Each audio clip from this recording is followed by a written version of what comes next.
Hello everyone. Hope all is well. Good evening. Please do confirm that I'm audible and visible. We'll be starting in the next 2 to 3 minutes. Please do confirm if I'm audible and visible. We'll be starting soon.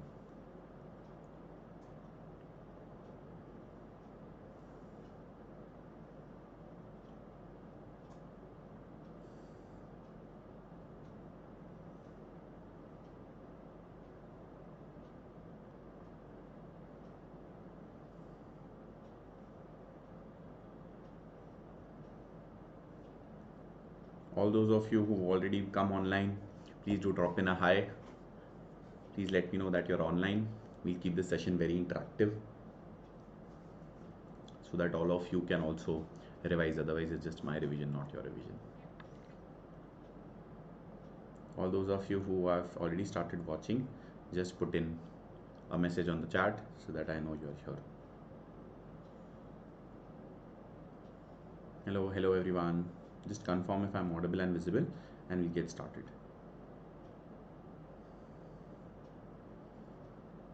Hello Diksha. I'm hoping that's your name. Hello, good evening. I hope I'm audible and visible. Hi Ronak. How are you all? I hope I'm perfectly audible and visible. We just start in the next 20 seconds. Perfect. Super. Why don't we get started? So hello everyone. Good evening. This is CA Divesh Harpalani, your faculty for FM and AFM for ACCA. And welcome to this 100% revision of ACCA Financial Management subject. If you are someone who have your exams, whether in June 26, September 26, December 26, as the case may be, whenever you're watching this video is one-stop shop for 100% revision for the subject of financial management. I see a couple of you are in the chat box. Thanks, Ronak. I'm glad that this session is going to help you out. Thank you, Vishal sir. Always grateful for your support. Thank you so much. So superb guys, thanks a lot.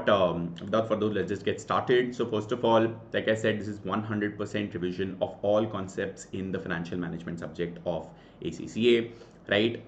Briefly introducing myself very quickly. My name is Divesh Harpalani. I'm a chartered accountant by qualification, and I was fortunate to secure an order rank 6 and 13 in my CA exams.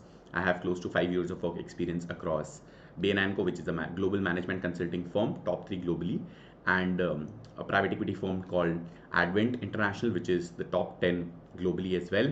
In fact, it is in this private equity firm that I ended up breathing finance on a day-to-day basis. I practically lived my finance, and that is what really made me intrigue towards finance and of course teaching as well.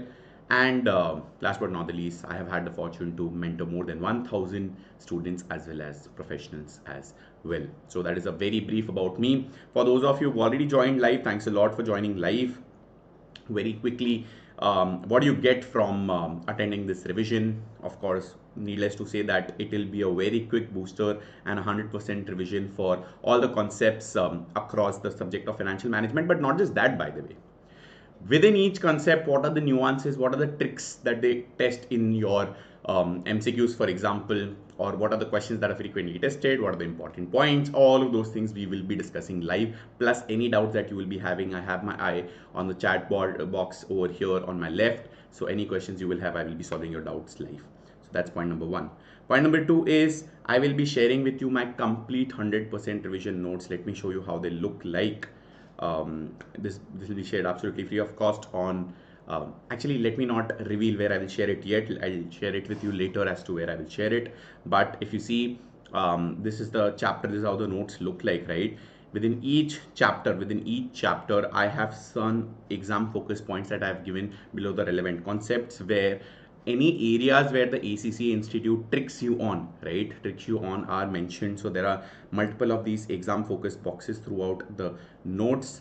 By the way, these notes are below 250 pages versus you see some of the publications are 600, 700 pages. So these are notes that we are very compact. Plus these notes also include a lot of examples below each concept. So they're very exhaustive. And within each chapter, there are chapter summaries and exam tips that are given to you guys, so that the day before exam or the 2 days before exam, if you want to revise the course, you can really use these chapter summaries and revise. As you see, there are exam tips that are given by question type as well. There are also common mistakes that are given after each chapter, so that you know what are the common mistakes that students out there make that you don't have to repeat. And last but not the least, after each chapter we have given a summary of all the formula that is covered within the respective chapter. And last but not the least, there are questions and solutions for examples as well as practice questions. There's also the solution approach template, which is if there's a question like this, how do you end up solving this? So multiple of these things that are covered in these notes. So this is what you will end up getting after this session. And last but not the least, and this is a very special gift curated, which will really benefit all of you. And I'm telling you, if you use these resources very diligently, your marks in the FM exam, not only will you clear, by the way, but your marks will increase at least by 10 to 15 in the examination. So not sure how many of you are aware, but the institute releases examiner reports after every exams. After every exam, they release examiner reports, which are roughly about 20, 25, 30 pages each. And there are 6 to 8 such examiner reports which I've gone through and created a customized summary for you, which is only 20 pages. This examiner report, basically they talk about all the common mistakes that all the students make across these exams. So I have made it a summary, and I have mentioned all the things where people do wrong and what are the things that you should do right. And if you see explicitly what are the things that weak candidates, or I shouldn't say weak candidates, but those who don't end up clearing, those who get their questions wrong, what do they end up making mistakes on, versus what do you need to do to make sure that you are a strong candidate. So if you see, this is the complete examiner report that I have, that too by topic. If you see, working capital management, right, investment appraisals, and so on and so forth. By topic, we have given these do's and don'ts to the common mistakes that are to be avoided. Okay, so this is also something that you'll get at the end of this session, so do stay tuned. Absolutely available to all of you free of cost. The only request is that you have to attend this entire revision so that you know how best to use these resources. Okay, so without further ado, directly getting started, today we will get started with chapter number 2, which is section D, investment appraisals. My chapter number may not exactly match with the study hub sequence. That's okay, but don't worry, we'll be covering all the chapters. Okay, so are you all excited? Please put a yes in the chat box so that I know that you all are excited and with me, and that I'm perfectly audible and visible. And then we'll directly get started. We'll start with investment appraisals, which is, yes, this is roughly a 5-hour lecture today. We might consider it 4.5 hours. We'll see. Let us get started, and then we'll see how much we can stretch today, and then remaining we can cover tomorrow same time. Super. Okay, excited? So we'll start with investment appraisals. As you all know, guys, investment appraisals section D is one of the very important topics from an exam perspective. Almost a definite short question. I see a lot of you writing yeses in the chat box, so really happy and thanks for the response. Do keep responding throughout the session, guys. The only thing, I will give you a lot of things in this session, all your notes, all your examiner report summaries, and of course the revision, needless to say. But guys, the only thing I'm asking you is to be attentive and to keep engaging with me on the chat box. Otherwise you can think from my perspective, right? I'm just speaking to a wall. Otherwise, as long as you keep talking to me on the chat box, I know that I'm making sense and you all are understanding. And feel free to ask your doubts as well live on the chat box. I will keep addressing them during this session. Okay, so as you guys know, the two most important from an exam section C perspective are the risk management section G and the section D, which is investment appraisals. Now investment appraisals is what we will be starting from today, and section G we can always cover tomorrow. Okay, so first of all, guys, what is investment appraisals? Investment appraisals is one of the critical stages of capital budgeting, which is where you have a lot of projects to invest in, right? And you decide which is that one project where you are able to earn. Remember, one thing that I always keep saying is you have to always wear that hat of a CFO. During your entire examination, during this subject, you have to keep wearing that hat of the CFO, and then assess any question that comes. You have to think from the perspective of a CFO. What are the 3 decisions that a CFO takes? The 3 decisions that a CFO takes is, number 1, investment decisions, which is where do you invest your money?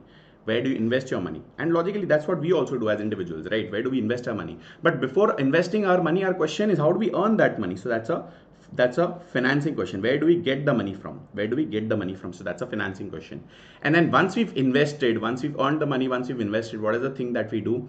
Now when you get those returns, you decide what do I do with that money? Do I spend? Do I give it at home, etc., etc.? So that's your dividend decision, which is once you've earned the money, what do? You give it back to the shareholders, or what do? You end up reinvesting it in the business. You end up reinvesting in another investment to make sure you earn more investments. So these are the three most important decisions, I would say, from a CFO's perspective and also from us as individuals perspective, right? Now, what is the eventual objective of a CFO? What is the eventual objective of a CFO? The eventual objective is wealth maximization.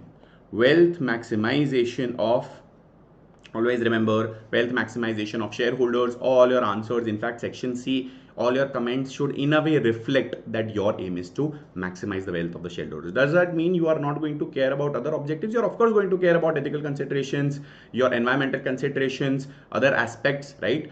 Social as well. But the eventual key objective of you as a CFO is going to be to maximize the wealth of the shareholders. So now if you want to maximize the wealth of the shareholders and you are faced with multiple options to invest in, right? As individuals, we are also faced with multiple options, whether to invest in mutual fund, whether to invest in shares, whether to invest in gold, whether to invest in bank.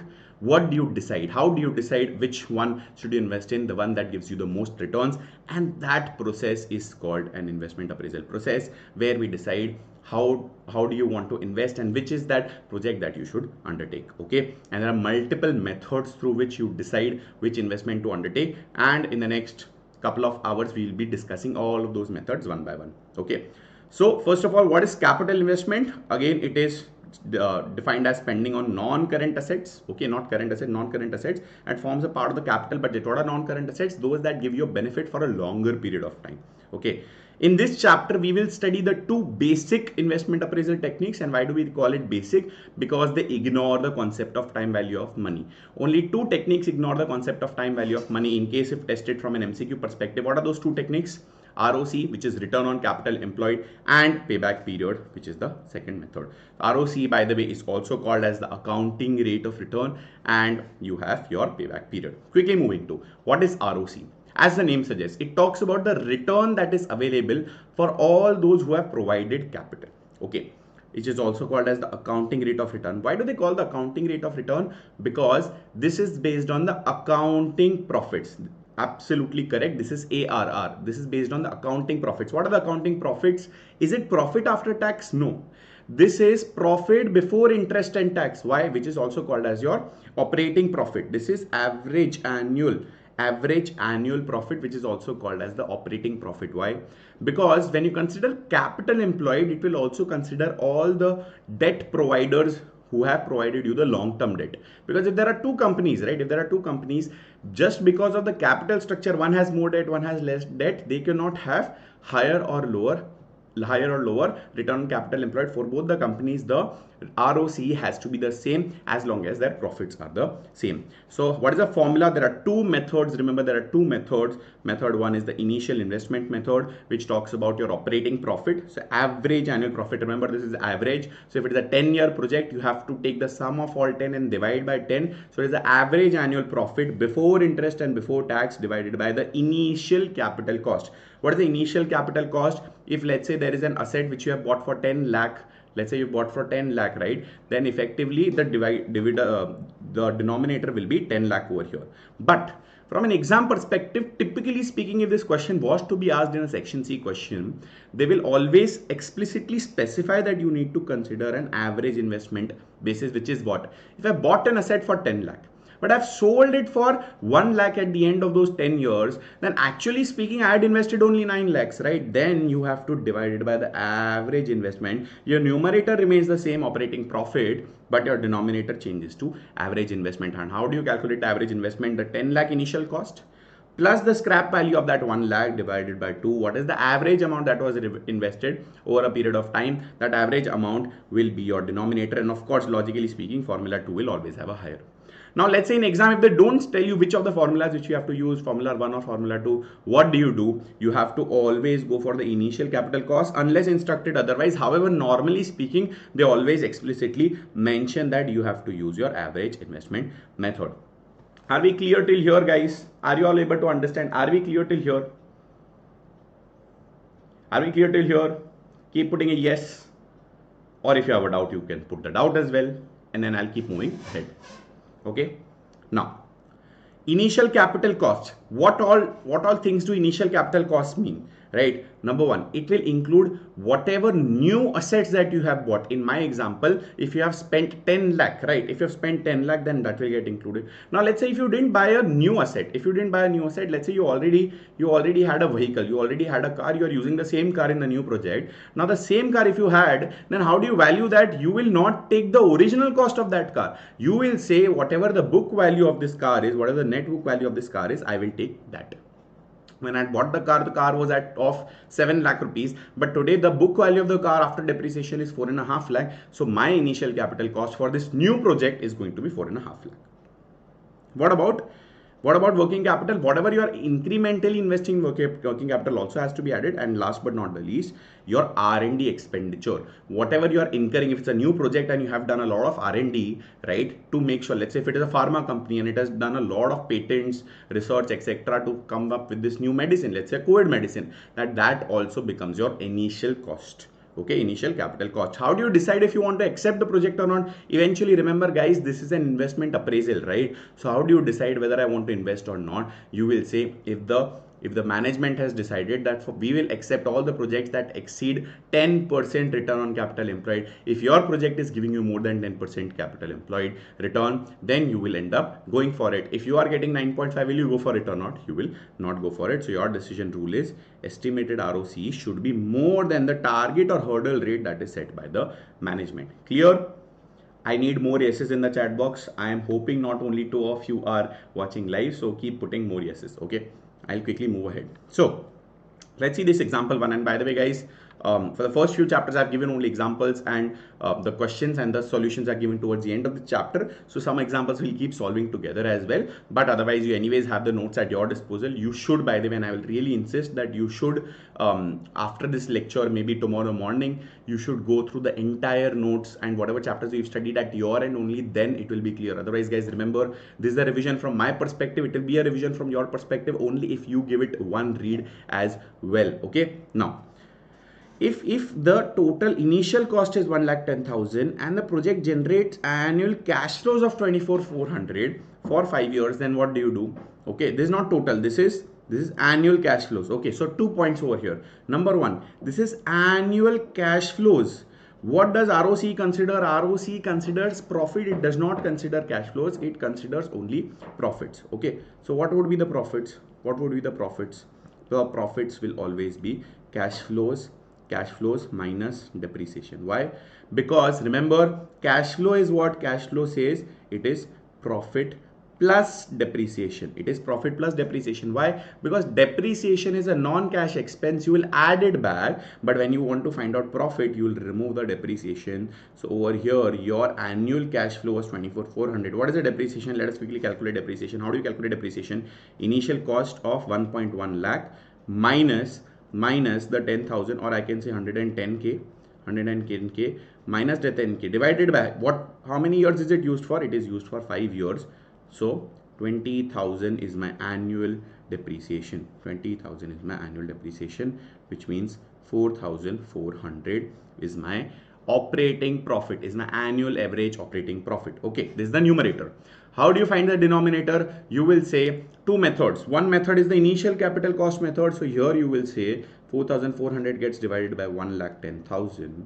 And the second method, you say 4,400 gets divided by what? What is my average investment? My average investment is 110k plus 10k, which is the scrap value, divided by 2, which is 60,000. Correct? 120k divided by 2 is 60,000. So your second number is 4,400 divided by 60,000. I'm not putting the answer here. You can calculate it at your end, but I just wanted to take you to the methodology. This example is also very similar, except that here you have been given annual cash flows. What will you do? This is net annual cash flows. What will you do? You will total it. Total is 1750. You divide it by 7 years. But the other approach you can do is you can calculate the total. You can calculate the total cash flow, and then you can subtract the total depreciation. What is your total depreciation? Initial investment of 800,000 minus the 100,000 That is a scrap value. So your total depreciation is 700,000. So now if you reduce this, you will get total profits for 7 years. This is your total profits for 7 years divided by 7. This is the annual profits that you will get. This is the annual profits that you end up getting, right? I'm just checking 1050 divided by 7. Yes, 1050 is the annual profit. What is your ROC? ROC method 1 could be 150,000 divided by 800. Method number 2 could be 150 divided by what? Divided by what? 800 plus 100, which is 900,000 divided by 2. So this becomes 450. This becomes 450. So second method, according to second method, is 33.33%. 33.33%. Okay, I hope this is clear. That is all from a ROC perspective. That is all from an ROC perspective. Can I guide for section C? I'm not sure if the question is, should I guide for working capital or should I guide for section C type of questions? There will be, by the way, another video that I will be uploading in a couple of days which talks about section C as well. This revision lecture, guys, is only for understanding all concepts. Wherever, of course, section C is getting covered, whatever type of questions are going to get covered in section C, I will talk about all of that. I will talk about the template also, section C. I will talk about the relevant formulas also that you should use in section C questions. But right now I'm going to focus on concepts, and along with that, wherever applicable section C questions, I will keep covering that. Okay. Do give me a thumbs up. Please guide for investment appraisals. Yes, I will absolutely guide for investment appraisal. Let all the chapters get completed. It will all get covered. Don't worry. Okay. Now, what are the advantages and disadvantages of ROC? It is very simple. That is the biggest advantage. And it is linked with accounting measures. Why? Because it is an accounting profit, correct?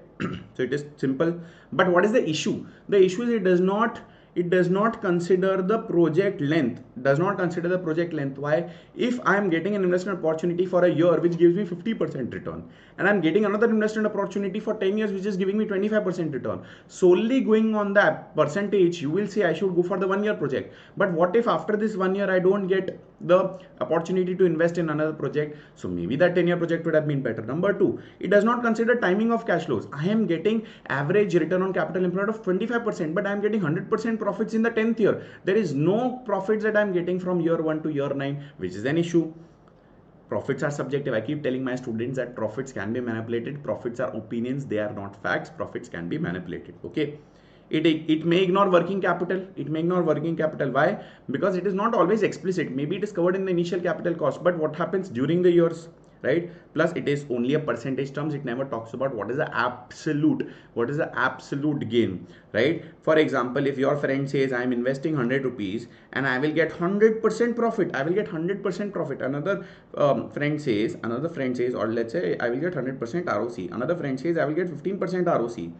But the trick over here is this friend is saying I will get 15% ROC of 150k on 150k. So what is preferable? Technically, you should maximize the wealth of your shareholders in absolute terms. So this is not right, this is right. But unfortunately, if you solely consider on percentage terms, then it is going to be a problem. Okay. Plus, this does not give any definitive signal. Why? Because the ROC differs by industry. Some industries even 10% is good. Some industry 20% also might not be good. Okay.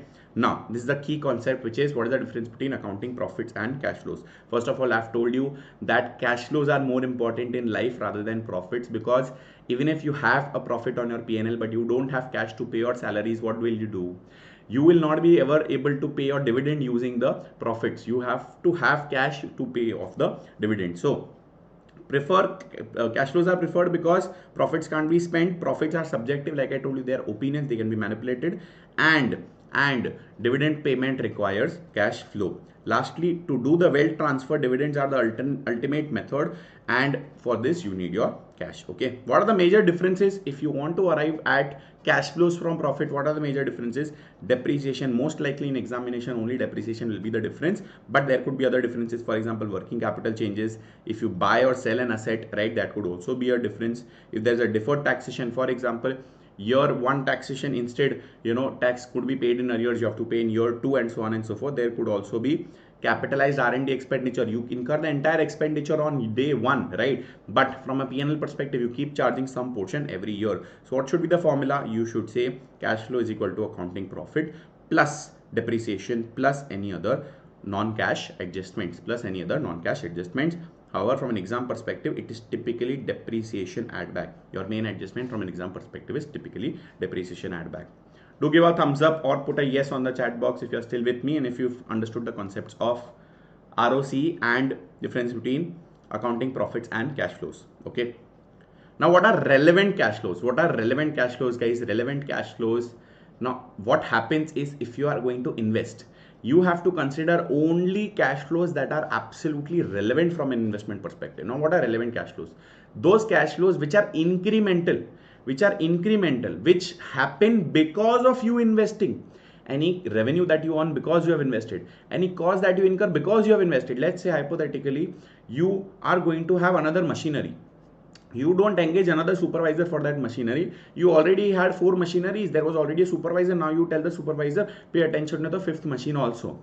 Is this a relevant cash flow? No. Any cash flow that gets incurred by virtue of you investing in that 5th machinery. So for example, you are investing in the 5th machinery, you hire 4 more people.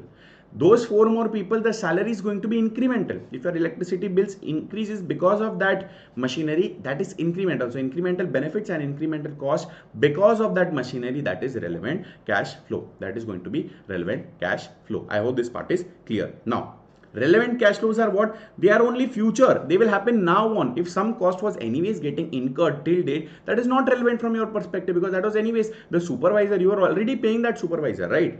Second, it needs to be an incremental. It needs to happen by virtue of you incurring. Third, it could be either cash based on opportunity cost. For example, if for example you have said, okay, what I will do is I'm not hiring a new supervisor.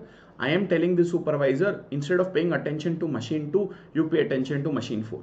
But for machine 2, I will hire a new supervisor. So effectively it's the same thing, right? Effectively it's the same thing. You are saying for machine 2, I will hire someone new and I am taking the supervisor from 2 to 4, which means there is an opportunity cost.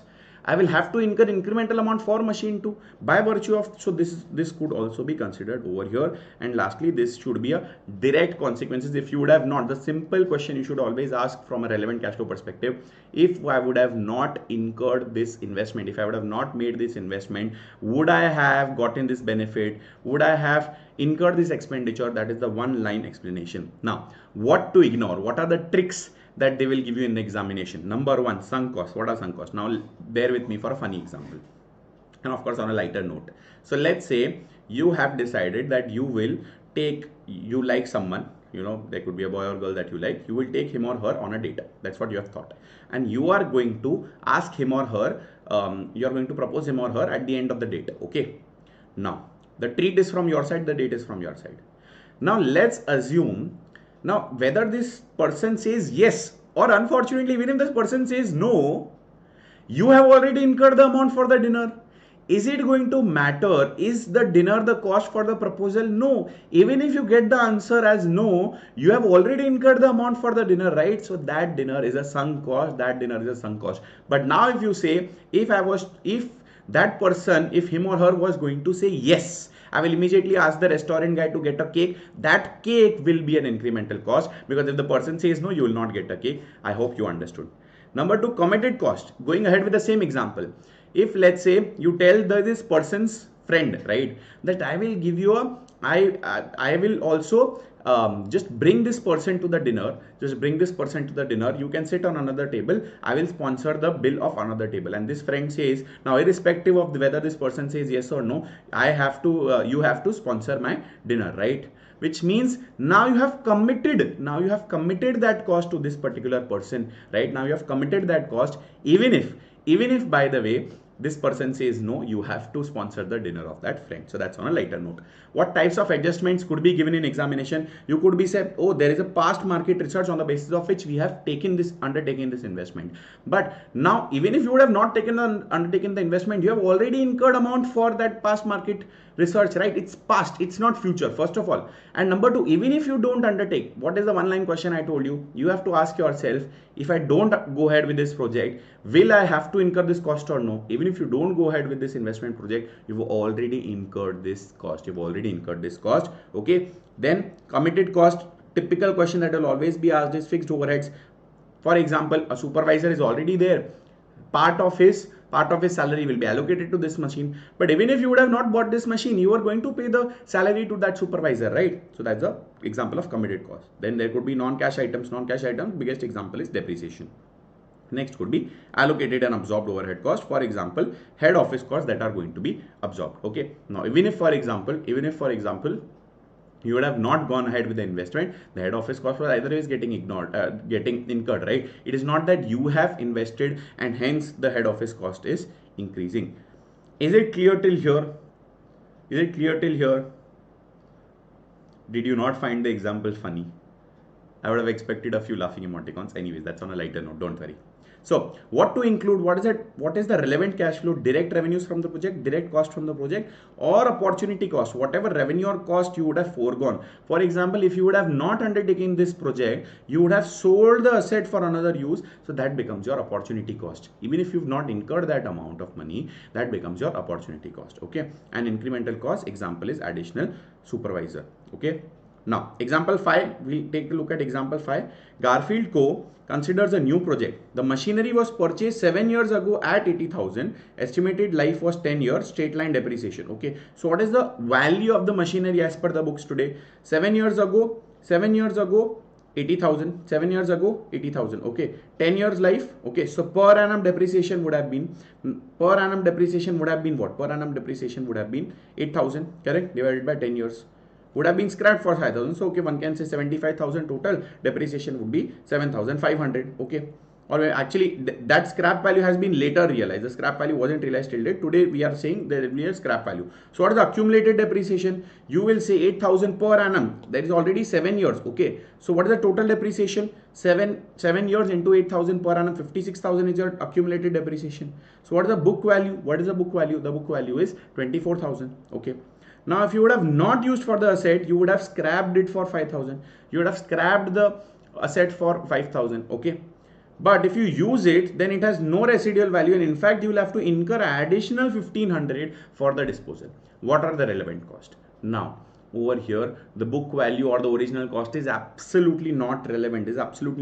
Why? That is not relevant. What matters is if you would have not used for this investment, what would you have sold the machinery for? You would have sold the machinery for 5,000. So 5,000 becomes your opportunity cost. Point number 1.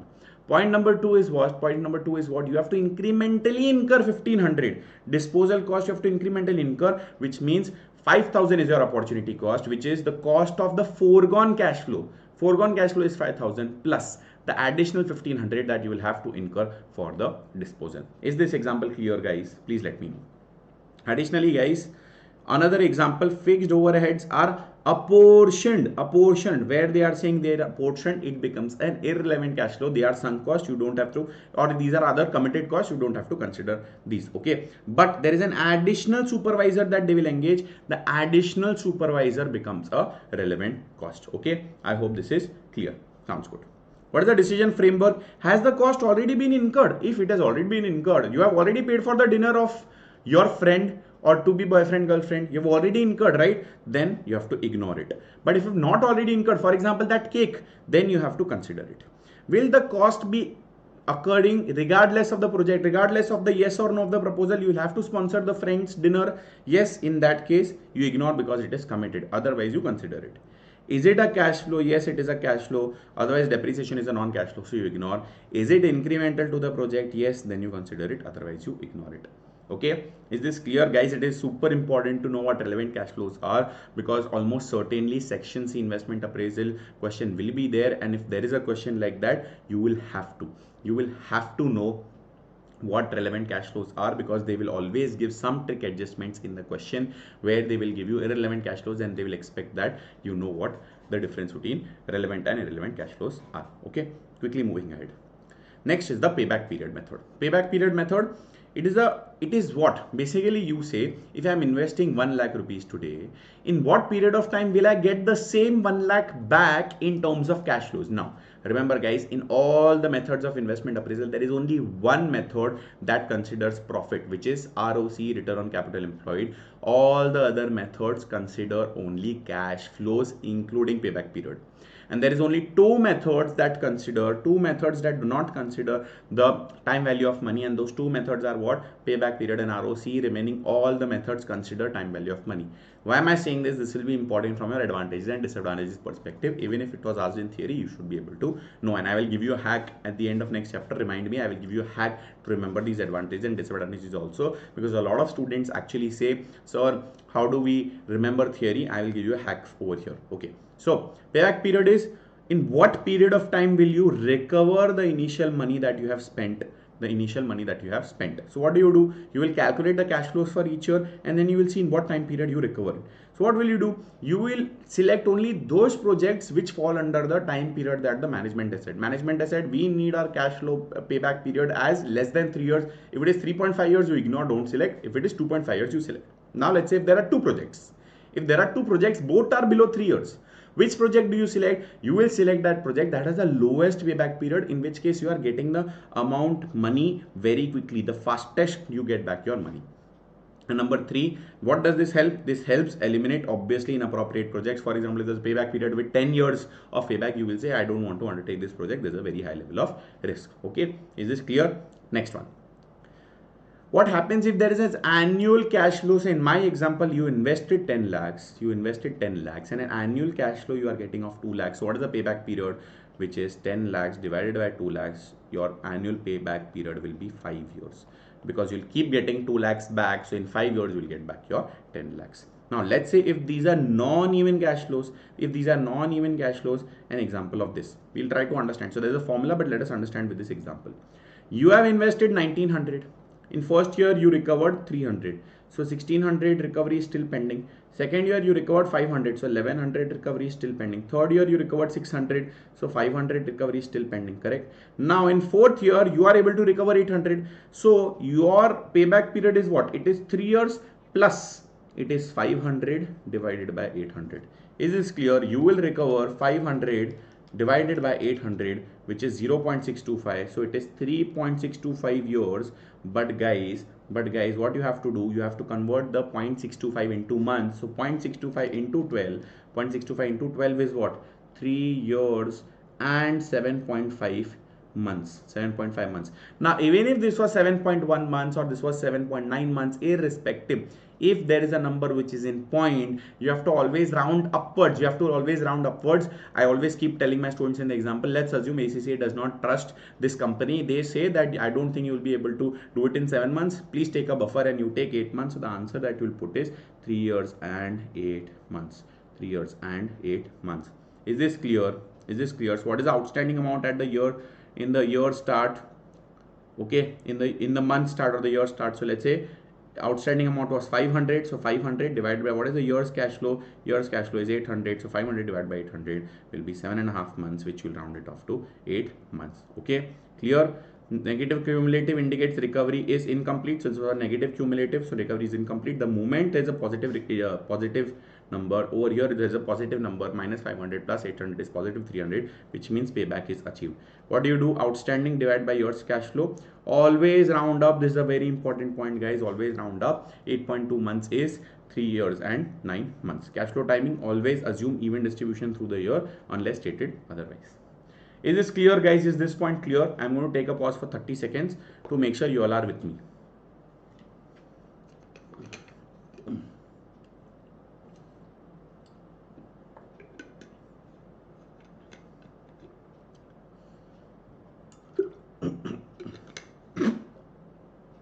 I'm sorry.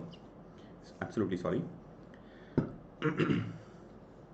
If option is not given, you have the right answer. So 3.625 will work, right? No. So in exam, they should always give you an option in months. Ideally speaking, they should always give you an option in months. The options will be, if it is a section A or B question, if there's a section A or B question, then it will be either 3 years and 7 months or 3 years and 8 months. Of course, if in exam they have not given you the answer in months, then you can go for 3.625. But if it is a question of section C, then how will you put the final answer? The final answer has to be 3 years and 8 months. Don't leave it at 3.625 years. Your final answer has to be 3 years and 8 months. Is this clear, guys? Is this clear? Only once you say it is clear, I will move ahead.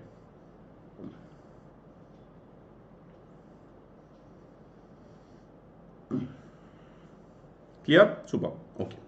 Now, payback advantages and disadvantages, guys. Remember, I'm going to give you a nice trick at the end of the next chapters to remember all of this. Payback, it is very simple. 10 lakh, 2 lakh, 5 years. Okay, it is very simple. Where is this relevant? Where is this method relevant? This method is super relevant. Let's say if you think about Apple, right? Let's say if you think about Apple, Apple is going to launch a new Apple, iPhone 17. iPhone 17 is already there. Let's say if they want to launch iPhone 18, they will do a payback calculation saying in what period do I realize my investment from iPhone 18. So this is especially relevant in case of rapidly changing technologies.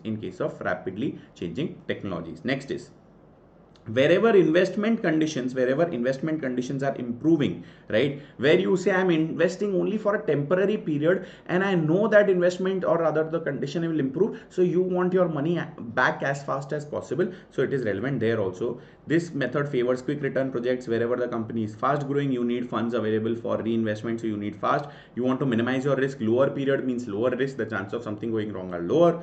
Maximizes your liquidity because you keep getting cash faster, and uses cash flows, not profits.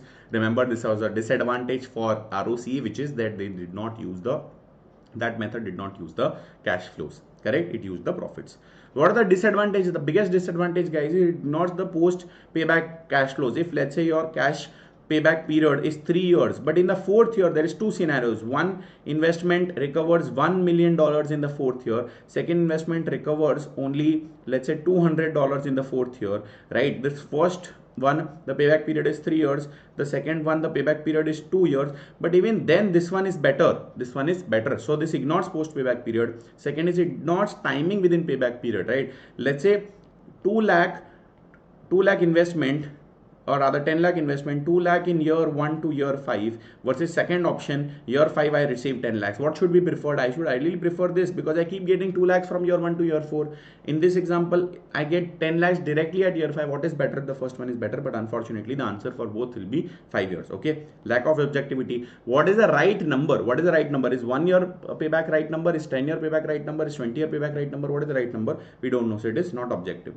Ignores project profitability. You just focus on in what time period you are getting your investment back. You are just focusing on that. You are not focusing on what is the profitability of the project, what is the actual amount that the shareholders earn. But as the CFO, what is your aim? Your aim is to maximize the wealth of the shareholders.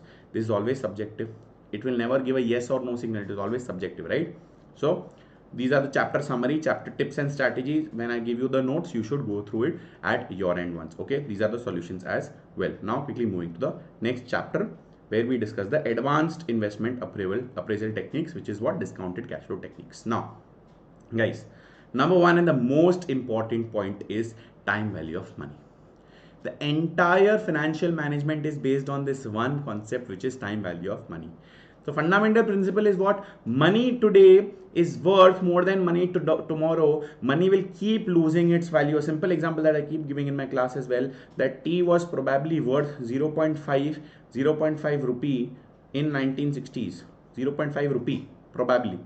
And in a good restaurant today, in a good restaurant you will get tea for not less than 100 rupees. That is a best example. Of course one can say this is inflation, whatever, but this is a very good example of what? Money losing its value. So this is time value of money. What are the 3 reasons, and this could be an area tested in the MCQs, guys? What are the 3 reasons why time value of money is important? Reason number 1, you can earn interest. Simply speaking, you can invest in the bank and you can earn interest. Number two, there's inflation, that example of tea that I gave, and hence you will need more money tomorrow. Number 3, there is a risk also, which is your cash flows near term will be more certain than the distant cash flows, because there's a chance of, if you lend money to someone, there's a chance of bankruptcy, economy going down, recession, and so on and so forth. And hence for all of these 3 reasons, time value of money is super important, which is why we should use time value of money in the consideration while investing in the, or by the, whether when we are appraising the investments. Okay, so we should use the DCF technique. Now, How do you incorporate time value of money? We will say that there are two formulas. One is a compounding formula and one is a discounting formula. Both are the reverse of each other. Compounding is what? When you say I have 100 rupees today and I will keep getting some benefit. I will keep getting some benefit. I will keep earning income on that. So what is that? What will that 100 be worth in the future date? That is the compounding formula. So if I am investing 100 today at 10% interest rate, so 1 plus 10%, which is 1.1 for 5 years, if I am investing, then what will be it worth in future? So what is the future value of the 100 that I am investing at 10% for 5 years? Now discounting is absolutely opposite of this. In this formula, if I just rearrange, if I want to find P, which is the present value, if I want to find, then it is P is equal to F divided by 1 plus R raised to N. Okay, F divided by 1 plus R raised to N. So in my example, if let's say I was supposed to make, if let's say in future I am supposed to make 150 rupees, so 150, if I discount at 10%, so 1 plus 0.1 the whole raised to 5, what is this number worth today? What is this number worth today? That is my present value. Okay, what is the denominator called? The denominator is called the discounting factor.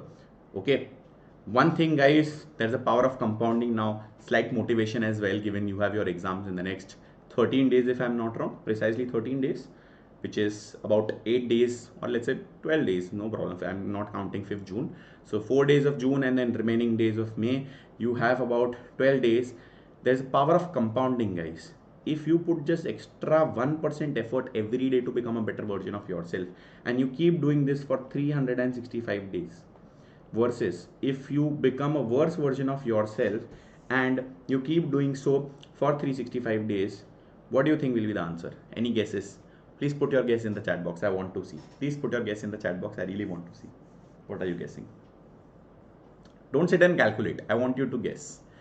Put a random number. That's okay. I want you to see. I want to see what is the extent to which you guys are able to guess. What is that extra 1% every day going to take you to? And also a chance to say yes, hi, anything. Put a thumbs up if you're watching this, if you're alive. No, that I meant in lighter note. If you're alive, as in if you are attentive, watching this video, then yes, Nehal, I have taken your point into consideration. I will make a video on section C, how to score easy marks. Don't worry.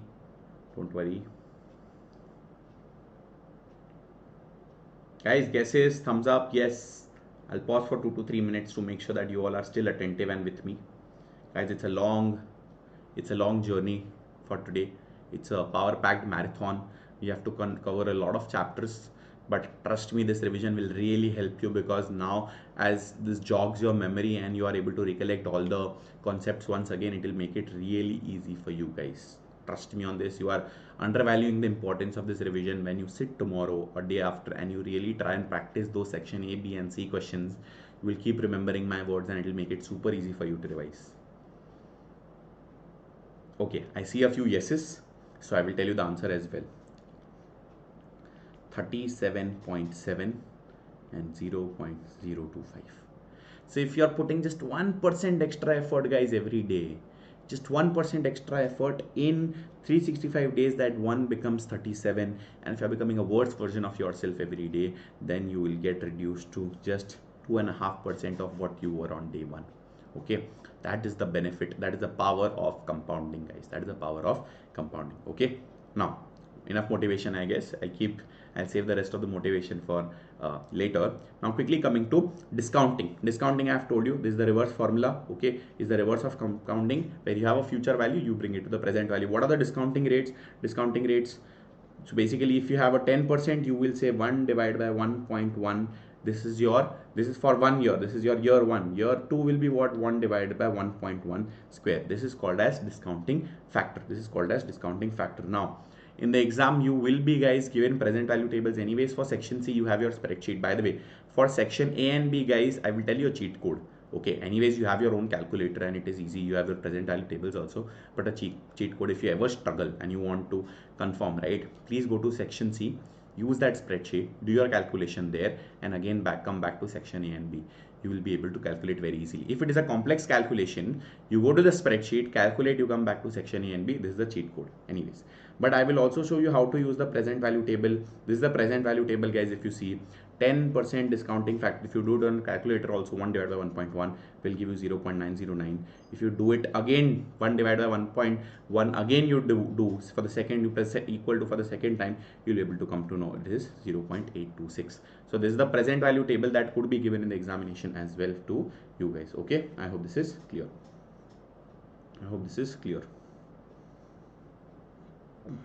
Now moving ahead.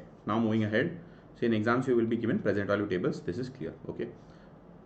So what will you do if it was 115,000 receivable in 9 years at 6%? You will in the rows, you will take the row of 9. You will take the rows of 9th here and you will take the column of 9%. The intersection, that cell is going to be a present value factor. Okay. You multiply that present value factor with 115,000. Okay. I hope this is clear. Cost of capital. What is the cost of capital? Cost of capital is a discounting rate that you end up using for your investment appraisals. It could also be called as the required rate or hurdle rate. Guys, this could be an MCQ. What is cost of capital also called as? It is called as hurdle rate, required rate, as well as discounting rate. Okay, this is the minimum rate that a firm must earn on its investments only then, because this is the cost. You have to return the capital to all those people who have invested, right? All those people who have invested, so this is the cost of capital, right? And next is the opportunity cost, of tying up the capital. Next is cost of financing the investment, the rate used to discount the future cash flows to get the present value. Okay, is this clear, guys? The minimum rate that you have to earn, or the opportunity cost. If you would have not invested here, you could have invested somewhere else, which would have given you this investment. Clear, guys? For all those of you who are still watching, I'm grateful that you are still watching. It's about an hour. We are close to an hour. So I'm glad that you're still watching. Trust me, at the end of this, you'll be super confident in the subject of FM and you'll be 100% clearing this exam. Plus, of course, you're going to get those resources as well, which will make your preparation easy. But guys, for all those of you watching, do hit the like button if this video is helping you. And if you've not subscribed to the channel, do subscribe as well, because there'll be multiple videos coming your way. Okay, super.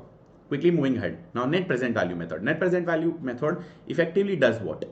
As simple as it says, all the future cash flows, it is a cash inflow or a cash outflow, all the future cash flows you convert to the present value. So sum of the present values of all the relevant cash inflows and outflows. This is a complex formula. Just forget the formula. It looks complex. It's very easy. You, for every year cash flow, you just discount it to year zero. You add all of these. It is NPV. It is NPV, as simple as that. Okay. What do you do with NPV? NPV says, and discount at what rate? Discount at the cost of capital, guys. We've already discussed. Now, NPV is what? NPV, how do you decide if the NPV is positive? Which means it is going to add value to the shareholders because you are earning returns which are more than your cost of capital. But if your NPV is negative, then you're not earning return as much as your cost of capital, so you will not invest. So what if NPV is zero? NPV is zero, then you are indifferent because you are earning exactly enough as your cost of capital. Okay, I hope this is clear. What is the practical interpretation? And in your NPV comments also, you say positive NPV. If the NPV is positive, you say yes, I should undertake this project because this will increase what? This will increase the wealth of the shareholders by 97,000. This will increase the wealth of the shareholders by 97,000. Is this clear, guys? Okay. Now, if there are multiple projects, how do you decide which project to invest in? First of all, typically speaking, if you have unlimited capital, you will say, let me invest in all the positive NPV projects. But is that realistic? No. You always will have limited capital in life. So what do? You will say, I will invest in only those projects which have the highest NPV. Okay. So if there are mutually exclusive projects where you have to decide, I have to invest either in this or that, then you take that project which has the highest positive NPV, not the highest percentage. Remember, not the highest return percentage, guys. This is a common error. You'll keep getting such common errors which are pointed throughout the notes, so that if you refer, then you'll be able to understand. Okay. Now, what are the advantages and disadvantages of NPV? By the way, NPV is by far the most preferred method of investment appraisal. By far. So what are the advantages? It considers time value of money. Remember the previous chapter, ROC and payback period did not consider time value of money, but NPV considers the time value of money, so it is great. Number 2, remember ROC was not an absolute method, but this is an absolute method of return. Number 3 is based on cash flows. ROC was not based on cash flows. ROC and payback period did not consider the entire project life. This considers the entire project life. And finally, this is the most important, supports the shareholder wealth maximization. But what are the disadvantages? If someone who is not from the financial background will find it difficult to understand it. But it is, payback period is easy to understand. 20% return is easy to understand. This requires accurate calculation of cost of capital. If your cost of capital is wrong, your calculation is wrong, then your answer on NPV can be really terribly wrong. Next, complex calculations, which is it requires multiple steps. Correct? You first find out the relevant cash flows, then you discount it to the year 0, etc., right? Plus, if it is a large project, you will need spreadsheet. Anyways, the good part is you have spreadsheet in your examination for section C. And last but not the least, it assumes that cost of capital is known. Okay, these are advantages and disadvantages of NPV. Now, annuities. What are annuities? The concept of annuity will never be directly tested in the examination. This is just to build a base. If there is a section A question where there is an annuity, you just know this is just to build a base. Otherwise, never directly tested in the examination. What is it? What is annuity? It says if there is an annual lease payment, for example, of 50,000 for 5 years. One approach that you can do is you will say 50,000 year 1, I will discount. So if it is 10% hypothetically, you will say 1.1 raised to 1, plus you will say the present value of second year will be 50,000, 1.1 raised to 2. You will keep doing it for all 5 years, 50,000 divided by 1.1 raised to 5. Instead, you simply say, what will I do? You simply say, given 50,000 the same amount, you will say discounting factor 1 plus discounting factor 2 plus discounting factor ... 5, correct? So what is this discounting factor 1 plus 2 plus 3 plus 4 plus 5? This is nothing but annuity factor of 5 years at the cost of capital or the discounting rate, which is 10%. You multiply this by 50,000, you will be able to find the present value.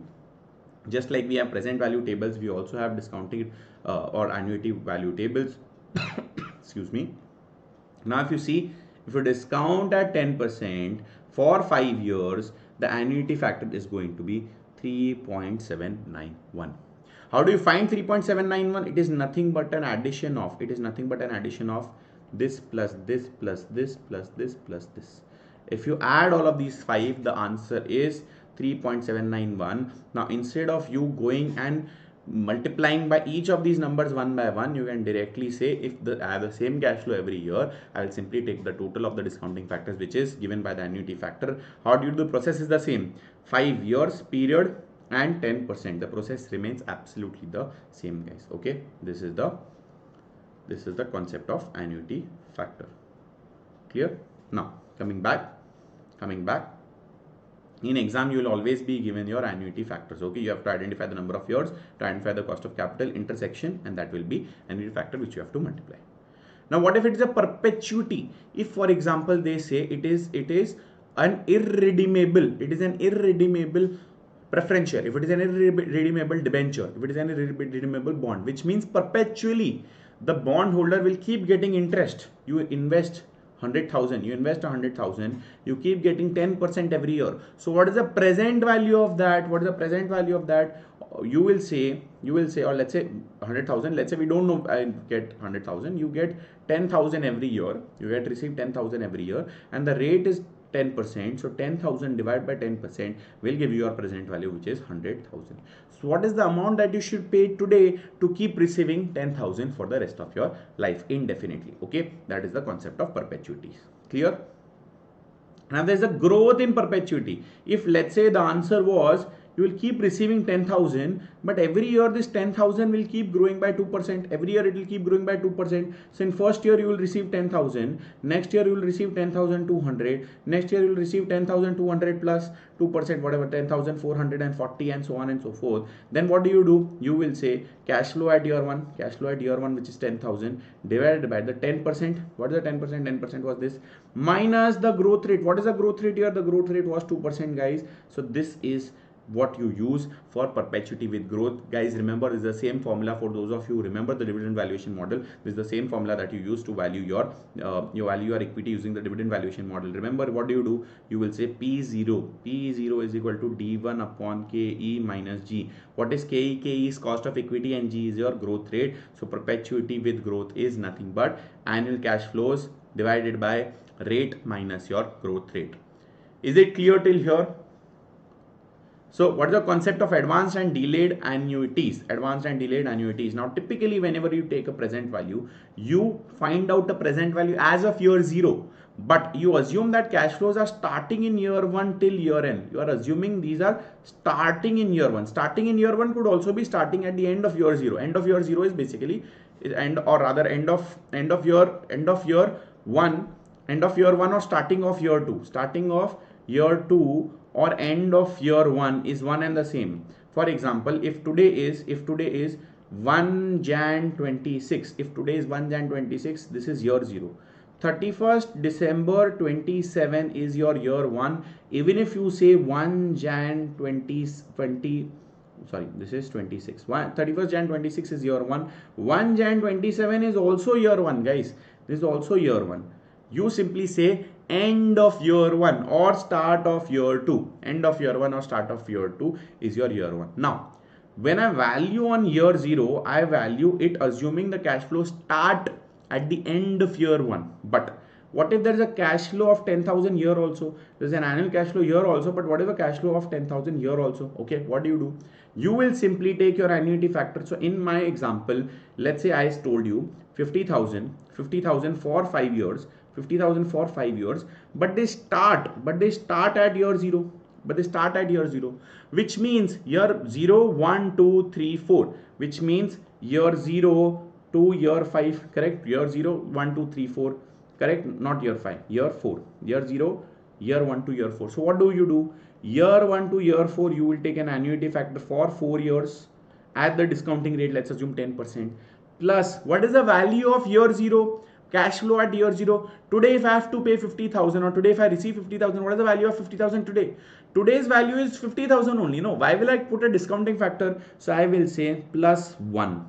Why 1? Because today's value is 1. So I will now say 50,000 multiplied by 1 plus annuity factor for 4 years. Why 4 years? Year 1 to year 4.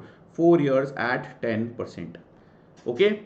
This is how I will calculate advanced annuities where the payments are starting today. Now in this case, if it was starting in year 2, then you do the math as of year 1. Assuming it starts in year 2, you do the math as of year 1. Okay, the same math you do at the end of year 1, and then you discount to get to year 0. So let's say in year 1, if you are doing the calculation in 5 years starting year 2, if it is 5 years starting year 2, then you will do the calculation as of year 1 using the same annuity factor for 5 years. 5 years is now year 2 to year 6. Okay, you're doing the calculation at year 1. Now you have to discount this year 1 to get to year 0, because you have to always calculate your year 0. Okay, now what if it is advanced perpetuities? Again, the same example that I gave you. 10,000 I receive every year. 10,000 every year. But now instead of this every year starting next year, I will say I will start receiving 10,000 from today. So first I will calculate my perpetuity. If I was to receive from year 1, what would I have said? 10,000 divided by 10%. If the cash flows were to start from year 1, I would have said present value is 100,000, correct? But I will say, but additionally I am also receiving the 10,000 today. That value is 10,000. So I will simply add that, and hence my total value becomes 110k. Okay, that value becomes 110k. So payment into 1 plus 1 by R. Okay, 1 plus 1 by R. So this is the concept of delayed and advanced annuities. This is the concept of delayed and advanced annuities. I'm going to pause here. For all those of you attending live, I want to make sure if I'm making sense, if you have understood the concept of discounting, compounding, annuity factor, perpetuity, advanced annuities, delayed annuities, and advanced perpetuities. Have you understood all of this? Please let me know. I'm going to pause. Even if you've not understood, feel free to ask any questions. If you have any, I will definitely answer any questions, because I'm here to clear all your doubts if there are any. If you understood, just drop in a thumbs up or a yes, so that I know that you have understood. Okay. And guys, if you've not liked this video, please do like. If it is helpful, of course, if it is helpful, do like this video and do subscribe to this channel if you've not subscribed already. Okay. If you are understanding, do put a yes or a thumbs up in the chat box.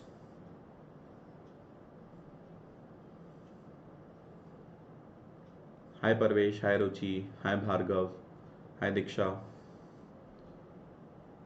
hi Pooja, hi Nishi. I'm glad Nishi has said, so thank you for the marathon. I'm glad this is helpful.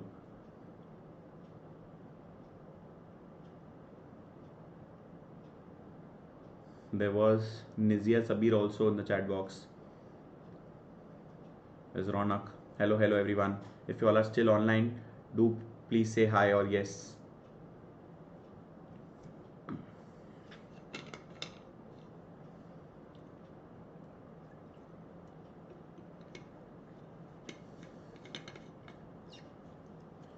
Any doubts, guys? Assuming none, moving ahead now. Okay, cool. Next concept is the concept of internal rate of return, and I'm going to after this I'm also going to explain you what are the formulas that you have to use from a spreadsheet perspective. Okay, now what is the internal rate of return? Let's say your NPV is a positive number. NPV is a positive number. If it is a positive number, what does it mean? Your cost of capital was 10%, NPV is a positive number. It means that your actual return is more than 10%. It means that your actual returns is more than 10%. Yes. But what is that actual return that you are earning? That actual return will be given by IRR. It is the discount rate at which, if you calculate, the NPV will be 0. It is the exact return which you are earning, and if you discount it using that return, your NPV will be 0. Okay. Now, what are the alternate names? Again, important from an MCQ perspective. DCF yield. This is the yield rate or an effective rate of return. In the examination, if they say you have to calculate the effective rate of return, you have to understand that this is asking you to, the question is asking you to calculate the IRR. Okay. It represents the percentage return in the project. It means that the project inflows are exactly equal to the project cash outflows in the present value terms. Okay. Now, how do you decide whether you want to invest or not? If NPV is positive, which means you are earning more return than your cost of capital, which means if you are earning, let's say 12% IRR, if you are earning IRR is equal to 12%, and your cost of capital is 10%, then you're earning more than your cost of capital, then yes, you should undertake the project. Otherwise, you should not undertake. If IRR is greater than 12%, if let's say, of course, cost of capital here in this example is 12%. So let's say if IRR is greater than cost of capital, you should accept. If IRR is equal to 12%, which is equal to NPV, which is the exact cost of capital, then your break even, you can accept or you can reject also. But if IRR is less than the cost of capital, then you should absolutely reject. IRR is nothing but the break-even rate. If you exactly borrow at IRR, if your cost of capital is exactly IRR, then the project's cash flows just cover the costs. Okay, I hope this is clear. Guys, do stay put. I know at certain point you will feel like it's becoming a lot. It is you want a break, so don't worry. Shortly after we end this chapter, which is in the next 5 to 7 minutes, we will take a short 5-minute break. So just stay put. Okay, don't think that, oh sir, I will not watch live now, or let me watch recording later. No, because that later never comes, and right now you still have the opportunity of being able to ask me the questions. So do watch live only, and I don't even know if I'll upload this recording, so do watch live. Okay, now calculating the IRR, there is a linear interpolation method. Now you can see this formula. Basically, it says you calculate NPV at 2 rates, right? You calculate it at a lower rate. If you calculate it at a lower rate, NPV will be higher, because the higher the discount rate, the lower the NPV, the lower the discount rate, the higher the NPV. So lower plus NPV at lower rate. So let's say lower rate was 10%, higher rate was 12%, right? So lower rate plus NPV at the lower rate, NPV at 10%, divided by NPV at 10% minus NPV at 12%. Now the mistake here people will make is, if the NPV at 12% is negative, then minus has to be positive. Okay, minus has to be positive. If NPV over here was negative, then minus has to be positive. into 12 minus 10 percentage. Okay, this is your linear interpolation method. But guys, from an exam perspective, you don't even need to use the linear interpolation method. You have your calculators and you have the benefit of the spreadsheet. Even for section A and B, I've given you the jugaad. You quickly move to the section C, just use the spreadsheet, do your calculation, come back. This linear interpolation is a longer method. It is a longer method. Always try to use the formula. Okay, so what is the best way? Your best way is to say I should use the IRR formula in the exam. How do you use the IRR formula? Simply say IRR cash flow. You simply select, you drag and select all the cash flows. Cash flow from year 0, comma year 1, cash flow of year 1, comma cash flow of year 2, cash flow of year n. Okay, if you just put this formula, it will exactly give you the rate. It will exactly give you the effective rate. Let's say the effective rate is 11.25%. It will exactly give you the rate. Okay, similarly, you also have the formula which you can directly use in spreadsheet for NPV. What is the formula for NPV? Formula for NPV is the rate. What is the rate? Rate is nothing but the cost of capital, discounting rate, correct? Comma, same logic, but in NPV, your cash flow start from year 1. For NPV formula, cash flow start from year 1 to year n. You will select all, and then for NPV you will separately add cash flow of year 0, and of course if it is a negative number, then you subtract from this number. Okay, so NPV formula is rate comma cash flow of year 1, okay, cash flow of year 1 to cash flow of year n plus cash flow 0. This is outside bracket, this is outside bracket. Okay, let me remove the square so that you can see it very clearly. Okay, and this is not square bracket, this is of course the C brackets. Now this is important because in exam if you put the square brackets, it won't be able to calculate the values. Okay, but if it comes in section C, then we have no choice for that. In section C anyways you have to use the formula, right? In section C anyways you have to use the formula. They will never ask you explicitly that you have to calculate using linear interpolation, so don't worry. If it comes in section A and B, then you can always move to section C and calculate using the spreadsheet formula and come back to section A and B. No, rather than doing this linear interpolation where there is a higher scope that you make a mistake. So if you want to use linear interpolation 100%, you can use it. It will give you a very close approximate value. But I am telling you, it can save your effort if you can quickly go to section C, use the spreadsheet, just delete it and come back. Okay, I'm giving you this jugaad. Okay,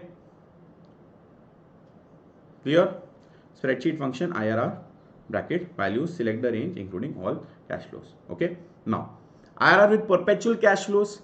If I am to tell you your initial investment was 1.5 million, your annual inflows were 700,000, then what will be your IRR? Again, you can calculate using a spreadsheet function, but alternate method could be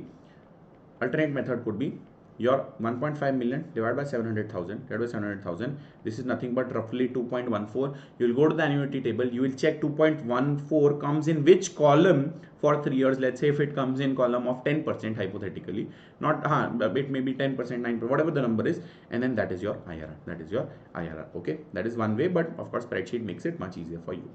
What are the advantages and disadvantages of IRR? Advantages, it considers time value of money. Again, the previous chapter did not consider these, both NPV as well as IRR considers. Expressed as percentage is easily understood, correct? Uses cash flows, not profits. Considers the whole project life, which was the problem in the previous chapter. Again, supports shareholder wealth, but this has a caveats. What are the caveats? We'll look at it.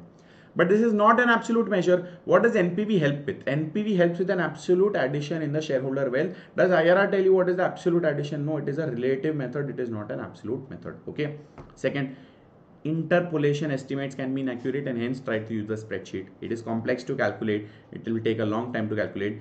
What if there are non-conventional cash flows? For example, in a lot of scenarios, what happens is in year 3, there is an additional investment that you have to make. In year 3, let's say your machinery requires, what that happens by the way in case of airlines, right? In case of airlines, that happens that you have to replace the engine at a particular point in time. So interim cash flows will also be there, which can create problems. You can have multiple IRRs. Guys, from this topic, MCQs can be tested.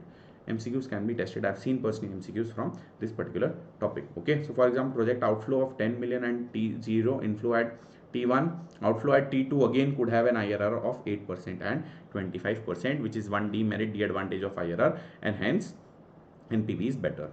Reinvestment rate assumption issue is also there, because IRR will always assume that the cash flows are reinvested at IRR, but NPV assumes that the cash flows are reinvested. So let's say if you've gotten a cash flow at year 1 and your investment is till year 5, then whatever cash flows you've gotten at year 1, IRR assumes that year 1 to year 5 investment is at IRR, but NPV method assumes that year 1 to year 5 this is at cost of capital. And this is a reasonable assumption, because there you might get one project which gives you 25% return, but all other projects will not give you 25% return. So once you get a return in year 1 at that 25%, right, you doesn't mean you will keep reinvesting at 25%. You might be able to reinvest only at your cost of capital. Plus, I keep giving this one example. One of your friends says, I will earn 100% return. Another friend says, I will earn 15% return. Which of these is better? You will say, oh sir, 100% is better. But this guy is earning 100% on $100. This guy is earning 115% on 150,000. What is better? This one is better. Even though the IRR is lower, this one is better, right? So sometimes higher IRR project can have a lower NPV versus a lower IRR project can have a higher NPV. So what do you choose? You should always choose NPV. This could also be an MCQ point. You should always choose NPV, because eventually what is your aim, guys? Your aim is to maximize the wealth of the shareholders. How do you maximize? You should see the absolute amount, not the percentage amount. Okay, so between NPV and IRR, okay, between NPV and IRR, if there is a higher IRR which has a lower NPV, always choose a project. And there's an example also given, lower IRR 15%, okay, but NPV is higher IRR but NPV is lower, so you should always choose the project which has a higher NPV, because it shows the absolute increase in wealth.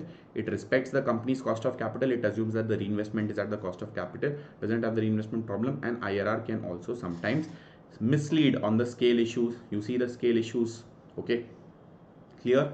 Okay, so always guys, use IRR, use NPV, my bad, always use NPV, do not use IRR. So always select the project which has the highest positive NPV. And of course both methods will agree when projects are independent, where IRR is greater than cost of capital, NPV is greater than 0, and simple cash flow patterns. But if there are to be mutually exclusive projects, you have to decide between two projects. You will decide on the basis of NPV and not on the basis of IRR.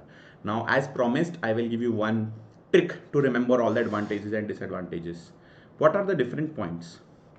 Uses cash flow, correct? Uses cash flow, time value of money, simple oblique complex, correct? What is the next point? Cash flow, time value of money, absolute return or relative return, subjectivity. There is a doubt which I will address shortly, so just stay put. Subjectivity also, okay. What else? Simple to understand, comparable, mutually exclusive. Now these are all the points. What you will do, you will say, just make a table, NPV, or let's say ROC, ignore the handwriting, ROC, then there is payback, then there is NPV, there is IRR, okay, there is IRR. Let me just put it slightly over here.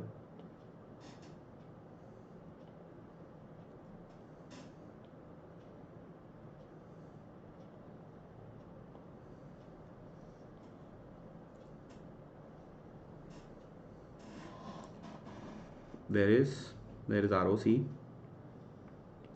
there is payback, there is NPV, and there is IRR. Which of these uses cash flow? Payback uses cash flow, payback uses NPV uses cash flow, IRR uses cash flows, but ROC does not use cash flows. This has become a disadvantage for ROC.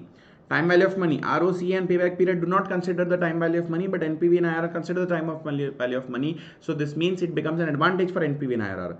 Is it simple or complex? ROC is simple, payback is simple, NPV is complex, IRR is complex. Okay. Absolute return, which of these is absolute return? NPV is absolute return, IRR is percentage terms, ROC is percentage terms. Okay. Payback is not percentages, it is in years, but it also doesn't talk about the absolute returns. Okay. Project life, I will add project life also. Project life. Subjectivity, ROC has subjectivity, IRR has subjectivity. IRR doesn't have payback period has subjectivity, NPV and IRR do not have subjectivity. Project life, ROC does not consider project life, payback period does not consider project life, right? But NPV and IRR will consider your project life. Okay. you simply, specific industry needs also, there's multiple others of course, but now if you simply look at this, at least 3 and 3, 6 points you already know. At least 6 points you already know across all of these 4 methods. You simply have to note this down. 6 points you already know. In exam, if they ask you for 4 marks, they say you put 2 advantages, 2 disadvantages. You already know what points to put. Okay, this is one trick to remember. Okay, now one of the questions was, please explain the reinvestment point. Let me explain the reinvestment point. Let me explain the reinvestment point. Let me explain the reinvestment point. Okay, so what does IRR do? IRR will tell you, let's say 15% return, 15%, or let's say 25% return, 25% return. Okay, year 1, year 2, year 3, year 4, and year 5. It will give you cash flows, and I'm putting arbitrary numbers over here. Okay, so let's say that the cash flows are 25,000, 50,000, 10k, 20k. This is, let's say, 100,000. Okay, let's assume these are the cash flows. What does IRR assume? IRR 25% is what? It is almost like an average. It is almost like an average number that you get as returns. Okay, what is the average that discounts all of these values to come to the present value at a particular number? Okay, now what happens, it will assume that if you were to reinvest this 25,000 till year 5, reinvest this 25,000, what does it assume? See, effectively what does IRR say? IRR say, I will first of all take all of these values to year 5. I will take all of these values to year 5. I will add all of these values. I will add all of these values. And then this fifth year value, I will discount it to get to year 0. This is the method for IRR. Now, you don't have to take complexity, how the formula calculates it is formula's headache, but I'm giving you conceptually. So, what is the rate? You will say this is 25%, this is 25%, this is 25%, this is 25%. The problem is this, once you receive 25,000 in the first year or 50,000 in the second year, will you have a suitable alternate opportunity that gives you 25%? No, maybe not, maybe yes, maybe not. But IRR assumes that you will keep getting that 25% over the period of your project life. What will NPV assume? NPV will say that this 25,000 earned 25% for 1 year, but now for the rest of the life, till year 5, it will earn only my cost of capital, which is 10%. So it will take the value to the year 5 at 10%.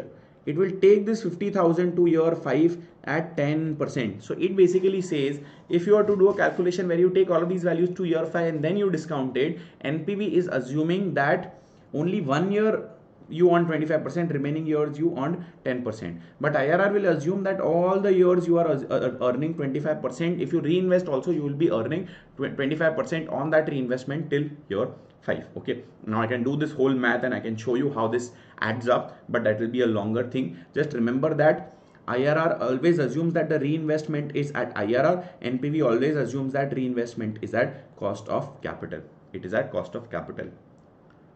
Vrudhi Dikshit, is this clear? Is this clear? Guys, all those of you who are still online, just put a thumbs up, put a yes, put a hi, whatever works for you. Let us take a quick attendance of who all are still attending. Of course, this chapter is over, so we'll take a quick 5-minute break and we'll come back. But before that, I want to see who all are still attending this live. And guys, at the end of every chapter, it has summary exam tips. These notes are going to be super useful to you guys. It also has common mistakes. You see, forgetting year 0 discount. Okay, year 0 discounting factor is always 1. Using wrong formula, people use the wrong formula also. NPV at 8% using rate as decimal, 0.8 instead of 0.08. These are the common mistakes that students make. Okay, so it is also given over there. Sir, can you say till when will be live today? Approximately till 9:30 or 10 o'clock. Approximately till 9:30 or 10 o'clock. I will try not to stretch beyond 9:30 or 10 o'clock because I understand it will be too late. I understand you might have late plans. Okay, but assume 9:30. Assume at least 9:30 because we want to cover a lot of chapters. Remaining chapters we can cover tomorrow, but assume 9:30 at least. Okay, clear? So I see Bhargav is online. I see Ruchi is online. I see Vrudhi Dikshit is online. Understood. Superb. Parvesh is online. Diksha is online. Nizia is online. Superb. Very good. Superb, guys. We'll take a quick short 5 minutes break. Let us come back and move to the next chapter. Next chapter is chapter number 5. See, by the way, guys, at the end of every chapter, I've given examples and I've given the solution also. So if you go through these notes, you'll be able to understand this very, very well. Okay. Now, next chapter we'll quickly look at after we come from the short 5 minute break. Do come back, don't go anywhere. Remember, if you go on to watch the recording, you might not be able to do it. So try to attend the entire thing live only. Okay. See you shortly. Bye.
welcome back.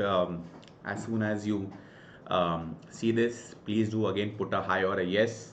I'm not trying to increase comments, guys. Don't worry. I really want you all to attend live. So whenever you come back after the break, do put in a hi or a yes. But I am getting started. Okay.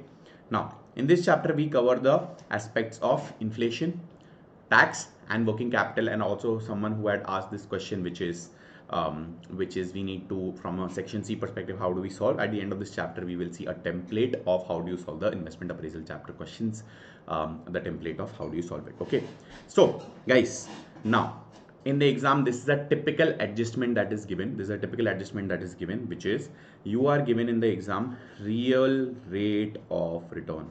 You are given in the exam real rate of return or real cost of capital, whichever way you can call it, and you will be asked, and plus they will give you inflation, they will give you general inflation, okay, and you will be asked to calculate the weighted average cost of capital. Or even if they don't ask you, you have to calculate the weighted average cost of capital. Now weighted average cost of capital has to always be a nominal rate. It could be a real rate. I'll cover those aspects where it could be a real rate, but to avoid any confusion in exam, you should always use a nominal rate. So if they have given you a real rate of inflation or real rate of return, and if given you a inflation, how do you calculate it? This equation in itself is very simple, but there is one example, there is one trick that I use it in the live class, so I will tell you that trick as well. I see only Bhargav and Parvesh have written yes. I'm assuming the remaining haven't come back post the break. So guys, please do put in a hi or a yes once you've come back. Okay, so I call this a burger equation. Okay, burger equation. Now it sounds funny, but it will help you at least remember, where the base of the burger is 1. Okay, the base of the burger, the bread is 1. The patty of the burger is the inflation. Inflation keeps increasing. The patty that increases the size of the burger. Okay, inflation, H is the general inflation rate, is the general inflation rate. Remember, it's not the specific inflation, it's the general inflation. I see Diksha and Ruchi are also here. Super. Then there is a cheese on the top, which is your real rate. You need something on the top to make it more tasty. If you get a real rate, which is over and above the inflation, you just don't want the inflation. You also want some extra return over and above the inflation. That extra return is nothing but the real rate, which will give you 1 plus I. What is 1 plus I? Where I is nothing but the nominal or money rate. So in exam, if they give you that your real rate is 5% and inflation is 6%, you will say 1.05 into 1.06. Okay, what is the 1.05 plus 1.06? 1.05 into 1. It's not plus, guys, it is not plus. I said plus, it is not plus. 1.05 into 1.06. That's a common error that people do. It is 1.113, but this is 1 plus I, so I is 0.113, which is 11.3%.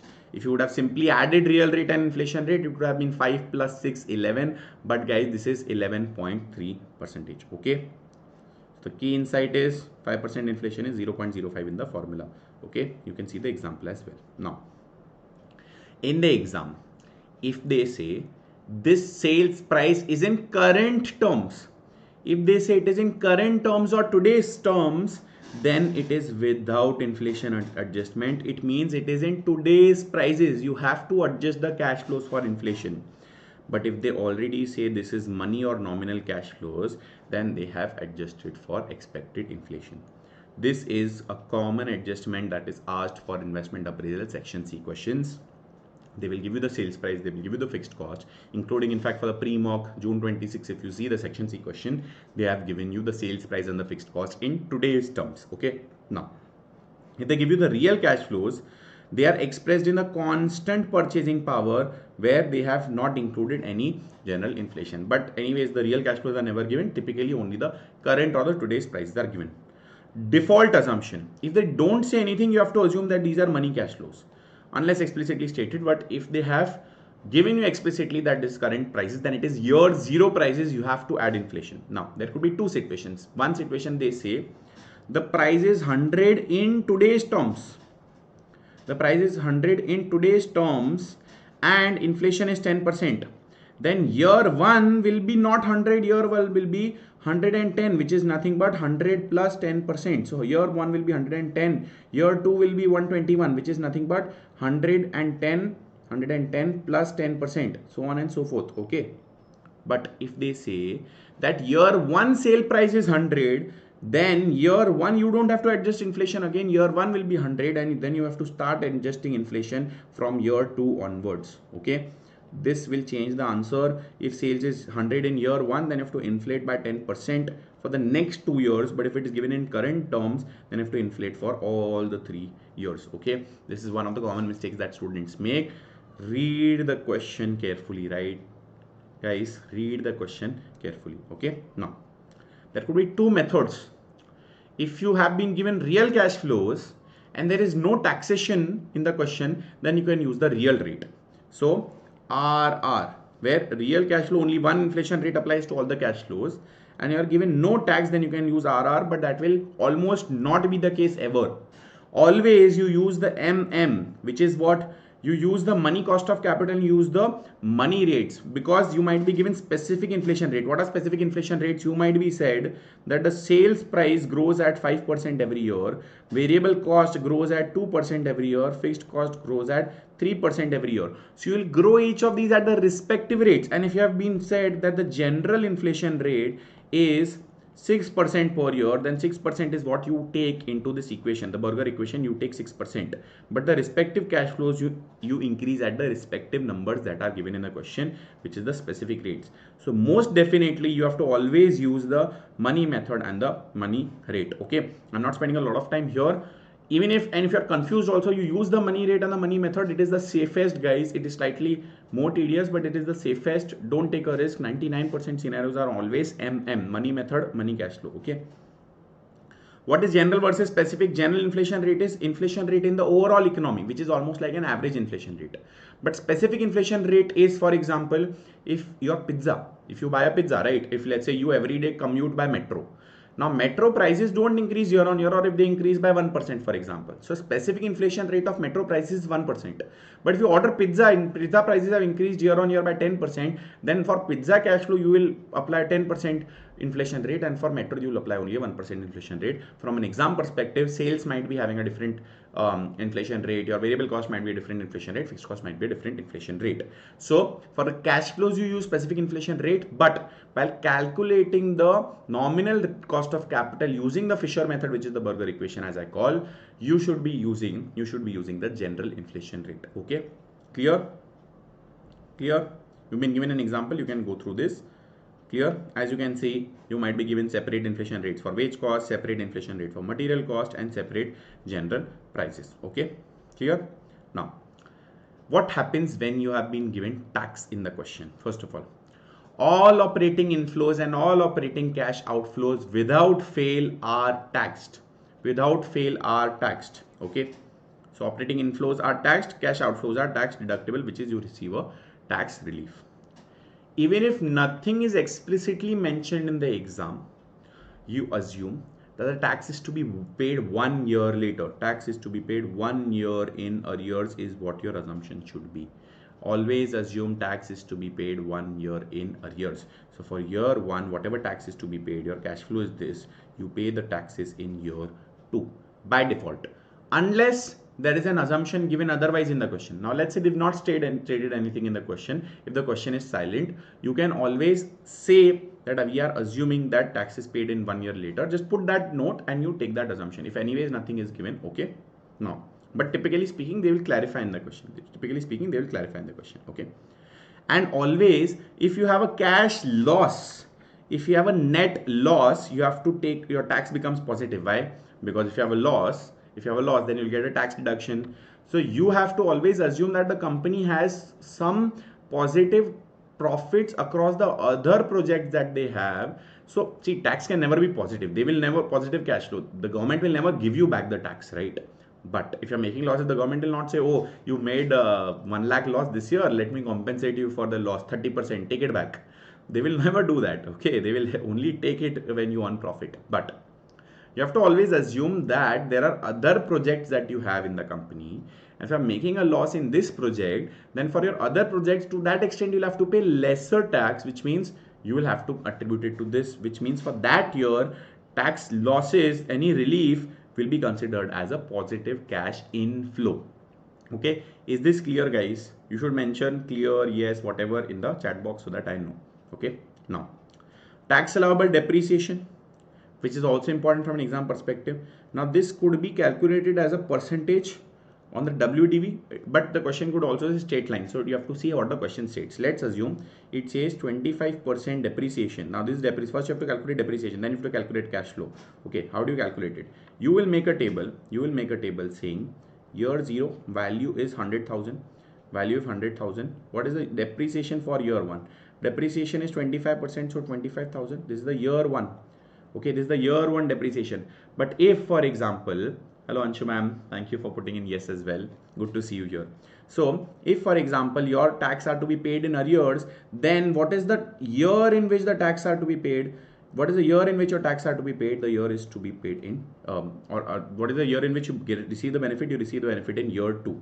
But this is only the depreciation amount. What is only the depreciation amount? So what is the applicable tax? Let's say your applicable tax rate is 20%. Okay, applicable tax rate is 20%. Then 25,000 into 20%, 25,000 into 20%, which is 5,000, which will be your tax benefit, which you will consider as a cash inflow, which will be a cash inflow, right? And this benefit you will get, which year? The benefit you will get in year 2, because tax had to be paid in arrears.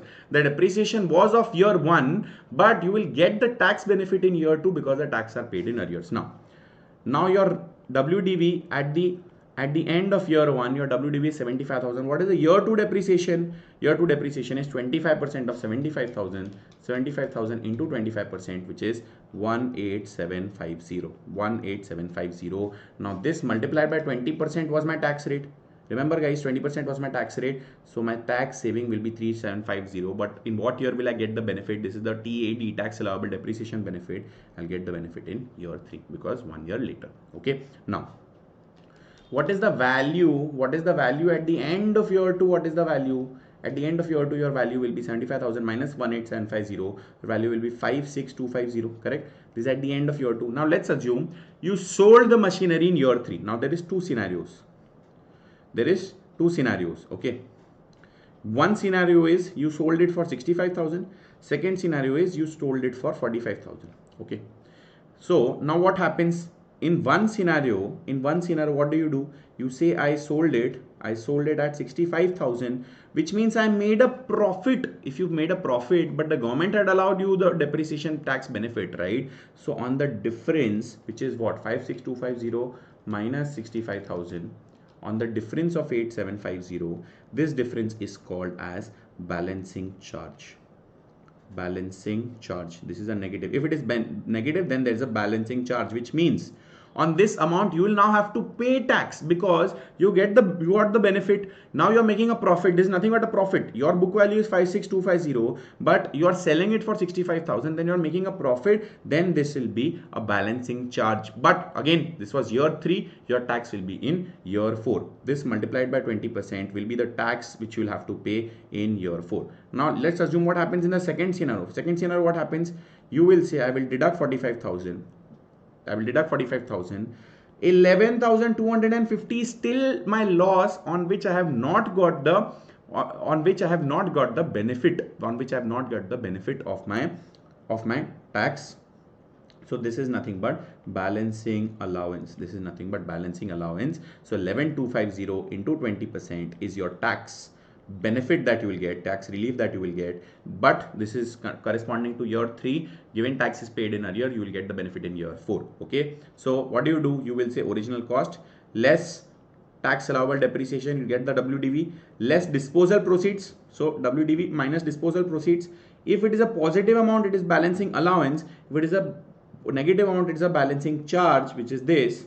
And if it is a balancing allowance, then you get the tax benefit. If it is a balancing charge, you have to additionally pay the tax. Okay, I hope this is clear. What does balancing allowance do? It means you will get an extra deduction, but balancing charge will mean you have to pay an extra tax, which is cash outflow. If it is extra deduction, there will be a cash inflow. Okay, coming back, you have to read the question if it is WDV method, which is reducing balance method, or it is a straight line method.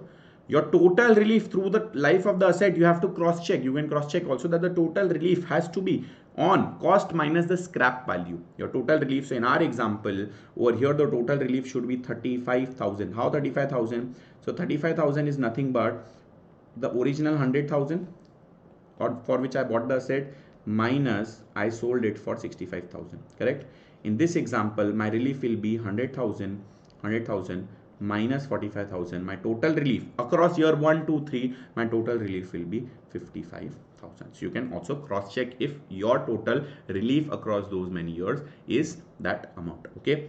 Now, timing as early as possible you will claim, except the year of disposal. In year of disposal, you will directly go for balancing allowance or balancing charge. At disposal, you will go for balancing allowance or balancing charge. Okay, there's an example given, but we've already considered an example. Now, there's a common MCQ that could be asked in the exam. Is depreciation, is tax allowable depreciation, is TAD a relevant cash flow? Is TAD a relevant cash flow? I want you to put a yes or a no. Is TAD a relevant cash flow? No. Why no? Because depreciation is not a cash flow. Depreciation is a non-cash flow item. The tax benefit, the tax shield or the tax benefit on this depreciation is a relevant cash flow. If in MCQs they were to give you 4 options and they were to say which of these is a relevant cash flow versus not a relevant cash flow, you will say the tax benefit is a relevant cash flow. TAD, tax allowable depreciation in itself is a not relevant cash flow, but the tax relief is a relevant cash flow. Only the tax effect is the relevant cash flow. Clear? I hope this is clear. Okay, I hope this is clear. Now is the concept of depreciation, balancing allowance, balancing charge and taxation, which year to pay, what rate to pay, tax paid in arrears, is all those concepts clear? If yes, I will now move to the working capital concept. All those of you attending live, again, all those of you are still live, just keep putting in a yes, thumbs up or hi, whichever works. At least I should know that you all are live. If you are understanding, please say yes. Even if not, if you have any doubts, please feel free to ask. I will address those right now. This is the best platform that you can get to have all your doubts addressed. In a way, by the way, guys, by the end of the by the end of the investment appraisal chapter, we would have also covered all the tips and tricks for section C questions as well. When you will sit and solve those questions, right, you will realize that this is what sir had told me. For example, the Burger equation. For example, tax paid in arrears. For example, the tax allowable depreciation. All of those tips and tricks, for example, the NPV formula, IRR formula, for example, specific inflation rate, right, given in current terms, you have to inflate to the next year and so on and so forth. You will keep realizing, for example, sunk cost, you'll keep remembering the dating example that I gave you, right, that, and you will use that to decide whether it is a relevant cash flow or not. So guys, it is super important, and for those of you who are attending live, I'm very happy. I have gotten a yes from Parvesh. I am assuming the others are also live. Bhargav, Vruddhi, Ruchi, Nizia, Diksha. If you all are still attending live, just keep putting in a yes. Okay. Now quickly moving to the next concept, which is working capital. What is working capital? I think all of you are smart students. You've studied FR, you've studied accounting, so most of you know what is working capital. Short-term assets minus short-term liabilities, or I would say current assets minus current liabilities, is your working capital. How do you do from a cash flow perspective? What do you do? You will say, if my year one sales is 1,000, year 2 sales is 1,200, year 3 sales is 1,500. My working capital given in the question is 10%, hypothetical. Okay, my working capital in the question they have given at 10%, which means when do you invest the working capital? Working capital is what? Effectively, it is your inventory, it is your receivables, etc., minus your creditors, minus a new bank overdraft, etc. So if there is a total revenue of 1,000, then you need a working capital needed is what? Working capital needed for the respective years is 100 over here, 120 over here, 150 over here, correct? But when do you invest this from a cash flow perspective? This has to be invested at the start of year 1. Start of year 1 means end of year 0. So this 100 needs to be invested here. Now, you've already invested 100. Next year you need a total working capital. Year 2 sales is 1,200. So at the start of year 2 means end of year 1, you need 120, but you already had put 100, right? So you need an additional, and this is all cash outflows, right? Because you are investing. In year 3, you need 150, but you had already invested 120, so incremental you need is 30, which will be at the end of year 2 or start of year 3. Now, if it is a 3-year project, the project ends at the end of 3 years. All of these 3 you will get back. Year 3, you will receive all the 3. Year 3, you will receive the entire 150 at the end of year 3. Okay, along with any scrap value, etc. You will receive all of it by the end of year 3. Okay. So cash flow, initial investment at T0 increases or decreases during the project, and at the end of the project all the working capital is released. Okay, now what happens when there is inflation? What happens when there is inflation? When there is inflation, you simply say working capital is a percentage of sale. Sale already includes inflation. Now if sale does not already include inflation, you inflate the sales. Working capital should only be a percentage of sales. Full stop. Full stop. Right? Full stop. So inflation automatically gets incorporated. You calculate the actual money of the base, which is sales, then you calculate working capital percentage on the inflated figure. Once you do that, automatically you have taken into account. Okay, so if let's say in this case selling price is inflating by 8% every year, you inflate the selling price every year and you simply calculate 10% of the inflated price. Inflation has already been addressed. Now this is the format. Someone was asking me for the format, right? This is the, not asking me for the format, but one of the requests was that we need to address section C, right? One of the questions was that, request was that, which is from Nehal, right? So how do you incorporate sections, or how do you solve section C long form questions which have tax, inflation, and working capital? Now the way I always say is, you have, what do you have? In a movie you have a director, in a movie you have a director, in a movie you have a hero, in a movie you have a director, you have a hero, you have a side hero. Side hero does what? Side hero helps. Side hero helps the hero. There will be a villain. There will be a villain, and there will, this is 4, and there will be 2 side characters. Okay, there are 2 side characters. So there are total 5 characters. Okay, there are total actually 5, but then this is 2.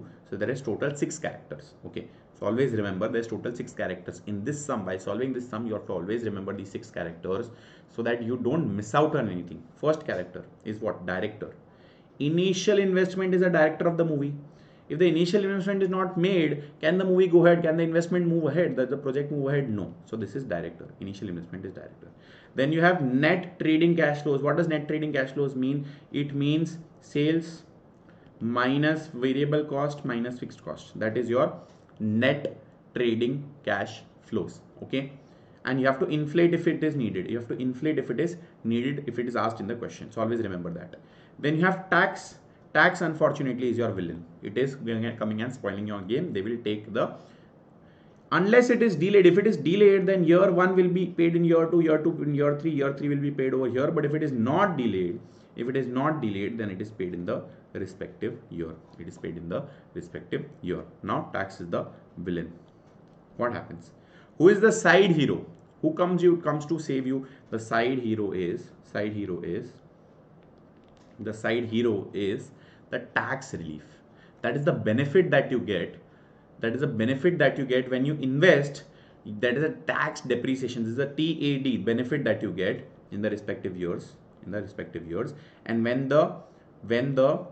and by the way, this is if it is delayed. Year 1 you get in year 2, year 2 you get in year 3, and in the last year it will be balancing allowance or balancing charge. Now it will be either in year 3, okay, or it will be in year 4. Why will it be in year 4? If tax is delayed. Okay, now this is side hero, and you have 2 more side characters. What are the side characters? There's going to be a scrap value. This is side character, correct? And working capital. This is your side character. Working capital, effectively, if you see, everything comes back to you. Okay, everything comes back to you. It is just about the timing, year 1, year 0, etc. Okay, and then if you total all of this, right, then this is net cash flows.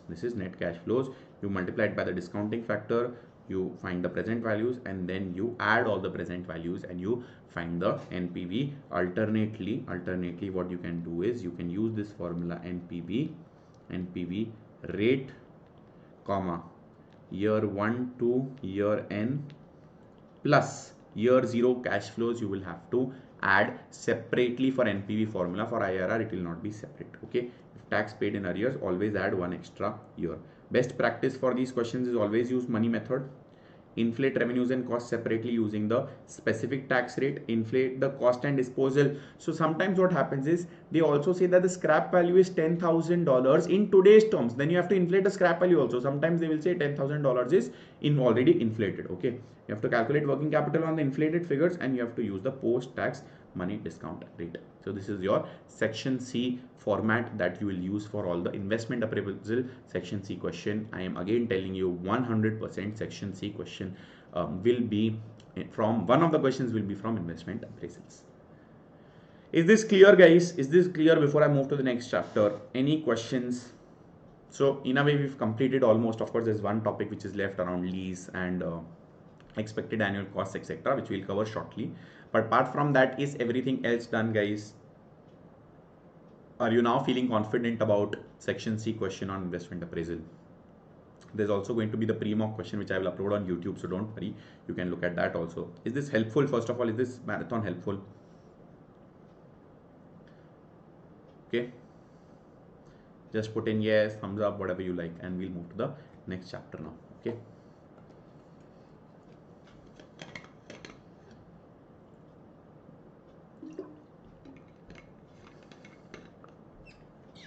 super. I see a yes with a lot of S, so I'm guessing it is actually helpful. Super. Thanks Parvesh, thanks Ruchi. I'm expecting the others also to at least, and even if it is not helpful, you can say no, don't worry, it's okay. I am happy to take constructive feedbacks also. So please feel free to put in a no, a yes, a thumbs up, okay, anything works for me, guys. Okay, I'll quickly move ahead now. So lease versus buy decisions. Okay, this is the next topic. So asset investment decisions and capital rationing. Okay, thanks Ruddhi. Now what happens in case of lease? There's two options. Okay, if you don't have money to buy an asset but you still have to buy an asset, what do? You will say I have two options. Either I lease the asset from a leasing company, or I will take the loan from a bank, which is borrow from the bank, and I will buy. That is the second option. So those are the two options. In exam, what do? And there's relatively a lower chance of this question being asked, but it can very well be asked, right? What do we say? We have to compare these two options, compare the two, and suggest which should we go for. Which one should you go for? One that has the lowest NPV. Why lowest NPV? Because when you decide whether to lease or whether to borrow, you will have to go with the option that has the minimum cost. That is a minimum cost. Now someone will say, but sir, if I'm leasing the machinery or buying the machinery, I will also get some positive cash flows, right? NPV, typically we go for the highest positive number. Whether you should buy the machinery or not, we've already studied in the previous chapter. That is a separate decision. Assume you have decided that you want to buy the machinery. Now the question in this chapter is, how do you buy that machinery? Should you buy the machinery using leasing, or should you buy the machinery using borrow and buy? If you go for lease, who owns the machinery? The company which is leasing to you is owning the machinery, correct? You don't own the machinery. So who will get the benefit of depreciation? They will get the benefit of depreciation. Who will buy the machinery? They will buy the machinery. Who will get the scrap value? They will get the scrap value. What do you get? From a cash flow perspective, you will pay lease every year. So annual lease payments, correct? And on these lease payments, you get the tax benefit. You get the tax benefit on these lease payments. Is this correct? Correct? Now, if you borrow and buy, then what happens? What are the relevant cash flows from your perspective? If you borrow, then you'll borrow from the bank and then you will pay interest on that. But guys, that is, you don't have to consider it a part of the cash flow, because that will already be considered in your cost of capital. If you are paying interest and if you are getting tax benefit on the interest, that already gets considered as a part of your cash flow. So do not consider interest or tax on interest and tax on interest as a relevant cash flow. Okay, always remember. Anyways, I've given this in the exam tips as well. If you see, it is already given in the exam tips. All of these things are already given in the exam tip. Still, I'm also wanting to mention this live in the class. So you will borrow and you will buy. So the relevant cash flow is initial investment, correct? The relevant cash flow is initial investment. Then year on year, what happens? Year on year, you get the tax benefit on tax relief on WDV. Tax relief on WDV, you bought the asset, now you'll keep getting the benefit on taxation. And number 3, scrap value. Number 3 will be scrap value. Correct? So these are the relevant cash flows from borrow and buy perspective, and for lease it is only annual lease payments and tax benefits. Okay, is this clear? Because the leasing company will get the tax allowances, leasing company will will be able to own the asset, etc. From your perspective, it is only lease payments and tax relief. But for buying perspective, you are the one to own the asset. So purchase cost, salvage value, and tax implications. Okay. Now, for leasing, typically in the exam, and this is a common mistake point, so be careful over here. What will they do? They will say annual lease is 10,000 per annum. Annual lease is 10,000 per annum. Paid in advance. Okay, paid in advance. So let's say if it is a 3-year lease, and you are paying in advance, what will you do? For year 1 you will pay in year 0. Okay, for year 2 you will pay in year 1, for year 3 you will pay in year 2. Clear? But they will say there's a 20% tax relief that you will get, but tax relief is in arrears. That is in 1 year arrears. Now the question that I will ask you is, if it is in arrears, should I consider 1 year from year 0 or should I consider 1 year from year 1? Put it in the chat box. Should I consider 1 year from year 0 or should I consider 1 year from year 1, guys? Please tell me. 1 year from year 0 or 1 year from year 1? If tax is to be paid in arrears, should it be 1 year from year 0 or should it be 1 year from year 1? Guys, important question. Please tell me. Guys, it should be 1 year from year 1, because the payment represented the payment that I had to make in year 1, irrespective of the fact that I have paid it 1 year earlier. From a P&L perspective, when do you put it in the P&L?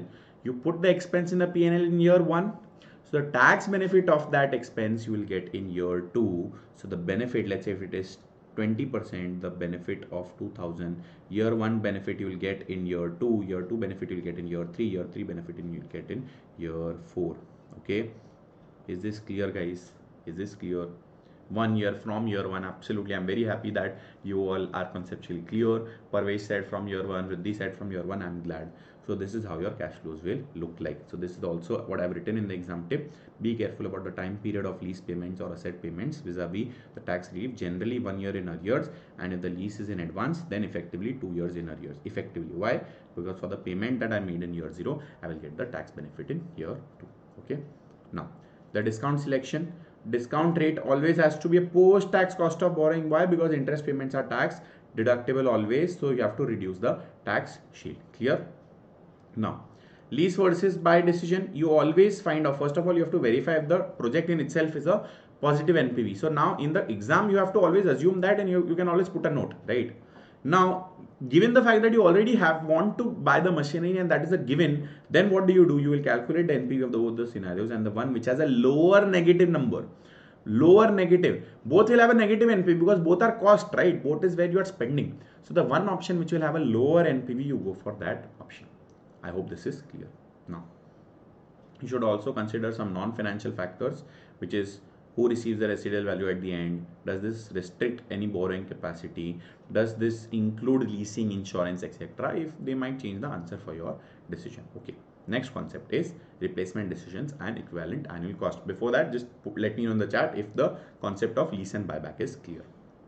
Now, what happens in case of replacement decisions? Let's say if you have a machinery, I can take an example of Activa also. Let's say if you have an Activa, you want to change it, you can change it. The option to change is there in 3 years, the option to change that is in 5 years or 7 years. Now, let's take an example of machinery also. Your machinery costs $100,000. Okay, $100,000. Okay. Now, if you sell it after year 1,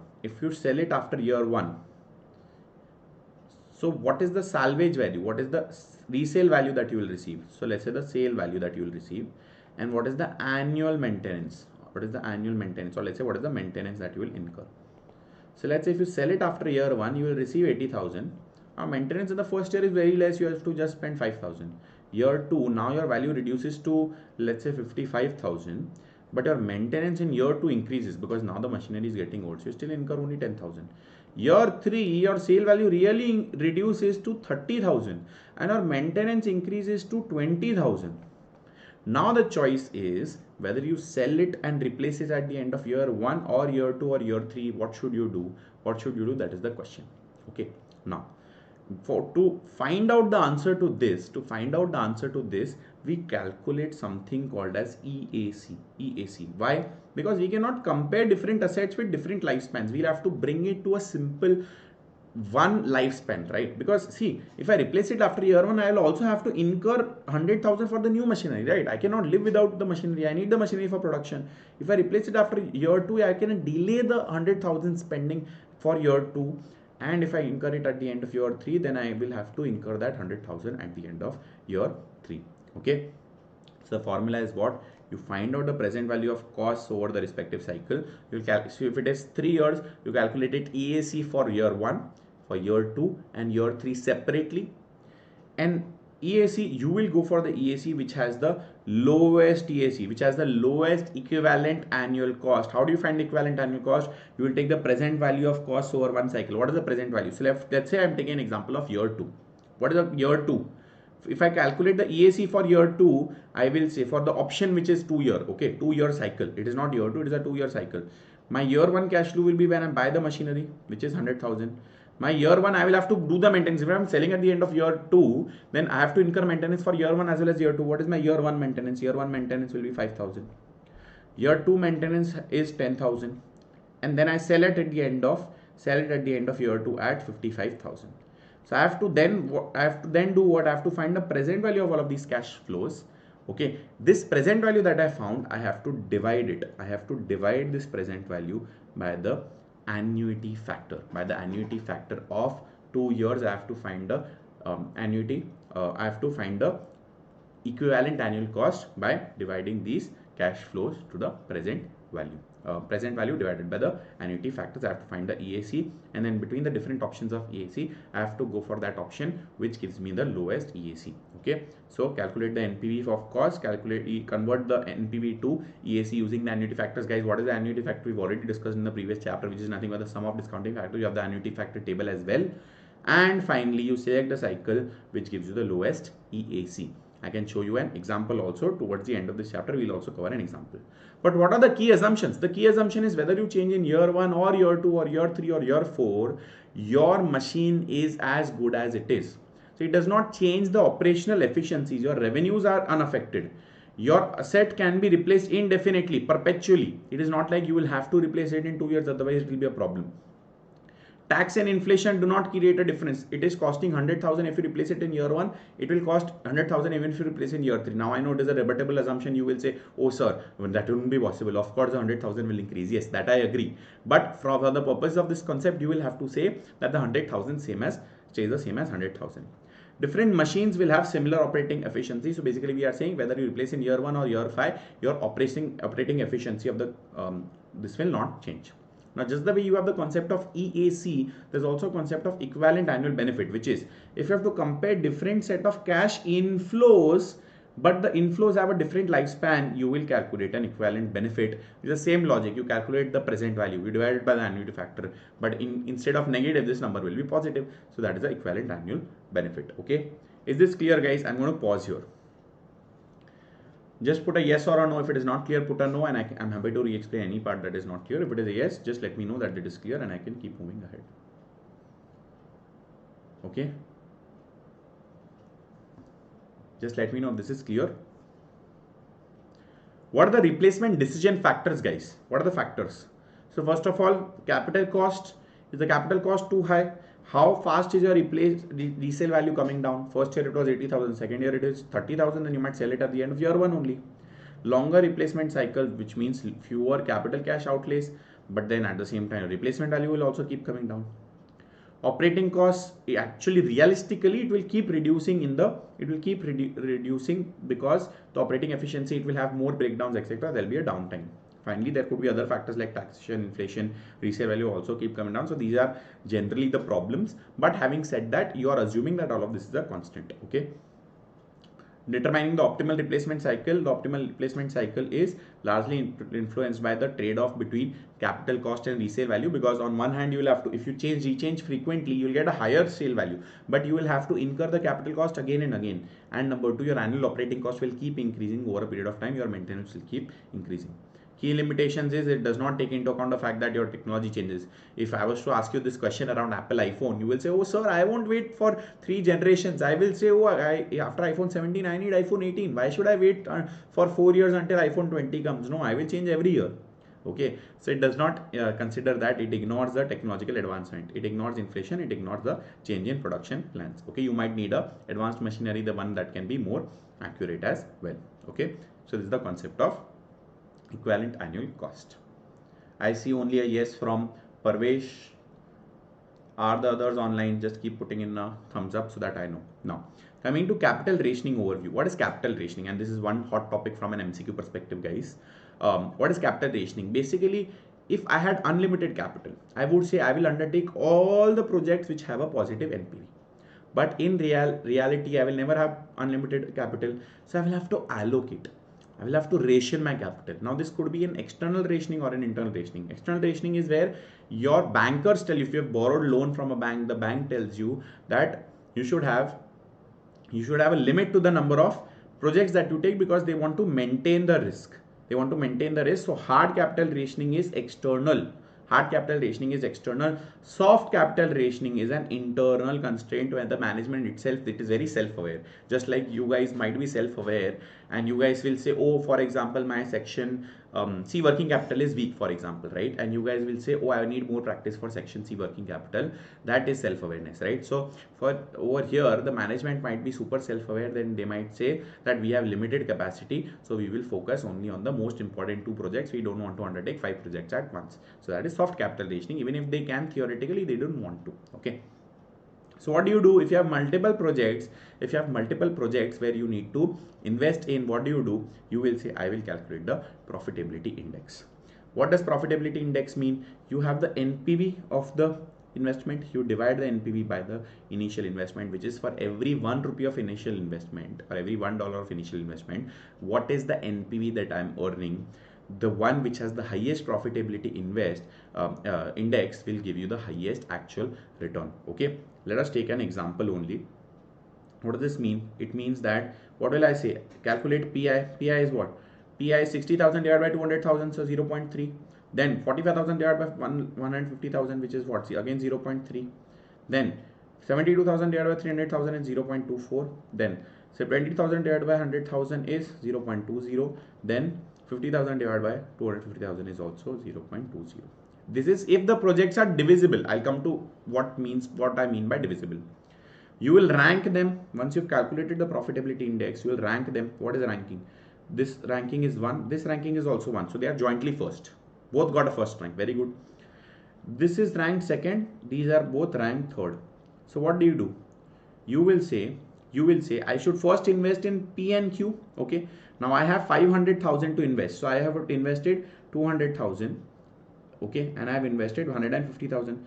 So the total is what? The total is 350,000. Now I am left with only 150,000. If I am left with only 150,000, what do I invest? I will invest in R. Assuming that R is divisible, I can invest only a part amount in R. So I will invest 150,000 in R. This is my combination if my projects are divisible. Now, the same example, if my projects were indivisible, then what do? I will put a different combination. I will do a trial and error. What will I do? I will say, if indivisible, I will do different combinations, which is what? I will say I do P plus Q plus S. That is one combination. Okay, that is combination number 1. Second combination is I will do Q plus S plus T. Okay. Third combination is I do P plus R. Correct. So P plus Q plus S. So 2 lakh. 1,50,000, 3,50,000 plus 1 lakh, 4,50,000. What is the NPV total? 60,000, 45,000, which is 105,000 plus 20,000. So NPV for option number 1 is 105,000 plus 20,000. So this is 125,000. Correct. NPV for the second option, Q, which is 45,000 plus S of 20,000.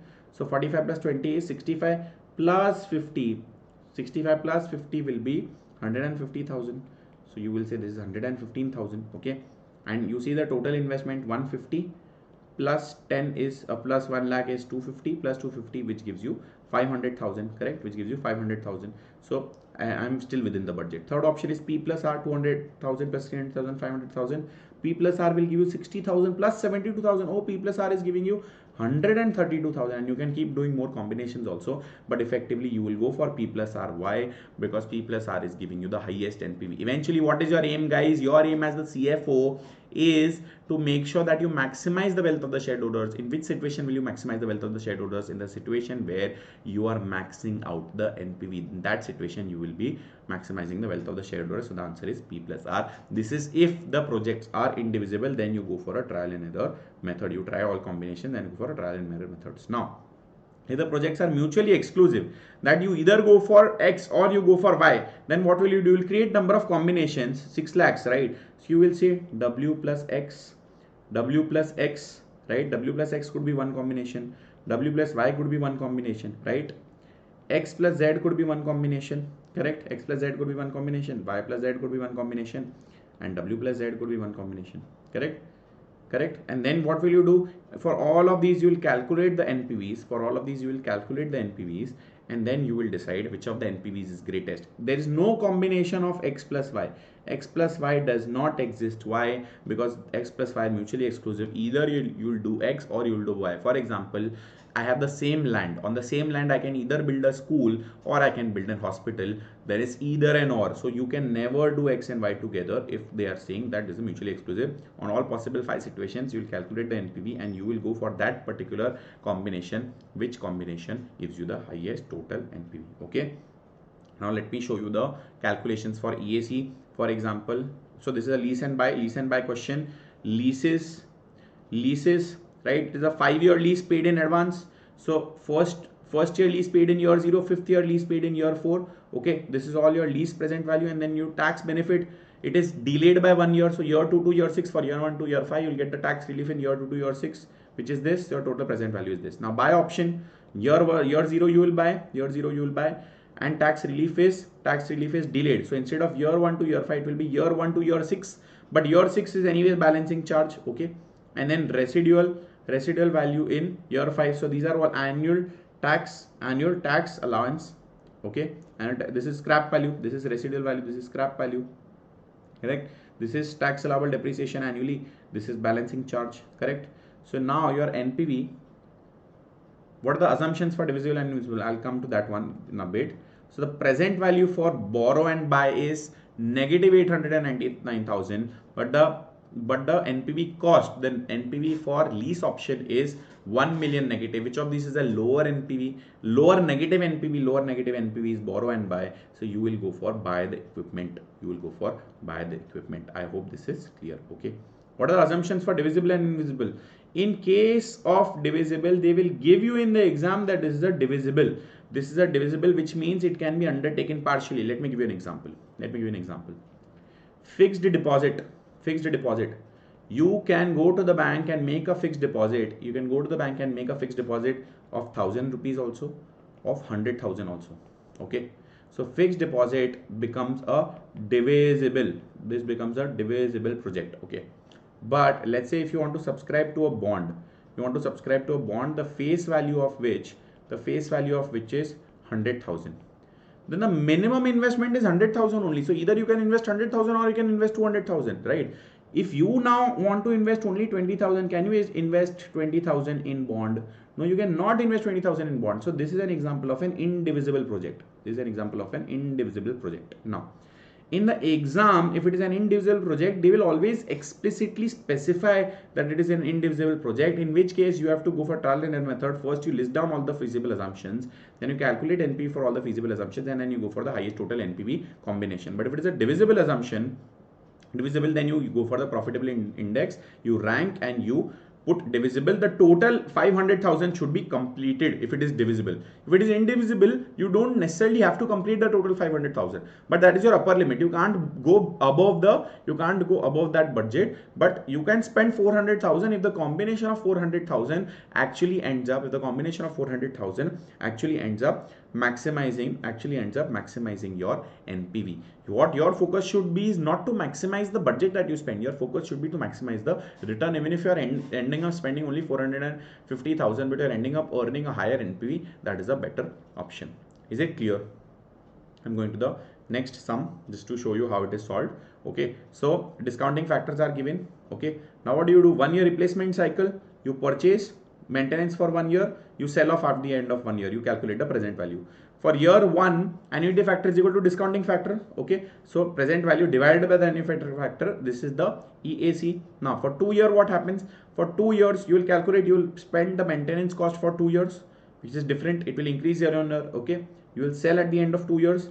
You'll find an NPV. Do not compare, this is a mistake. Do not compare NPV to NPV. Now this NPV you have to divide by the annuity factor for 2 years, and then you calculate the equivalent annual cost. Similarly, you calculated the equivalent annual cost for 3 years using the annuity for 3 years. Now for this, you will calculate the EAC and you will compare. The EAC is the lowest for year 2. So you will go for the option where you replace the asset or machinery or whatever every 2 years. Okay.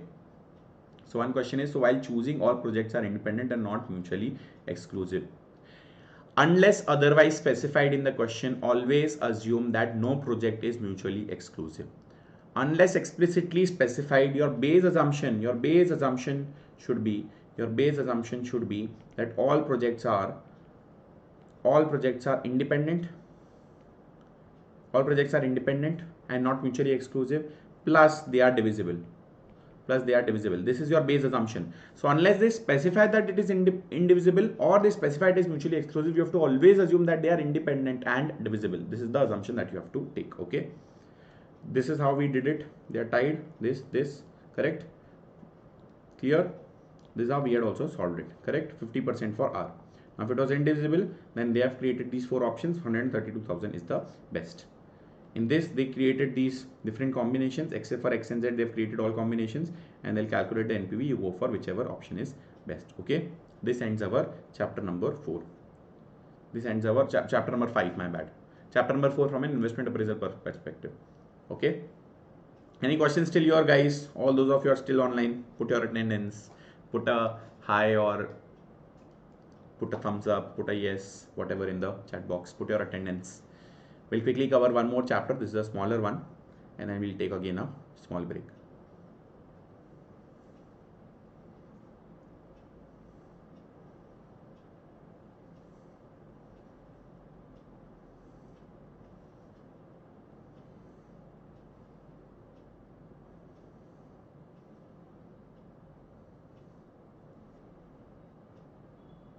Guys, I'm waiting for your message, thumbs up, whatever.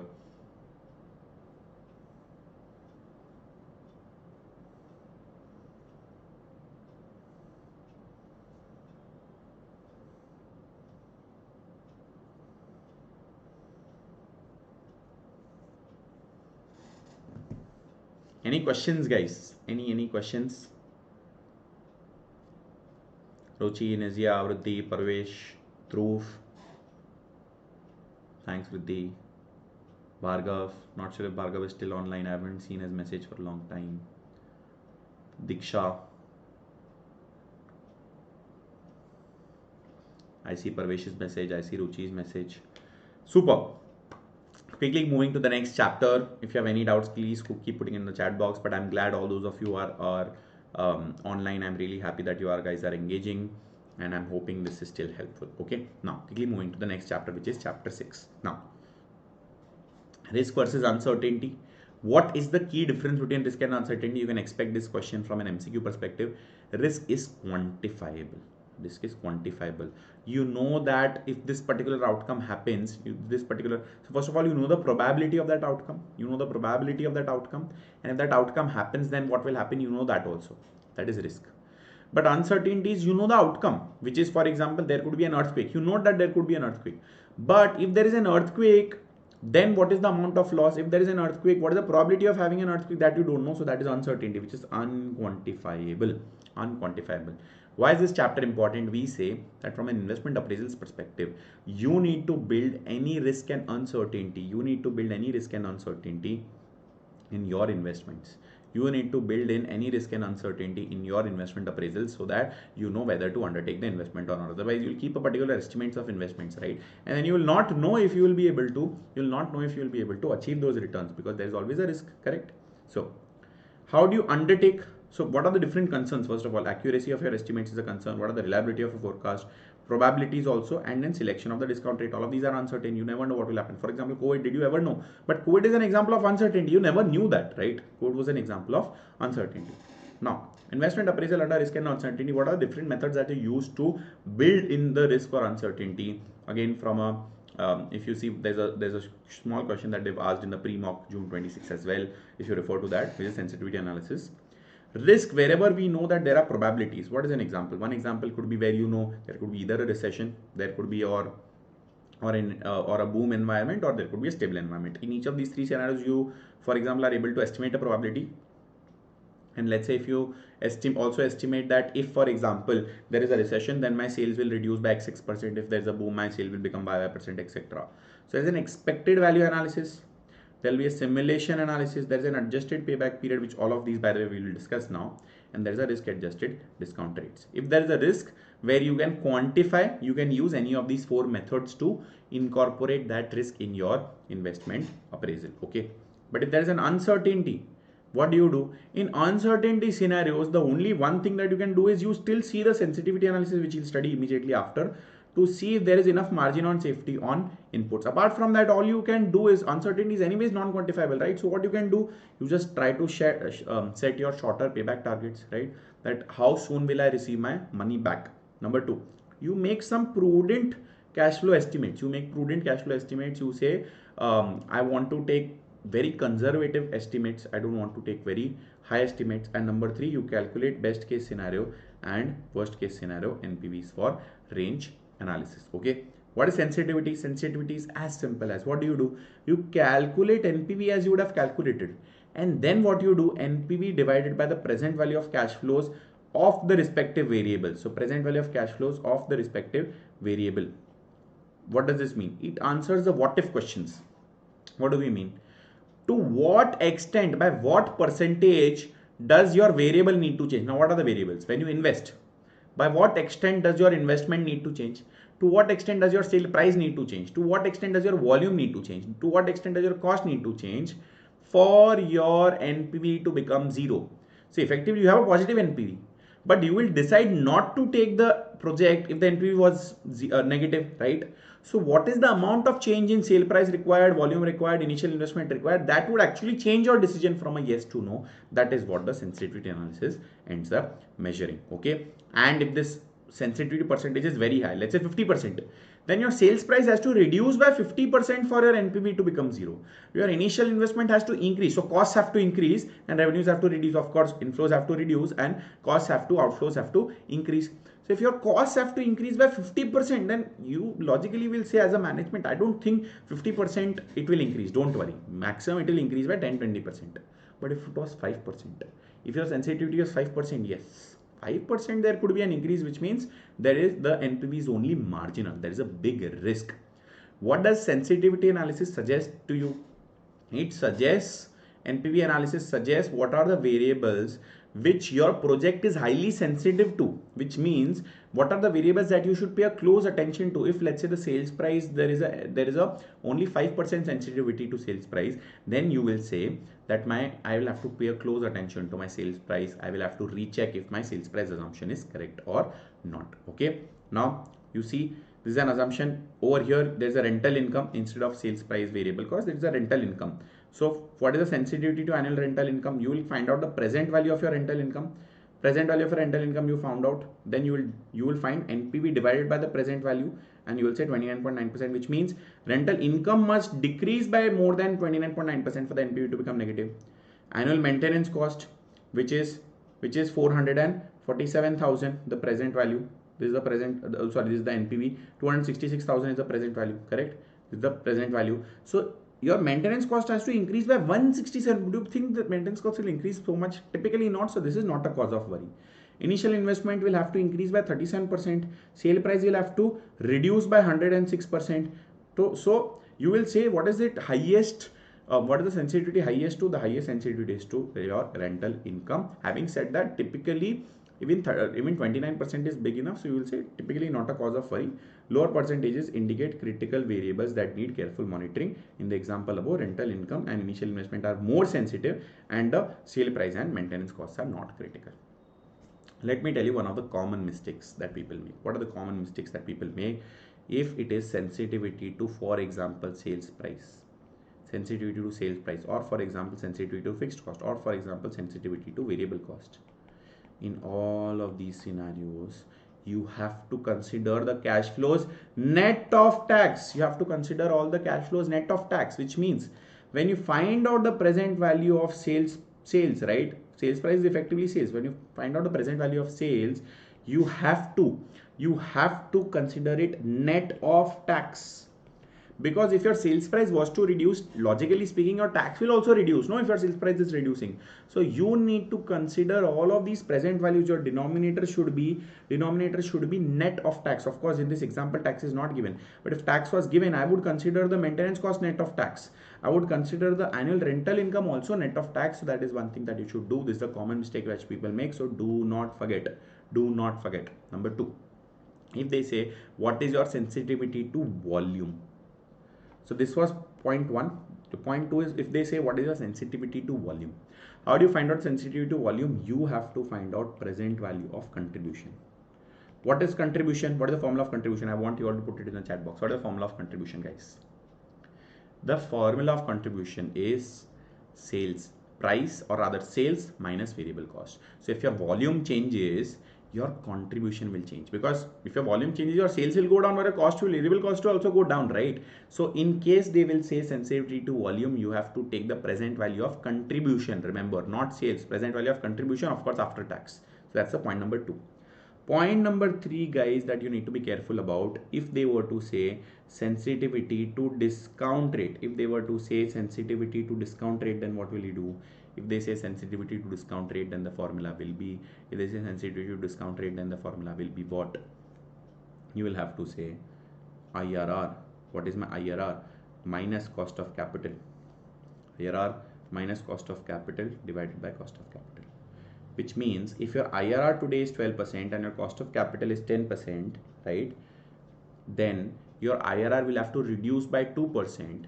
Or in other words, your cost of capital will have to increase by 2% for your NPV to become 0 or negative. Okay, so for discount rate, the formula is slightly different from this formula. For everything else, the formula is NPV divided by the present value of respective cash flows. For this scenario, the discount rate is IRR minus cost of capital divided by the cost of capital, which is the discounting rate. I hope this is clear, guys. Think about it. We have not just covered the entire revision. We are also covering what are the key corner points in each of the sum. We are also covering what are the common mistakes that people make. We are covering all the corner cases. These are the common mistakes. This is a corner case. This is a corner case, right? And yet I could have simply said the formula of sensitivity and I could have moved on. But I want to give you, for all those of you who are attending this, I want to give you the benefit that we discuss all those corner cases, so that when you see that corner case in the exam, you know that yes, sir had told me I need to be very careful over here. Okay, so if helpful, do put in a thumbs up in the chat box. Again, those of you who are attending live, what are the benefits of sensitivity analysis? Simple. It is a very simple one to use. It will identify critical areas that the management should be using. This has been advantages and limitations of sensitivity analysis was asked in the pre-mock June 26. What are the limitations of sensitivity analysis? The issue is when you look at the sale price, right? You will look at sale price only in isolation. But in reality, when your sale price reduces, right? When your sale price in reality reduces, your sales volume might also change, right? Because there is a price elasticity. If you reduce sale price, probably sales volume increase. Or let me put it this way, if in recession your sales price reduces, your cost will also reduce, no? So typically, while sensitivity analysis assumes that variable changes independently, in reality price increases often accompany cost increases. Okay, now, and there are others also, no probability assessment, partial analysis. You can read through all of these. It's very straightforward, so I'm not explaining each point here. Expected value analysis, which is what? The probability of recession, the probability of boom, etc. Now, over a long term, if you keep repeating the same cycle over a long term, which means in my example, if I say I'm not just looking at whether my year 1 will be recession or boom, I am saying from a 20-year perspective, it will average out. 1 year will be boom, 1 year will be recession, 1 year will be stable, correct? So in the scenario where it is a long run average, you are going to repeat. This is also an MCQ point, right? If you repeat, by the way, you cannot use expected value method if you are repeating them. If you are not repeating, if it is a one-off project, you cannot use expected value analysis. Okay, you can use it only if it is repeated many times. This is also tested in MCQs. What do? You will simply assign the probability to each outcome. You will calculate the NPV from each outcome. For example, NPV of recession, then you will say probability of stable environment multiplied by the NPV of the stable environment, etc., etc., and then you have to add all of these. So expected value is basically the probability into the NPV of each of these scenarios. So you have to decide on the basis of expected value. Condition is what? Reasonable basis exists for forecasting. First of all, there should be a logic why you are putting a particular probability, why you are putting a particular NPV. There should be some logic, right? And second is the investment is relatively small compared to the total business assets. The decision represents that category which is of repetitive nature. So over here, urban route, rapid growth, stable demand decline. What do? You simply say probability 0.35 into 450,000, which is this. 0.45 into 200,000, 0.2 into 100,000, you will minus 100,000. You will simply add and you will say my expected value is what? 227,000. You'll find the expected value for both the scenarios. Now this is the twist. This is where your comments come. So someone who said what are the easy ways to get marks in section C, or what are the common mistakes to avoid in section C? One thing that is important is all those of us now, we are all finance students, commerce students, right? So what do? We are fully focused on calculations and formulas so much that we forget to write the comment. From an ACCA perspective, what is important is to continue to assume that you are the CFO, and what is the final decision that you take. So you have to always put the decision, put the interpretation, put the comment. What is the comment over here? The comment over here is that yes, urban route has a higher NPV, correct? But if you see, urban route also has a higher dispersion. Urban will do very well in case of rapid growth, but it will do very bad. It will have a negative NPV if there is a decline. But rural, even in case of a decline, it will at least have a positive NPV. So if the company is risk averse, if it wants to at least reduce the probability of a negative NPV, even if the expected NPV is lower for rural route, it will still want to go for a rural route. But if it is just in position to increase its expected NPV, it will want to go for an urban route. That's what it has written. You should select urban route, but you have to give a caveat saying although urban route has a higher NPV, it has a wider outcome variance. 550,000 range. What is the range? Range is effectively this 450,000 minus the 100,000. Now minus becomes plus, so 550,000 is the range. Over here, if you see the range, 280,000 minus 50,000, the range over here is only 230,000. So urban route is also riskier. Is this clear, guys? Are all of these corner cases for sensitivity that I explained you helpful? Is this caveat that I am explaining you in general revision lectures, you will never get these corner cases, but I am trying to help you out to the best of my abilities. Is this helpful? Just put in a thumbs up if all of this is helpful. Okay. Now this question could also be asked in the examination. It is a very simple question. If you see there's a demand of 5,000, stock of 5,000, simple, you will make X amount of profit. But if you have the stock of 5,000, demand is less, then on the remaining amount you will make a loss on the remaining products. So what is the total NPV for each of these cases, you will find out, and then you'll find out the expected value, because there's a probability that is given over here. Then you simply multiply and add. Okay, super. What are the advantages? Advantages is calculations are straightforward, they are easy. You can consider multiple possible outcomes. It quantifies the probabilities exactly, correct? And it produces the optimization rule. What are the limitations? There could be complex. Probability forecasting is always complex, right? It provides only an average, but it ignores the outcome dispersion. We just saw it within urban versus rural, correct? Probabilities are typically subjective. It ignores the risk attitude of the investor, and it is inappropriate for one last time investing. This is a topic that could be asked in MCQs. Okay, now when I say MCQs, I mean to say section A and B. MCQ does not mean necessarily MCQ. It could be in general an objective question. I'm just trying to put it MCQ over here for the sake of simplicity. Okay, it is not necessarily MCQs. Now joint probability. So effectively now this is all complex. I mean, you can read it and you know also, you would have all studied maths and stats. But what are we trying to say? We are saying that in a scenario where year 1 cash flow is 300,000, my year 2 cash flow will be 400,000. ifs and buts. So for example, I say if I get more students in year 1, if I get 500 students in year 1, those 500 will tell another 500, so I will get 1000 students in year 2.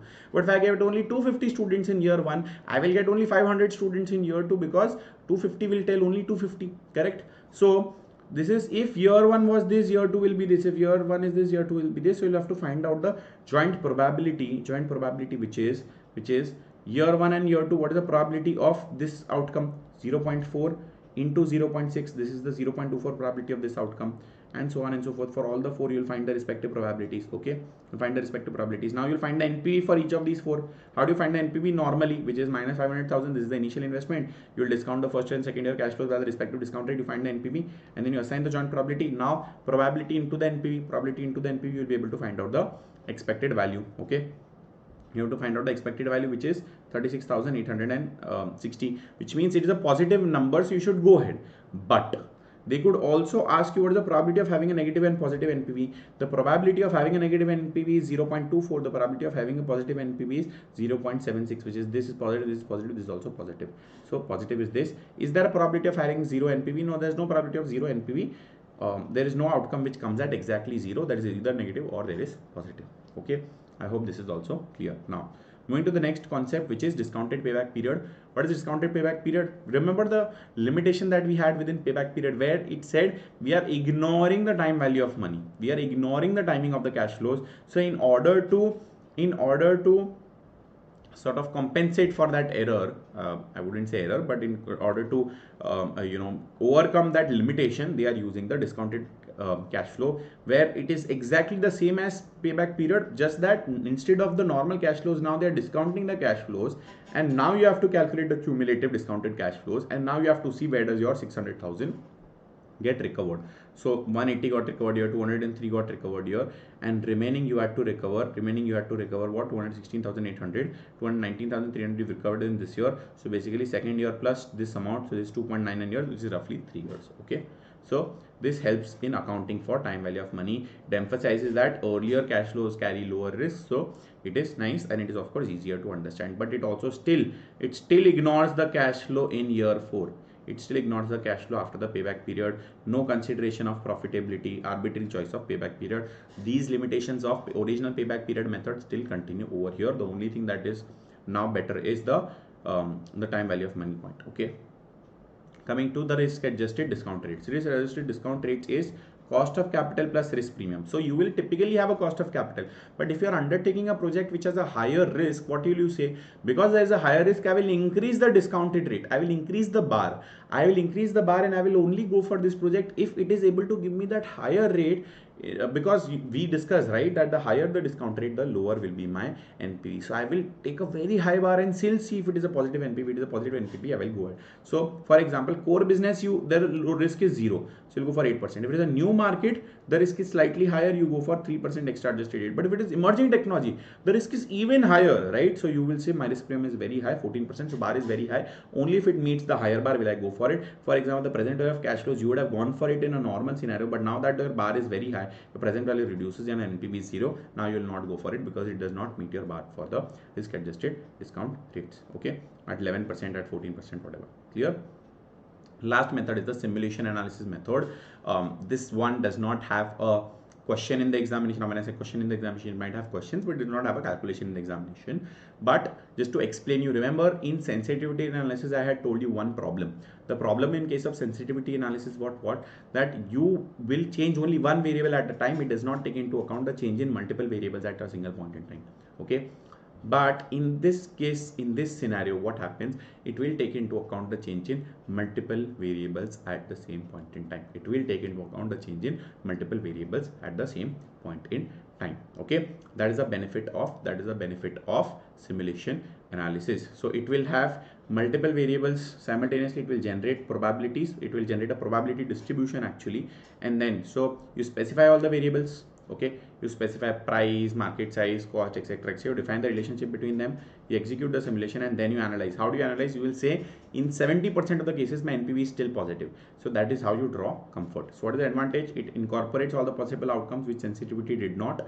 Okay, it captures the variable correlations, which again sensitivity did not, but the limitation is it is very complex, and which is that they will not put it in the examination for you. Probability distribution will also be difficult to specify substantial computational resources. From an exam perspective, it is limited only to interpretation and discussing methodology. They will give the number, they will say okay, X percentage is positive NPV, Y percentage is negative NPV, should you undertake the project or not, or just probably interpret. Okay, this does not have any computational things. Okay, is this clear, guys? Any questions over here? Any questions still here? Over here we end the section D, which is investment appraisals. All section D concepts are clear. You have, see, at the end of every chapter you also have comparison techniques, you also have examination techniques and tips, right? Which is when questions ask you to do this, what do you do? Your formulas, your practice questions, practice question solutions is fine, right? So all these things also the notes have, which will benefit you. Do put in a thumbs up, guys. Again, please put your attendance, all those of you who are watching live. Now that we've completed the chapter of investment appraisals, next up let us go for the chapter of dividend decisions. But before that, let us take a short 5-minute break. And sorry, I'm not giving you a lot of breaks, but the reason is in fact I'm the one who's speaking, so I need a lot of break.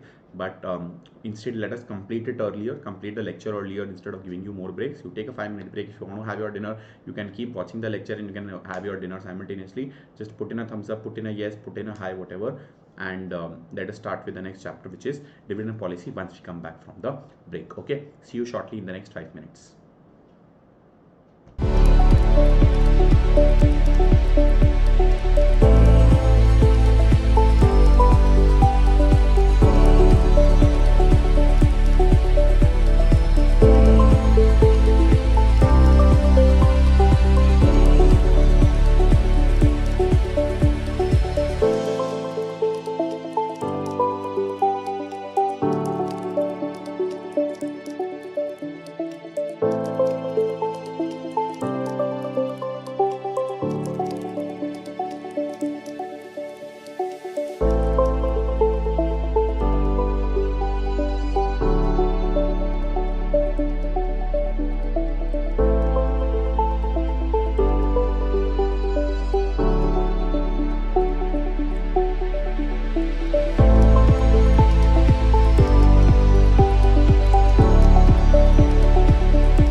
back. I hope you got some short break.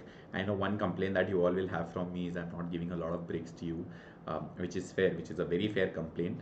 But on the other hand, if I give you, let's say, 10-15 minute breaks every hour, the issue might be that we'll have to stretch until 10:30. I'm instead trying to finish a little earlier, and that will in fact be of more benefit for you all. Okay, so I hope that is fine, and I hope you all will be able to bear with me until that. Okay, so I think another hour and a half is what we'll stretch, and then I think we should be fine. I don't think we'll need another break until we finish. Maybe we can go at a stretch and finish till 9:30, but maybe we can also take a break. So you guys feel free to let me know on the chat box if you need a break at any point in time. Just put a message saying break, and then we can take a break. I'm more than happy to give you a break if needed. Okay, and if you guys are back from the break, just put a hi, put a thumbs up, put a yes, anything, so that I know that you guys are with me.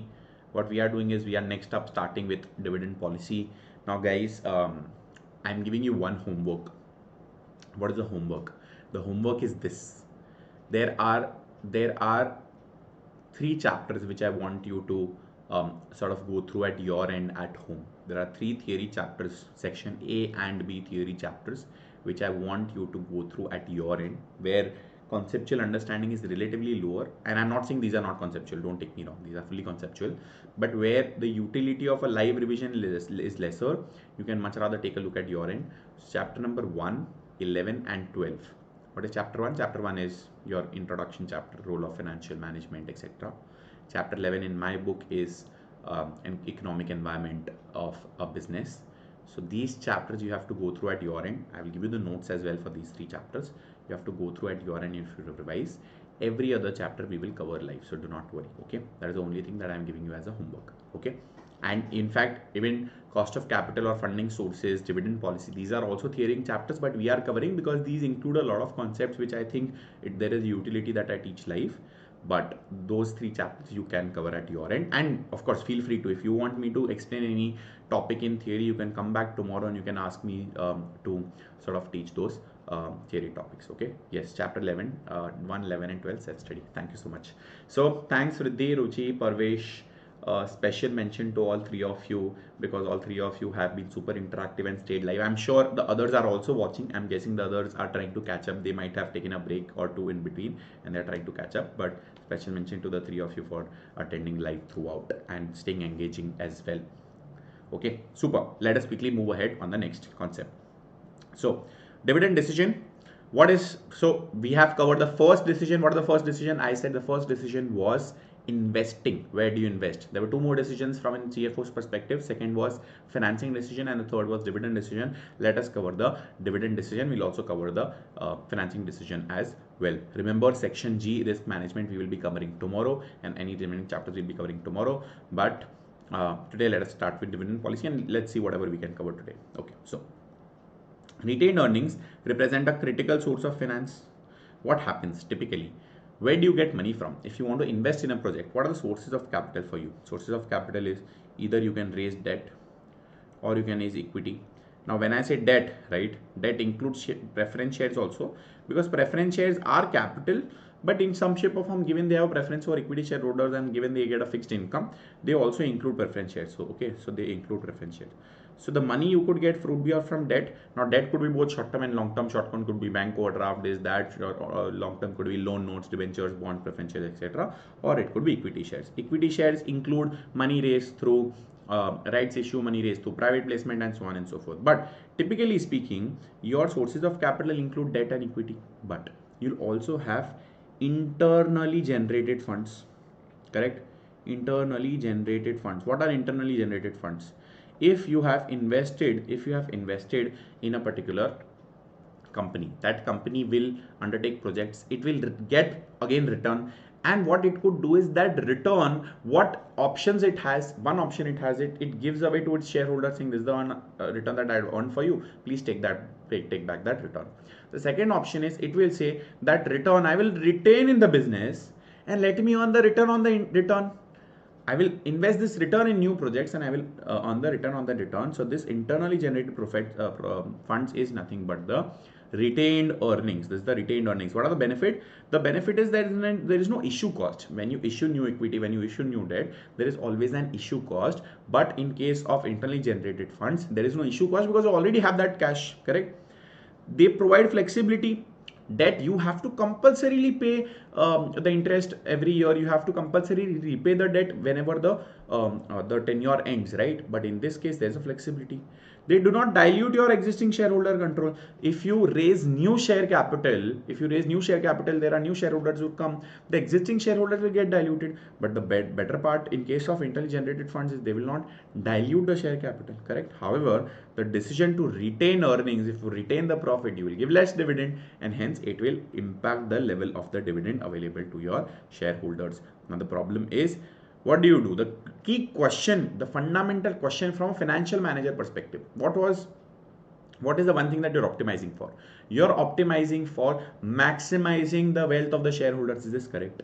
Whether you give the dividend or you don't give the dividend and invest the money in the business, does that change the answer on whether the wealth of the shareholder changes or not? That is the key question. This key question is what this chapter will answer for you. Okay, now I'm sorry. Yes. So first theory is Modigliani-Miller theory, which says that dividend is irrelevant. It says that if you give the dividend, they will get the money in cash. If you don't give the dividend, the share price will increase. Okay, the share price increase. So the total wealth of the shareholders, which is dividend plus share price gain, which is capital gains, right? That total dividend does not change. That value remains the same. So Modigliani-Miller says, but this is all in a perfect market situation. Shareholders should be indifferent. They should not mind because this is irrelevant to the share price provided the company invests in all available positive NPV projects. Of course, the key assumption is that you should make money on that money. If you make money on that money and invest in the positive NPV projects, then the shareholders will be happy because their capital is getting appreciated. Now, these are some assumptions. These assumptions could be tested in objective type questions, in OTQs, MCQs, whatever you write it. So there is perfect markets, no taxation is there, no bankruptcy cost, the investors have the same information, and company invests in all the positive NPV projects. Okay. Why do they say the dividend is irrelevant? They say dividend is irrelevant because you will have a lower cash dividend. If you don't pay dividend, the shareholders will not get immediate, but you will have a higher share earnings. If you have a higher share earnings, your share price will grow, correct? So they will say these will precisely cancel each other out, so the shareholders should be indifferent, correct? This is the Modigliani-Miller approach. Okay, but what is the residual theory of dividends? The second theory. This theory says that first of all, if you have positive NPV projects, you should undertake all the positive NPV projects. And then if you don't have any more positive NPV projects, then you go ahead and give the dividend. So it explicitly recognizes that the costs are involved in raising new external finance. Now, I have projects. I want to undertake the project. If I give dividend, then I have to raise debt. But if you raise the debt, then there will be a cost of raising the debt, which is inefficiency. Why would you do that if you already had the cash? Don't give dividend. You use that to invest it somewhere. Correct? So what does it say? It says that you invest in all the available positive NPV projects. You finance these using retained earnings first to minimize the issue cost, and then if cash is there, you don't have any more positive NP projects, then you give dividend. So dividend becomes residual. As the name suggests, it's a residual theory. It minimizes the cost of external finance and ensures optimal capital allocation. Okay, there's an example given, but I think you all are smart enough to know by the theory itself. Now, but in real life, is life perfect? No, nothing is perfect in this life, neither you nor I. Okay, so life is not perfect. So in real life, what is the problem? Capital markets are imperfect. For example, taxation exists. There are transaction costs which are material. Information is asymmetrical. Okay, and bankruptcy is also possible, which means these real world factors, because of these real world factors, the dividend policy, whether you give more dividend or less dividend, becomes relevant, and it will affect the shareholders' wealth. Until now, what did we discuss? Shareholders' wealth does not get affected, but now we are saying it gets affected. Why does it get affected? Number one, signaling effect, and this is an important question. It could be asked in a case study, it could be asked in objective type questions also. How does signaling happen? Let's say I'm the management. I say, last 2 years I was giving you per share $10 of dividend. This year I will not give you any dividend. The shareholders will think something is wrong in the company. They don't have cash. They don't want to pay dividends. So the company is struggling with cash. So there will be a signal to the investors that something is wrong. On the other hand, if I say last year I gave you $10, this year I will give you $20, suddenly the shareholders will be very happy. They will say, oh great, the company is doing super well, despite the fact that actually the company may not have really changed versus last year. And because of that feeling that the company has something wrong or the company is doing great, the share price will change. So the increase signals management confidence, okay, which is a positive news, but the decrease in dividend signals concern where people will fear deteriorating profitability, and because of this the share price will decline. And if you decrease the dividend, the share price will also increase. Okay, if you are giving $10 last 3 years, this year you gave $7, right? These are also signaling consequences, saying it is suggesting unexpected problems. Okay, and hence what is the practical approach? What should you practically do? The practical approach is you should say that I should give a stable, every year at least $10 you give, and you give a slightly rising dividend. So one year you give 10, next year you give 10.5 or 11, the next year you give 12, so on and so forth. Even if your earnings increases by 20%, you don't increase the dividend by 20%, you increase the dividend by 6%, 7%. So that in the year where your earnings fall, you have sufficient buffers to be able to give dividend in that year also. Is this clear? This is important from an exam perspective. Taxation. Now, taxation from dividends could be very different from taxation from capital gains. So a lot of investors might actually prefer share price increases rather than dividend increases. But a lot of investors will say, this is the third one, bird in the hand theory. This is called the bird in the hand theory. Okay, which means a lot of investors will actually prefer having current income. Let's say if I'm a senior citizen, I will say, what do I know? I mean, when will I sell this share? When will I get the money? Please give me the dividend. I need money to ensure my survival because I have retired. Okay, so I want current income. Another person might say, I am a youngster. I will say, please don't give me dividend. I have to pay unnecessarily 30% tax. If you give me, instead, if my share price increases, I have to pay only 12.5% tax. If you are in India, it's only long-term capital gain, only 10.5%. So dividends are typically taxed differently from capital gains. All of these three things will actually change your outcome, change your answer on whether your shareholders will prefer dividend or not. What are the other practical considerations? Other practical consideration is legal. All those of you who have studied company law, you will know that there is a particular restriction. There is a restriction in the amount of dividend that you can give. Okay, you cannot give. The rules probably will restrict retained earnings from the previous years, maximum of current year plus current year profits, revaluation surpluses. You can give dividend only from these. So if you don't have a revaluation surplus or you don't have a retained profit, you cannot give a dividend. Okay. Similarly, if you have taken a debt, there will be covenants. What are covenants? Covenants means the conditions that are laid down by the debt holder, saying these are the conditions that you will have to comply with if you are taking a debt from my end. Now, these conditions effectively will say that you cannot give dividend or you cannot give dividend beyond XX percentage. So if that, even if you have cash or retained profits, if your dividend, if your bond or loan covenants restrict, then you will not be able to pay dividend or you will be able to limit the dividend. Last but not the least, even if you have a lot of retained profits, but if you don't have cash, I kept telling you in the chapter 1 also, in the first chapter that we discussed, that cash is not equal to profit. You may have profit, you may not have cash. Okay, so you need cash. It is determined by available cash, not the accounting profit, and you need to make sure you maintain sufficient liquidity as well. I will pause here for the next 30 seconds. Guys, is all of this clear? I know I have kept on a monologue. This is a slightly theoretical topic, but honestly it is very conceptual as well. So I hope you are able to understand.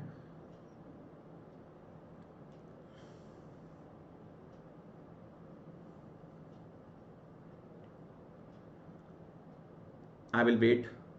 Please let me know if all of this is clear. If anything is unclear, please let me know. I'll be waiting, guys, for the next 30-40 seconds, and then I'll move ahead.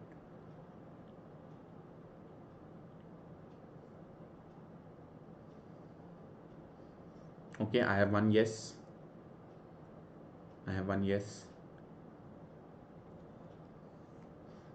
If there's a question also, please put it in the chat box. Now I'm resuming. Okay.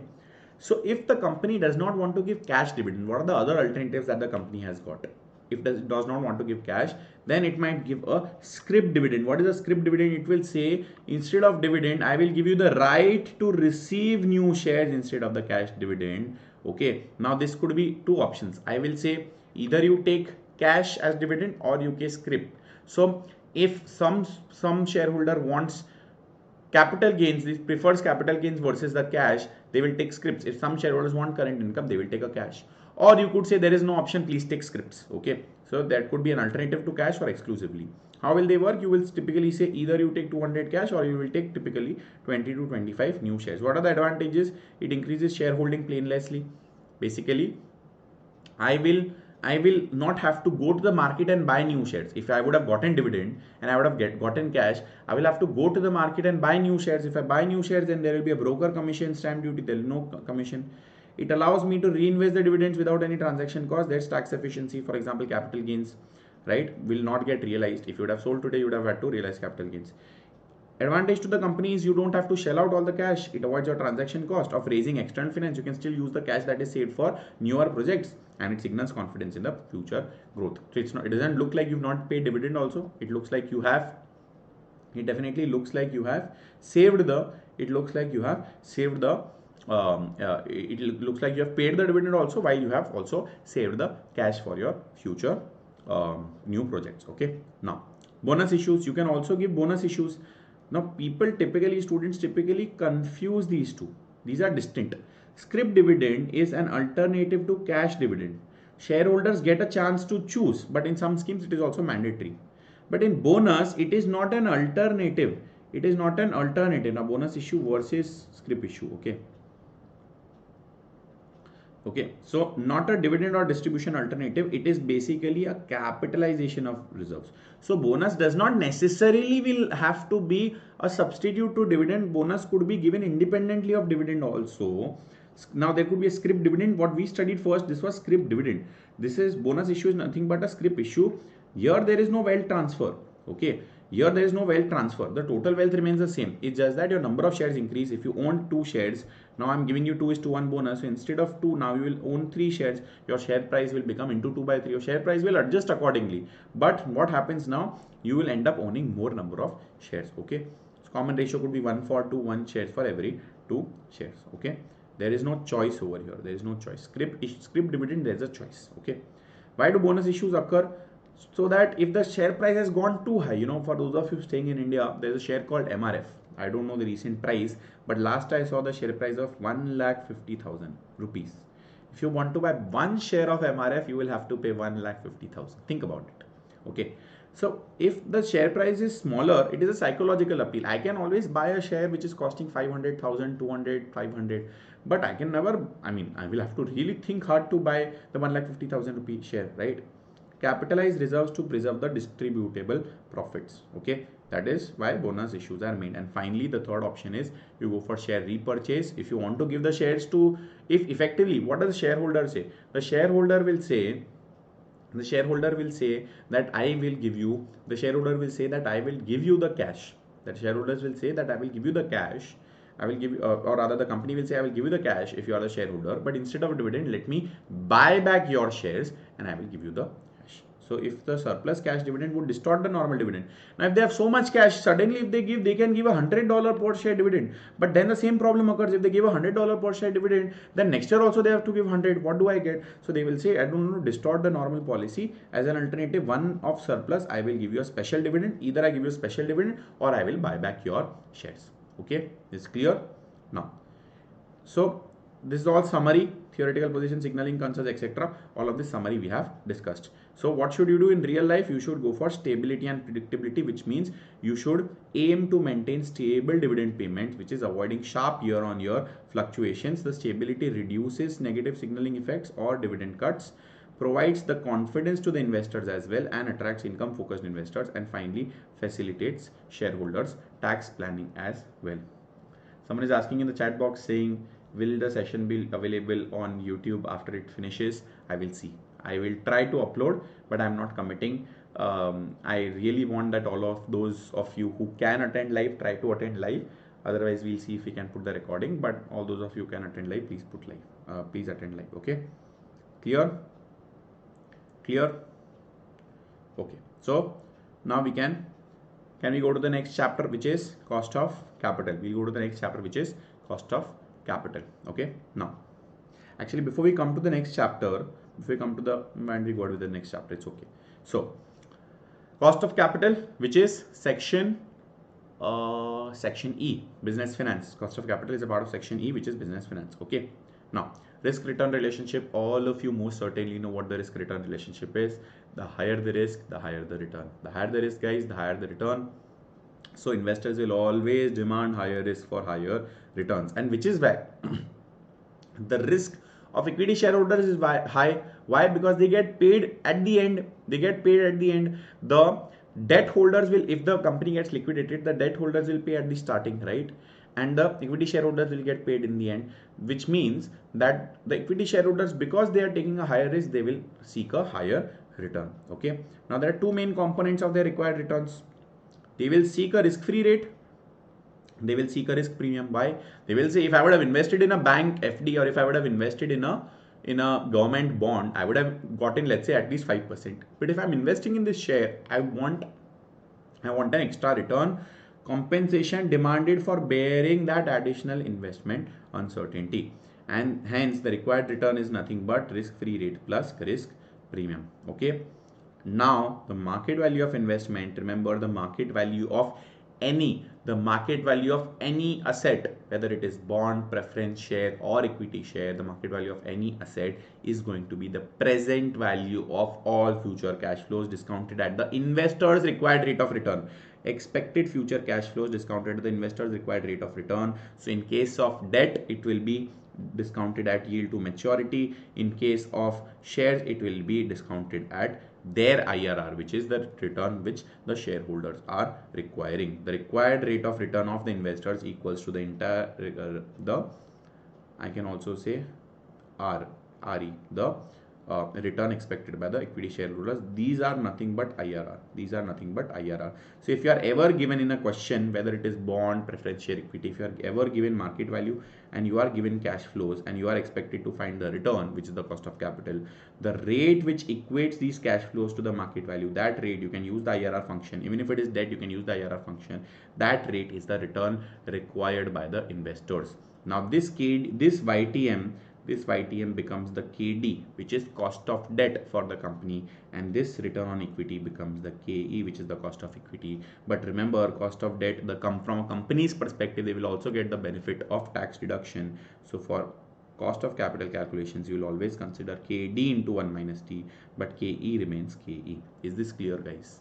Is this one point clear? Yes, redemption yield, absolutely. Redemption yield. Yield to maturity, which is the actual amount that you get. Now, when I say cash flows include redemption cash flows, as well as annual interest cash flows. Okay. Now, redemption could be at premium. If it is $100 bond and the redemption is at premium, then you can say it is 105. Okay. If the question says it is a 5%, interest bond. It is a 5% interest bond where interest is payable annually, redeemable in 4 years at a premium of 5%. Face value is anyways 100, right? So and the current market value is equal to 96. So what you have to do, you will say 96 is equal to the present value of 5. 5 is the interest that you get every year, 100 into 5%, into the annuity factor for how many years? 4 years. At what rate? That is the problem. You don't know the rate. So you will have to say the rate at which, or I can put it again. Let me 1 second. 4 years at R I am saying as KD, okay, plus 105 into discounting factor of 4th year at KD. Now you have to find KD. How do you find the KD? You will simply, if you are in the examination, you will simply say my year 0 cash flow as an investor is negative 96. Year 1 cash flow is 5, year 2 cash flow is 5, year 3 cash flow is 5, and year 4 cash flow for an investor is what? In year 4 you will get the 5 of interest, also you will get the 105 of redemption, also so you will get 110. Now what will you do? You will simply say IRR values year 0 to year 5. This will give you what? This will give you your YTM. YTM is what? KD. It is KD. Assume Assume this, if I would have solved it, let's say the answer is hypothetically 7%, not calculated, assume the answer is hypothetically 7%. Okay, answer is hypothetically 7%. Then this is what this 7% is KD, or the yield to maturity for the bond holders. This is 7%. What is the cost of capital? When you calculate the weighted average cost of capital, you will say KD into 1 minus T. So what is KD? Let's say 7%. Tax rate, if it was 20%, then KD into 1 minus 0.2, so which will be 7 into 80% will be 5.6%.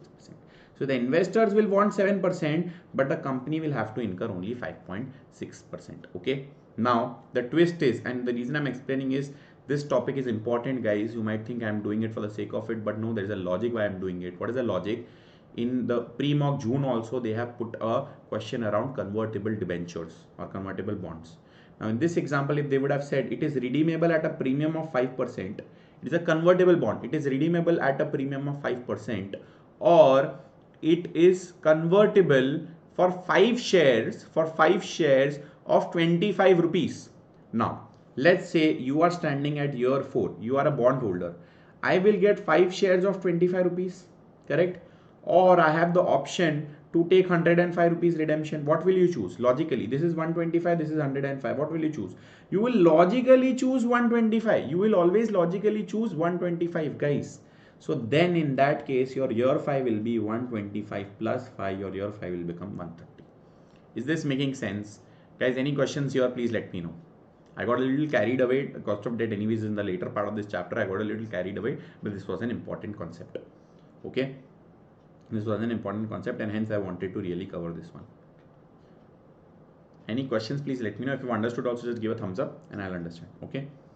But coming back, so whatever the required rate of return of the investor is nothing but the internal rate of return from the investment from an investor's perspective, and that required rate of return becomes the company's cost.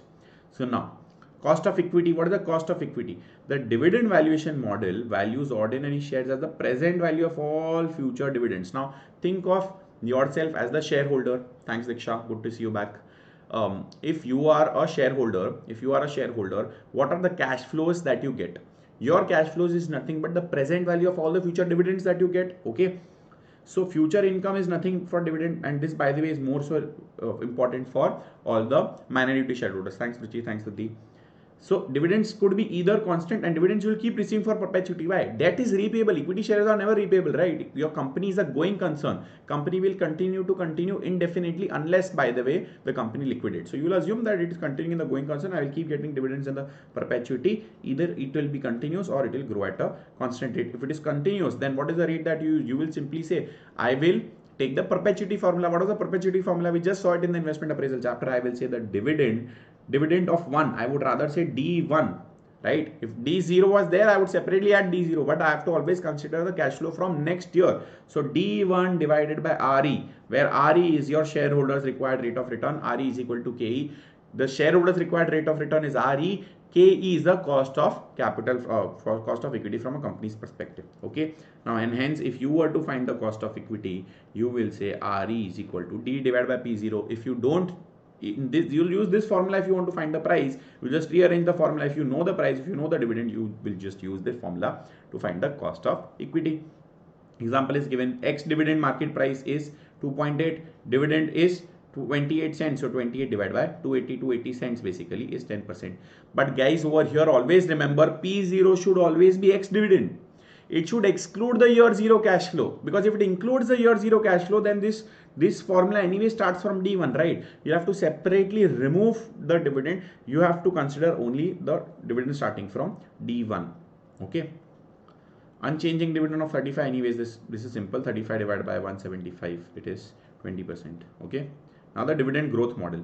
If there is growth, there is perpetuity with growth. We have discussed that it needs to be, denominator needs to be RE minus G. RE minus G needs to be denominator, which is K minus G also, right? Always rate minus growth has to be in denominator wherever there is perpetuity with growth. But if you don't know D0, you don't know D1, but you know D0, so what will you do? You will first add growth to D0. Numerator always has to be D1. So D1 by P0, or rather D1 by RE minus G, which means D0 into 1 plus G upon RE minus G. So if you know dividend 0, first you find out dividend 1, which is D0 into 1 plus G divided by RE minus G. This will give you your price. So now if you know the price, you rearrange the formula. You rearrange the formula to find cost of equity. RE is equal to very simply saying D1 by P0 plus G. D1 by P0 plus G, or you can say D0 into 1 plus G upon P0. D0 into 1 plus G is D1 again divided by P0 plus G. Okay. This is how you can rearrange the formula to find out your cost of equity. Okay. So if let's say you have a dividend of 15 cents, but you have just distributed means this is year 0, this is D0 effectively. They expect it to grow at 6%. So you will say next year will be 15 into 1.06 divided by 3 is P0 plus growth I will separately add as 6%. So 0.053 plus 6%, which means 11.3%. Okay, ex-dividend and cum dividend. Shares quoted in the markets are typically ex-dividend, meaning the next dividend has already been removed. The immediately next dividend which is going to be paid in the next few days is going to be removed, right? Because it assumes that the first payment occurs at the end of year 1. However, sometimes the question will give you a cum dividend price. What do you need to do? You have to reduce the dividend which is due shortly to find out the ex-dividend price. And then once you have done that conversion, you will apply the formula normally to find out what you will have to find out the cost of equity. Okay, is this clear? For example, 165 is cum dividend, 12 cents is about to be just paid, so you'll remove, and 153 cents will be your ex dividend price. Is it clear till here, guys? Is it clear till here? Please let me know in the chat box. Not chat box. Please let me know.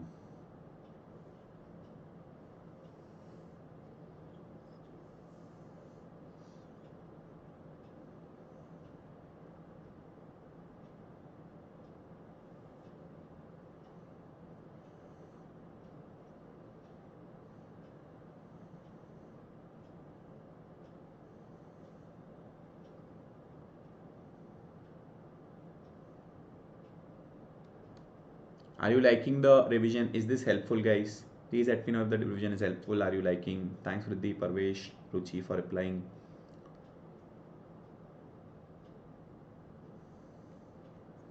Oh, I see Nizya and Diksha also. Super. Good stuff, guys. Good to see you all back. Cool. Super. Now I will resume. So, how do you find out? Oh, I see Bhargav also. Super. All of you are back. Super. Good to see all of you back. Super. Good that all Diksha, Ruchi, Vriddhi, Parvesh, Nizya, Diksha, Bhargav, all of you have been attending live throughout. Good stuff. All the best, guys. So now we have been given this growth rate in the question, but how do you have to calculate if the growth rate is not given in the question? One way is you simply say, I was given X dividend 4 years ago. So let's say I was given dividend 4 years ago, for example, and today the dividend is 5. So 4 years. So how will I find the growth rate? I will say the fourth root of 5 divided by 2. This is nothing but the growth rate. To find out the growth rate, minus 1. This will give you the G. G is dn. So today, for example, now if you have to look at the forward growth rate, you will say, so from 4 years back perspective, you were at D0. Your D0 was 2. Fourth year dividend from 4 years back perspective, fourth year dividend is going to be 5. So 5 divided by 2, the whole to the power raised to 1 by 4. So this is the fourth root. Minus 1. This will give you your growth rate. Now in exam you will say, sir, how do we do this complex calculation? By the way, you should write it down.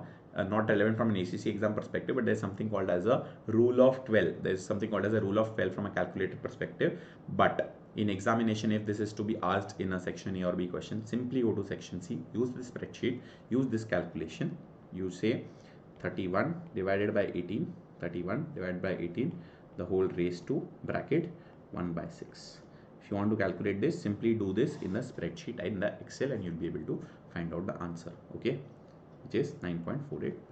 Okay, the second is, and the second one is more important. According to me, the first one should not be asked, but you never know. The second one is more important, which is G is equal to RE into B. Now over here, RE, remember, is not RE, remember, now is now not required rate of return on equity. This RE is the accounting rate on return on equity. It is the return on equity. How do we calculate return on equity? Return on equity is PAT upon equity. PAT upon equity. Return on equity is ROE, is PAT upon equity, correct? PAT upon equity. Net profit upon equity capital, correct?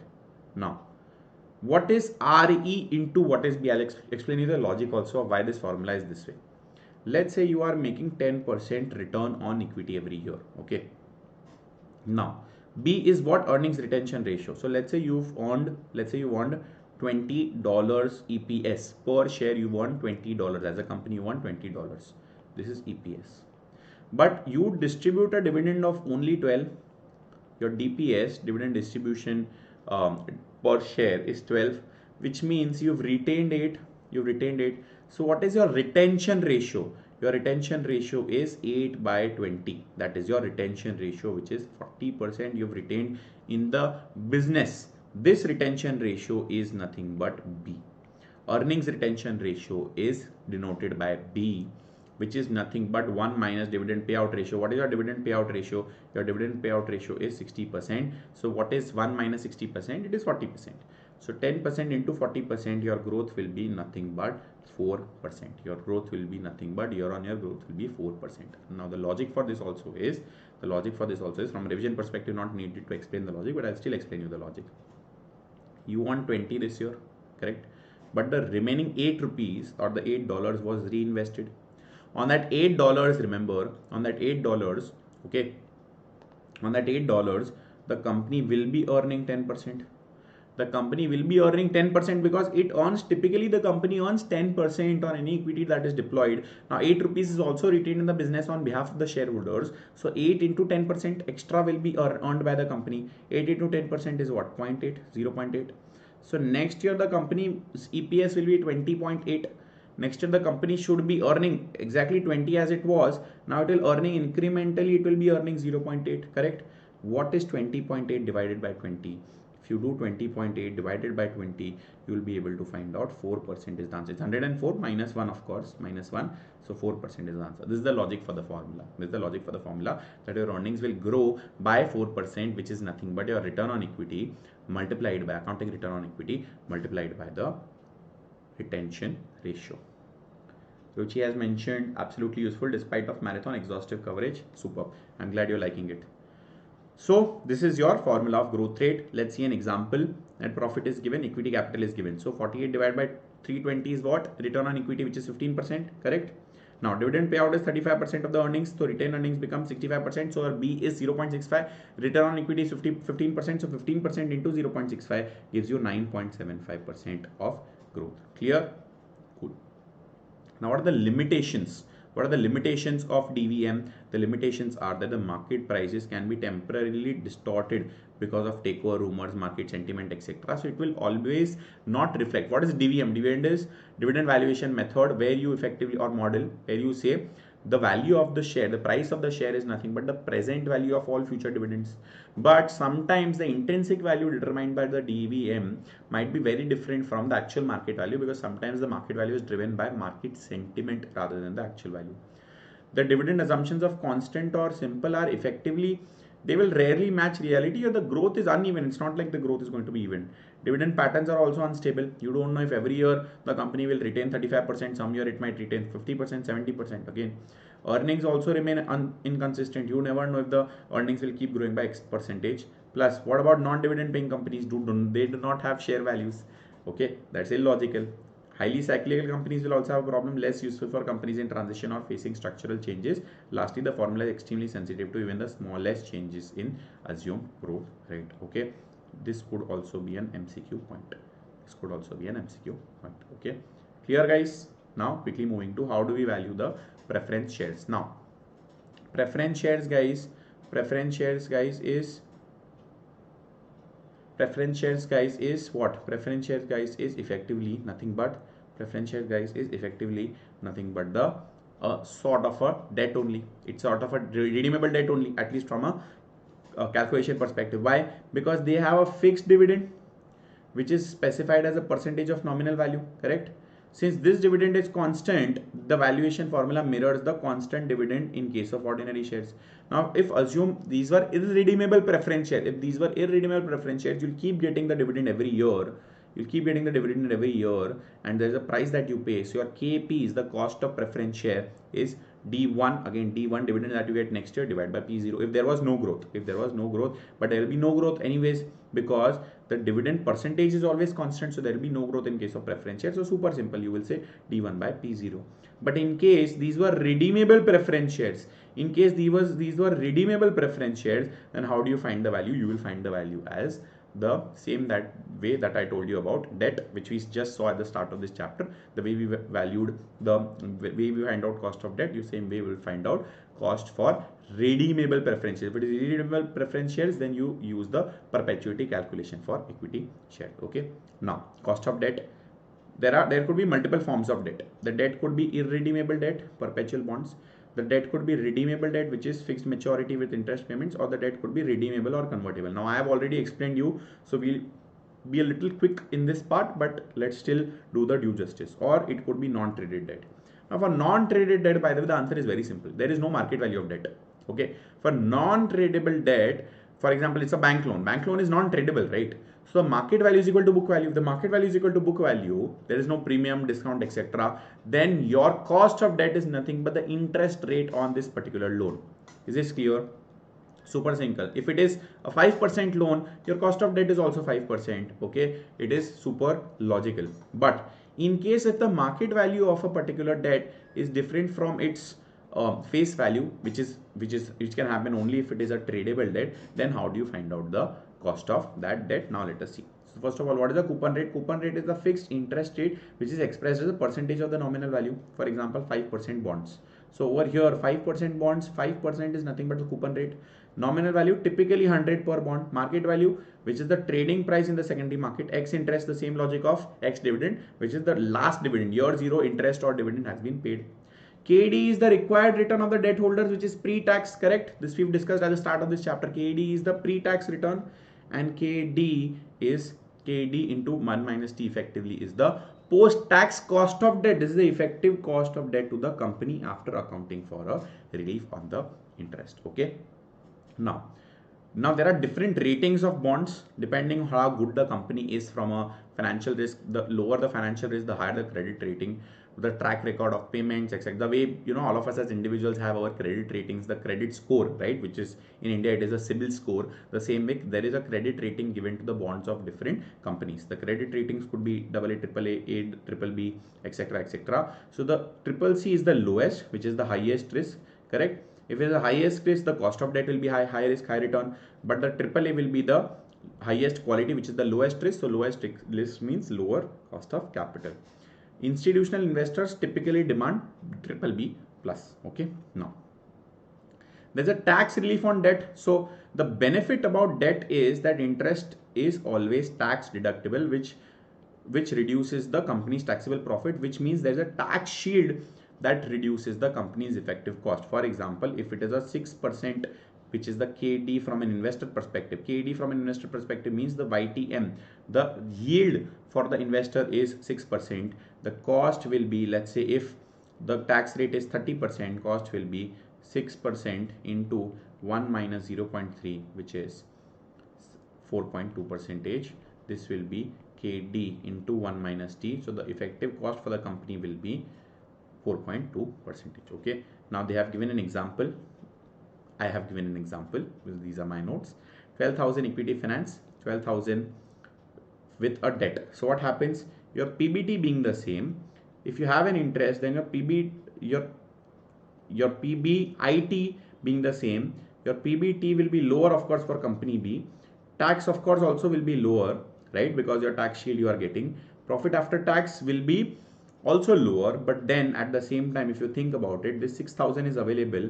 This 6,000 is available to 6,000 will be available to the equity shareholders who have spent 12,000. But in the second scenario, equity shareholders have spent only 6,000. So here they will get 50% return, here they will get 100% return. This is nothing but the benefit of financial leverage. This is nothing but the benefit of financial leverage which you will get because of debt, because debt always has a lower cost versus equity, and there is a tax shield. Okay, so effective cost as a percentage, we've shown the calculation. The calculation is nothing but 6.75%, which you could have anyways calculated by saying 9% is my interest into 1 minus t. Okay, this is, they are just trying to show, I have just tried to show all of the benefit. Now, what if the debt was an irredeemable debt? Simple logic, you will say market value is equal to interest upon KD, the perpetuity formula that we've always been using, correct? It will never be repaid, so the market value always equals to the present value of perpetual interest payment.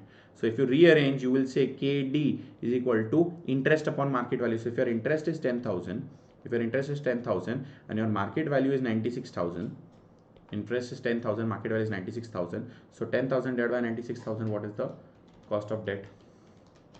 Cost of debt is nothing but 10.42 percentage. Now remember, the face value could be 100,000 and the coupon rate could be 10%, but coupon rate will not be equal to the cost of debt if the market value is different. In this case, this was the market value, face value was 100,000. Because these are two different numbers, your effective earnings, so effectively instead of having to invest 100,000, the investor has invested only 96,000, but he's getting the 10,000 or 96,000. So effectively the return he's getting 10.42%. And of course, from your perspective as a company, you will say my cost will be 10.42 into 1 minus t. Okay, clear? An example is given. I'm not showing that again. If it is a redeemable debt we've already discussed at the start of this chapter, so I'm not again saying pays interest till maturity and then repays the principal. So what is the cash flow? What is the cash flow? Here it is a redeemable bond maturing in 4 years, nominal value is 100, current market price is 103. So from an investor perspective, he will invest 103 in the year 0. He will get dividend of 8 every year, because 8% into 100 of face value or nominal value, plus there is a redemption, there is no conversion option, there is no premium or discount of redemption, so he will get redemption at nominal value of 100. So in the 4th year he gets also 100. You will discount it to find present value. Okay, what is the IRR? Here you are going to find out the using linear interpolation, but in the spreadsheet you can simply use the formula of IRR, value 1 to value 4, actually value 0 to value 4. Is this clear? You will get 6.39%. the answer will be the same, you can check it. Okay, which means over here the one point I want to say is your actual return is lower. Even though your company is giving you 8% return, your actual return is lower. Why? Because instead of paying 100, you have upfront paid 103. You paid higher, so your effective return reduced. Okay, is this clear? Now this is clear. Now from a company's perspective, the company will say from my perspective, I will actually reduce the 1 minus t, or I can directly do it as 6.39 into 1 minus t. Either I adjust it in the cash flows or I directly adjust it over here. There is one situation where this direct adjustment does not work, and that one situation has been covered in the pre-mock June 26, guys. What is that situation? That situation is in case of a convertible bond. In case of a convertible bond, the same example that I gave you, right? Now instead of the $100 of redemption value, if a convertible bond value is 110 in year 4, will you get a tax benefit of that extra 10? No, but you are going to pay that extra 10 as return to the investor. So what do? Now you will say my cash flows, if it is, let's say hypothetical year, 8% bond, in first year investors paid 100, year 1 I gave them a 8 rupees, year 1, year 2 8 rupees, year 3 also 8 rupees, year 4 I will give them 8 plus 110. I told you should do this way, but now in such a scenario, directly doing IRR into 1 minus t does not work. This is a corner case, guys. It is covered in pre-mock June 26. If you see, you will realize whenever you solve it, I will directly do 8 into 1 minus 0.3. This is a corner case. I know this might sound boring, but it will be very helpful from an exam perspective. So this becomes 5.6. So I will say solve 5.6 here, 5.6 here, 5.6 here, and instead of 8 plus 110, this will be 115.6. Why? 110 plus 5.6. This extra 10 that I am paying to the shareholder, to the debt holders, that is not tax deductible. Now I will use the IRR function. For year 0 to year 4, and whatever that IRR function gives is the cost after tax, because I have already deducted the tax over here, so it is the cost after tax. Okay, so in the exam, if you want to be safe, instead of doing KD into 1 minus T, you can already always, while calculating IRR, you can already deduct the tax from the interest if you want to calculate that way as well. But there's only one corner case, and fortunately, unfortunately, that is the corner case that they've covered in the pre-mock June 26. Okay, now this example you can solve it at your end. Now, if it is a debt redeemable at the current market price, then effectively debt is redeemable at the current market price, then the coupon rate is equal to the interest rate. Because if you in the investor invested 98, he's also going to receive 98. Then he will get the same money. So effectively, what do you say? Not coupon rate is equal to, it's not equal to, but you will say he will keep receiving 5, 5, 5, 5, whatever, right? Then your formula is the same. Formula is the same as what? Formula is the same as your irredeemable debt, which is nothing but interest 5 divided by 98. This will be your actual interest. So 5 divided by 98 becomes your effective 5.10 becomes your effective interest rate. Okay. So I hope you've understood what happens when the debt is redeemable, what happens when the debt is irredeemable. I am going to pause here for the next 1 minute. Guys, to make sure you all understood. Is this clear? Any questions? Any questions, guys, till here? I'm going to pause.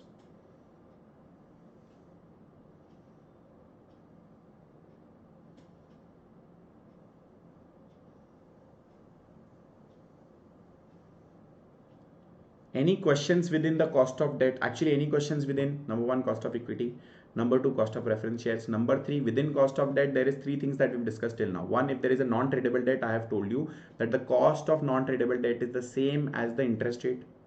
If it is a irredeemable debt, I have told you KD is equal to simply interest upon market value. If it is a redeemable debt, I have told you that you have to find out the IRR.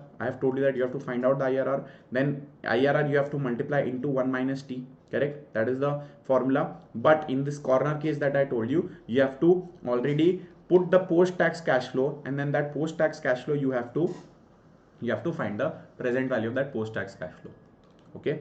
I hope that is clear. Superb. Now let us move to the convertible debt. This is the point that has been asked in the pre-mock June 26. Now, what is the convertible debt? The option that I give you at the start of this chapter, you will say the investors have an option to either receive the redemption payment or convert into the ordinary share. So how do you have to value it? You will say, I will calculate both. The redemption value I will calculate. If there is a premium discount, I will have to add, subtract. I will calculate the conversion value. What is the conversion value? The number of shares into the future share price. This is also one thing that I keep testing in section A and B. They will say the current share price is 3. And it is expected to grow by 4% per annum for 5 years. Correct? If your conversion redemption is at the end of 5 years. So what will you do? You will say my expected future share price is 1.04 because it is growing by 4% every year raised to 5. Correct? And you will calculate the share price. You will multiply that future share price by the number of shares over here. Then you will compare it with the redemption value and you will choose whatever is higher value, and finally you calculate the IRR using the chosen outcome. Let us see an example. Coupon rate is 6%, nominal value is 100. Your current share price is 2.8, expected share price growth is 8%. So first of all, you will find the share price at the end of year 5. So 2.8 into 1.08 raised to 5. So your expected share price at the end of year 5 is going to be 4.11. Conversion value will be 35 into 4.11. So conversion value is going to be 1.33. What is the redemption value? Redemption is, they've not given any premium discount. So redemption would have been at 100. What would you prefer? If you were the investor, would you prefer 100 or you prefer 143? You will of course prefer 143. So you would prefer 143 rather than 100. So year 1 investor invested minus 100. Year 1 to 5 he got 4.44. In conversion option they have taken this case. You will always use post tax cash flow, guys. So you will get the 4.44 in interest, right, which is net of tax they have considered. Then year 5 you will take the conversion value.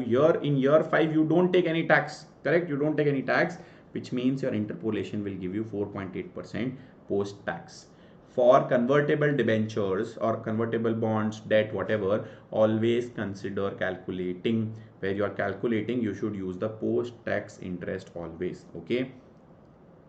This is the question that they've asked in the pre-mock June 26. This is the type of question. I mean, I'm not saying they've asked exactly this question, but this is the type of question they've asked in the pre-mock June 26. Okay, clear? Now, In case of the bank and non-tradable debt, it is super simple. Interest rate into 1 minus t, KD into 1 minus t is interest rate into 1 minus t, 10.5% fixed rate, 10.5% into 1 minus t. Clear? This was super simple. Now coming to, now that we've calculated cost of equity, we've calculated cost of debt, now we've calculated cost of preference shares, how do we calculate the weighted average cost of capital? How do we calculate the weighted average cost of capital? First of all, why is the weight necessary? The weight is necessary because you will have funds from equity, you will have funds from the debt, you will pool all of those funds, and then you will use this pool of funds to finance these projects, which means your funds, there is a general pool of funds which is now being used to finance the project. So you have to use the weighted average cost of capital, okay, to consider the discount rate. If it was an all equity financed company, you would have taken only the cost of equity, but given there is a mix, you will have to take the weighted average cost of capital. What is the formula of weighted average cost of capital? Super simple. There is just one thing to remember over here.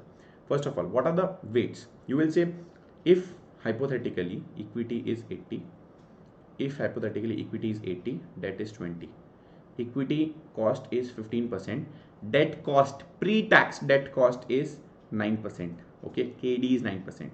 You will first calculate the post-tax. Equity, does dividend have, are dividends tax deductible from a company's perspective? No. So this remains 15.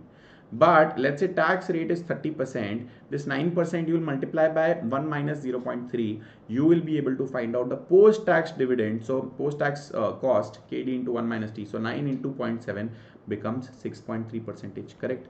Now what will you do? You will say 0.8, 0.8 is what? The weight of equity multiplied by 0.8. Why? Because 80 plus 20 is 100, so 0.8 into 15%, so weight of equity into cost of equity plus, what is the weight of debt? Weight of debt is 0.2, so 0.2 weight of debt, correct, multiplied by KD into 1 minus T. Remember guys, this has to always be post tax, so this has to be 6.3%.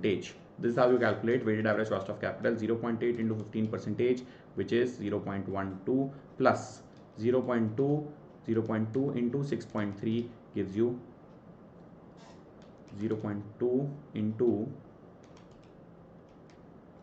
0.063 gives you 1 second, I'm going to do 20% into 6.3%,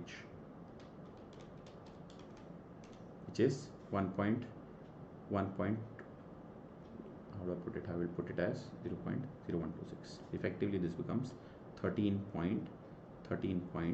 So weighted average cost of capital is 13.26. The one thing to remember here, guys, is what? The one thing to remember here is what is this 80 and what is this 20? This 80 is the market value, not book value, guys. This is the market value of equity. VD is not the book value, it is the market value of debt. Always remember. So your weights have to be determined on the basis of market value, not on the basis of book value. This is one thing that I want you to remember. Okay, this is very, very important. If a question tells you that the project is financed by raising of a particular loan or through the issue of shares, in practice the funds raised will be added to the firm's pool of funds, and it is from that pool that the project will be funded. It is therefore not the marginal cost of the additional finance. I've seen such questions in the Kaplan publication as well. You will always see that even if a new project, they have raised a separate debt for the new project, you will always say that no, I will assume it is going to be taken from the overall pool, and hence I will use the overall average cost rather than the marginal cost. They will try to trick you by saying they've specifically raised a separate debt for this project at 10%, but you will say no, I will use the overall weighted average cost of capital. I've seen such sums. Okay, market value is preferred over debt because market value actually represents the current opportunity cost of capital, which means your book value, when you issued your shares, the face value was $1, but now the share is trading at $15. Why will you take $1 when actually the investor has invested 15, technically speaking? So you will not assume historic cost, you will assume the current opportunity cost, which is only possible through market value. Equity market value is how? Share price into the number of shares. That is how you will calculate it. Debt market value is what? Nominal value divided by 100 into the current price of the debt. So let's say if current price of the debt is 105 per debt, 105 per bond, divided by 100 into, let's say if total 10 million bonds are in issue, so 10 million into 105, which is 10.5 million is the market value of bonds. Okay, so what will you do? You will first calculate the market value for each of the source, then you will calculate the cost of each of the source, you will calculate the proportion, which is weight, multiply the cost, multiply the weight by the cost, and you will find the weighted average cost of capital. I'm not showing you the or let me show you, it's okay, let me show you the example. You have what all? You have ordinary shares, you have preference shares, you have dividend. I could have avoided it because we've discussed a lot of examples, but it will give you additional confidence, so much rather we go ahead and solve it. Okay, from a cost of equity perspective, last dividend paid was 0.18. Okay, 0.18 was the last dividend paid. Okay, now your 5%, now you can calculate, by the way, in this example you can calculate the market value, you can calculate the market value and the cost of capital using both the capital asset pricing method as well as the dividend valuation method, but you've been specified that you have to use the dividend valuation method. Okay, so what do you say? 0.18 was the last year, D0, I have to calculate D1, so I will grow it by 5%, correct, divided by what is the price? Current price is 3.2, so divide by P0 plus G, correct. This will give me 10.9%, which is the cost of equity. What is the cost of preference shares? Preference shares are trading at 0.95. They are trading at 0.95. So how do you find out? You will say 0.08 divided by the market value. We saw for preference shares, what do you do? Correct. So 8.42%. Preference shares are irredeemable is an assumption that they have taken over here. Okay, if nothing is mentioned, you assume that the preference shares are irredeemable. But if something was mentioned, if it was mentioned as redeemable, then you solve it as per you would have solved the redeemable debt. For debt, what have they done? They have calculated IRR calculation, multiple cash flows estimated at 7.8% pre. What have they done? They have taken year 0 you invest. What is the year 0 you will have to invest? Year 0 today, let's say they have assumed that it is trading at 102. Okay, so year 0 you invest 102. Year 1 to year 6, what are the cash flows? On 100, interest of 9 will be paid, correct? And year 6 it will be redeemed at 100. The IRR for this will be 7.8% or whatever they have mentioned over here. Okay, this is how they've solved it. This is pre-tax, you will have to calculate post-tax. Post-tax will be 5.46. you will apply the weights are what? So equity you will have to find out the market value. What is the market value of equity? 5 million shares, 5 million ordinary shares multiplied by per share value, so 16 million is the market value of equity. Preference share, what is the market value? 0.4 million shares are in issue, 400,000 into you will not multiply the nominal value, you will multiply the market value, which is 0.95, so 0.38 million. Debt will be what? 2 million divided by 100, but the trading value is 102, so it is trading at higher than the nominal cost, so 2.04. So total market value will be 18.42. Now you will find the respective weight, 16 divided by 18.42, 0.38 divided by 18.42, and so on and so forth. So now you got the weights as well. Now what you'll do? You'll multiply the weights by the rate. You've just found out 10.9% over here, 8.42 over here, and 5.46 post-tax over here. So 5.46, 8.42. Now you'll add all of this. This is your working capital. Okay, this is clear. Now one more thing where they could trick you in life is, they will, along with market value, they will also give you reserves. Along with market value in the question. What do? You will ignore the reserves if you are considering the market value. Guys, this is a common mistake that students make. So remember, you will have to ignore the reserves when the market value is given in the question. Why? Because it is already incorporated into the share price. Remember, we discussed in the starting in the dividend policy chapter that if you don't distribute dividend, your share price will increase to that extent. So you have to ignore the retained earnings if you're considering the market value. If you're solving weights using book value, then you have to consider reserves. You have to add reserves and equity while calculating the weight of equity. But while calculating the market value, you have to always ignore. Clear?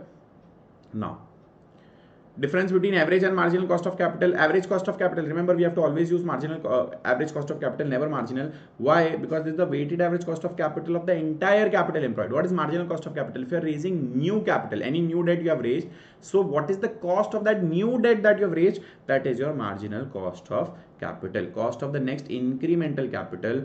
Okay, as more capital is raised, your MCC also increases. For every incremental debt that you raise, your cost of incremental debt also increases, because your share prices may fall as the new equity is issued, correct? Because now there are more takers. Interest rate on debt will also increase, because now you are taking more borrowing, your financial risk will increase, the risk of insolvency increases, so your interest rates will be higher because financial risk is now higher. However, for small projects with unchanged risk profiles, the weighted average cost of capital is appropriate. Do remember this one line. However, for larger projects and significant structural changes, marginal cost should be considered. This is important, guys. Do remember. Okay. So when do you finally adjust the weighted average cost of capital? If the risk of the new project that you are undertaking, the risk is significantly different. If the risk is significantly different, then you don't consider WACC. But if the risk is same as the company's existing risk, if the risk is same as the existing risk, yes, you should consider. If the capital structure will not change, then you should consider the weighted average cost of capital. If the project is small, then you should consider the average cost of capital. If the financing is from general pool, then you should consider the weighted average cost of capital. But if the risk is different, if the gearing, which is the capital structure, changes, if there is a large project which changes the marginal cost, and finally, if these are divisional projects, right, where there is a different dividend, like an HUL is a big conglomerate, ITC is a big conglomerate. ITC will use, for the cigarettes business, it will use a different discounting rate. For its foods business, it will use a different discounting rate. For its hotels business, it will use a different discounting rate. Okay, so in these situations, you should not use your overall weighted average cost of capital. You should use your different alternate discounting rate. Okay, now this is the last topic, I guess, for today. So don't worry. CAPM and risk adjusted weighted average cost of capital is the last topic that we will cover. There's a question that I see in the chat box, which is, when will I share the notes? Just stay put for next 10 minutes and I will let you know where I will share.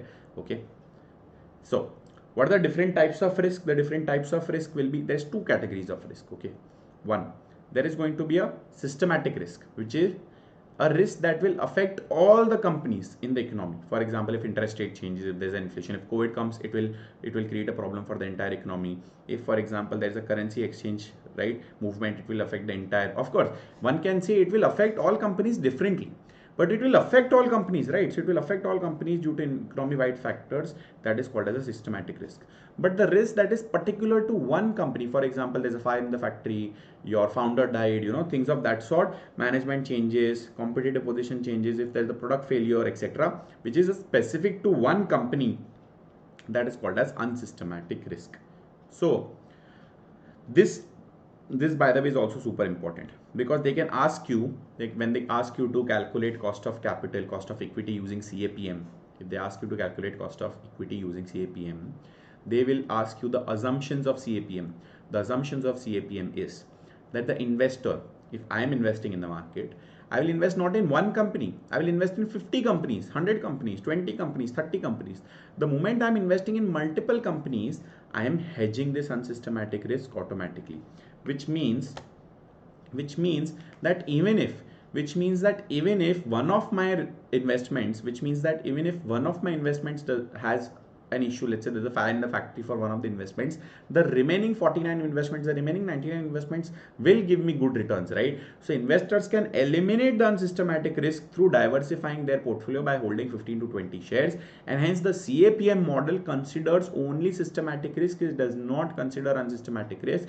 The CAPM model considers a systematic risk through beta. It considers systematic risk through beta. Systematic risk cannot be diversified because it will affect all the companies in the same way. It will affect all the companies in the same manner. Okay. So when individual company problems offset each other, the unsystematic problem risk effectively disappears for well-diversified investors. However, systematic risk affects the all investments similarly and cannot be diversified away. Okay. So, for example, central bank increases rates, is a systematic risk. Key customer has reduced orders, is an unsystematic risk. Industrial dispute closes the plant, it's an unsystematic. But recession is there, entire economy will be affected, it's a systematic risk. Okay. Finally, what is the CAPM? CAPM, remember we said all investors will seek an extra return over the risk-free return. All investors will seek an extra return over the risk-free return, remember? So how do you seek that extra return? You will say the required return is nothing but a risk-free rate plus the risk premium. Required return is nothing but the risk-free rate plus the risk premium. However, there will be risk premium has two parts to it. One is me taking a risk to invest in the stock market, that is a risk. But there is something called as a beta. What does beta mean? Beta means what is the security's relative sensitivity to market movements. For example, if in India Nifty moves up, Nifty is the index for India, Nifty moves up by 1%, Nifty moves up by 1%. I'm taking an example of hypothetically Reliance, given it's a big company. So let's say Reliance moves up by 1.5 percentage. Then beta of Reliance is 1.5 divided by 1, which is 1.5, which means if market was to move up and down, what is the sensitivity for a company named Reliance? That is the beta.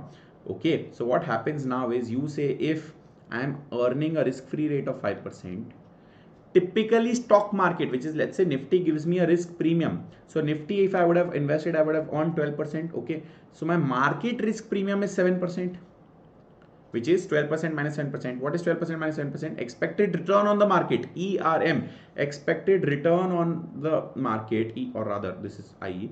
Expected market return. If I invest in Nifty, my expected return is 12%, but I would have anyways earned 5% if I would have invested in a government bond. So incrementally I'm earning 7% extra, so 7%, but because now I'm taking a higher risk, Reliance can move up by 1.5, can also move down by 1.5 Nifty was to crash. So I'm taking a higher risk, so 1.5, which is the beta, multiplied by the market risk premium plus the risk-free rate will give me my expected return on equity for the shares of Reliance. Market return expected would have been 5 plus 7. But I'm saying I'm taking a higher risk by investing in Reliance because the beta is more than 1. So 5% plus 10.5%, which will give me 15.5%. Okay.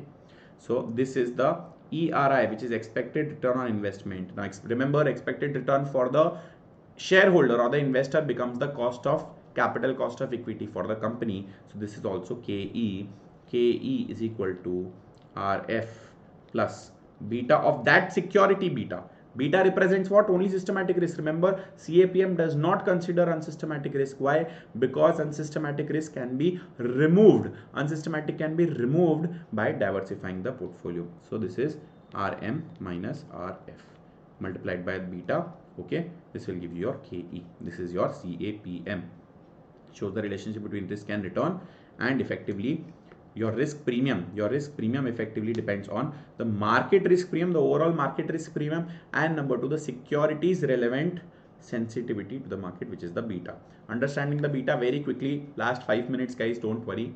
If beta is 1, it moves in line with the market. If beta is greater than 1, it is more volatile in the market. If it is less than 1, it is less volatile in the market. And beta is 0, it is risk free. It does not matter whether market moves up, down, whatever. It has no correlation with the market. It has absolutely no correlation with the market. Okay, I hope this is clear.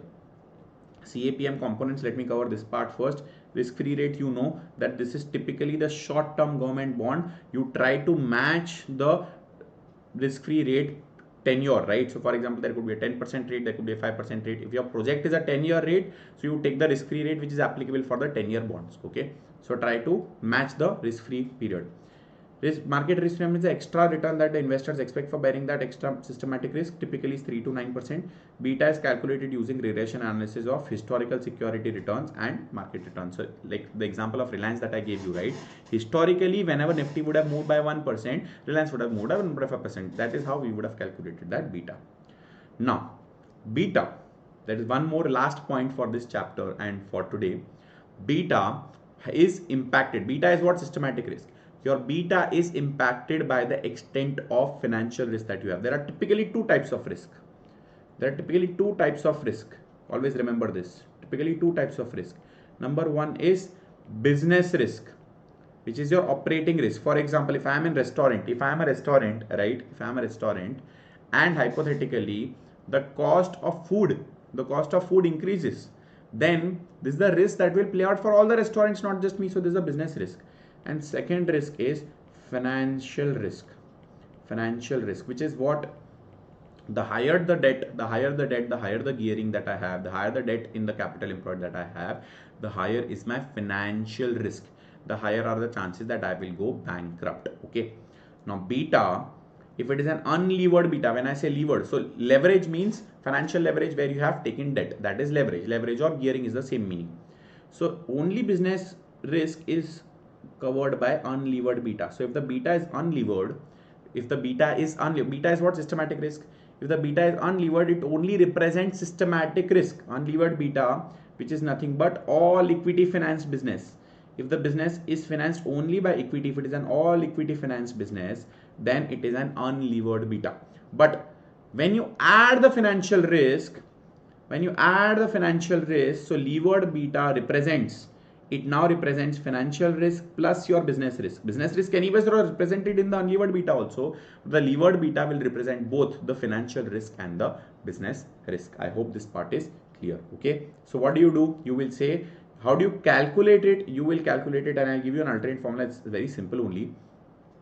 And by the way, unlevered beta is called as, I'm writing it somewhere over here, unlevered beta is called as beta of asset. Levered beta is called as beta of equity. Okay, I hope this is clear.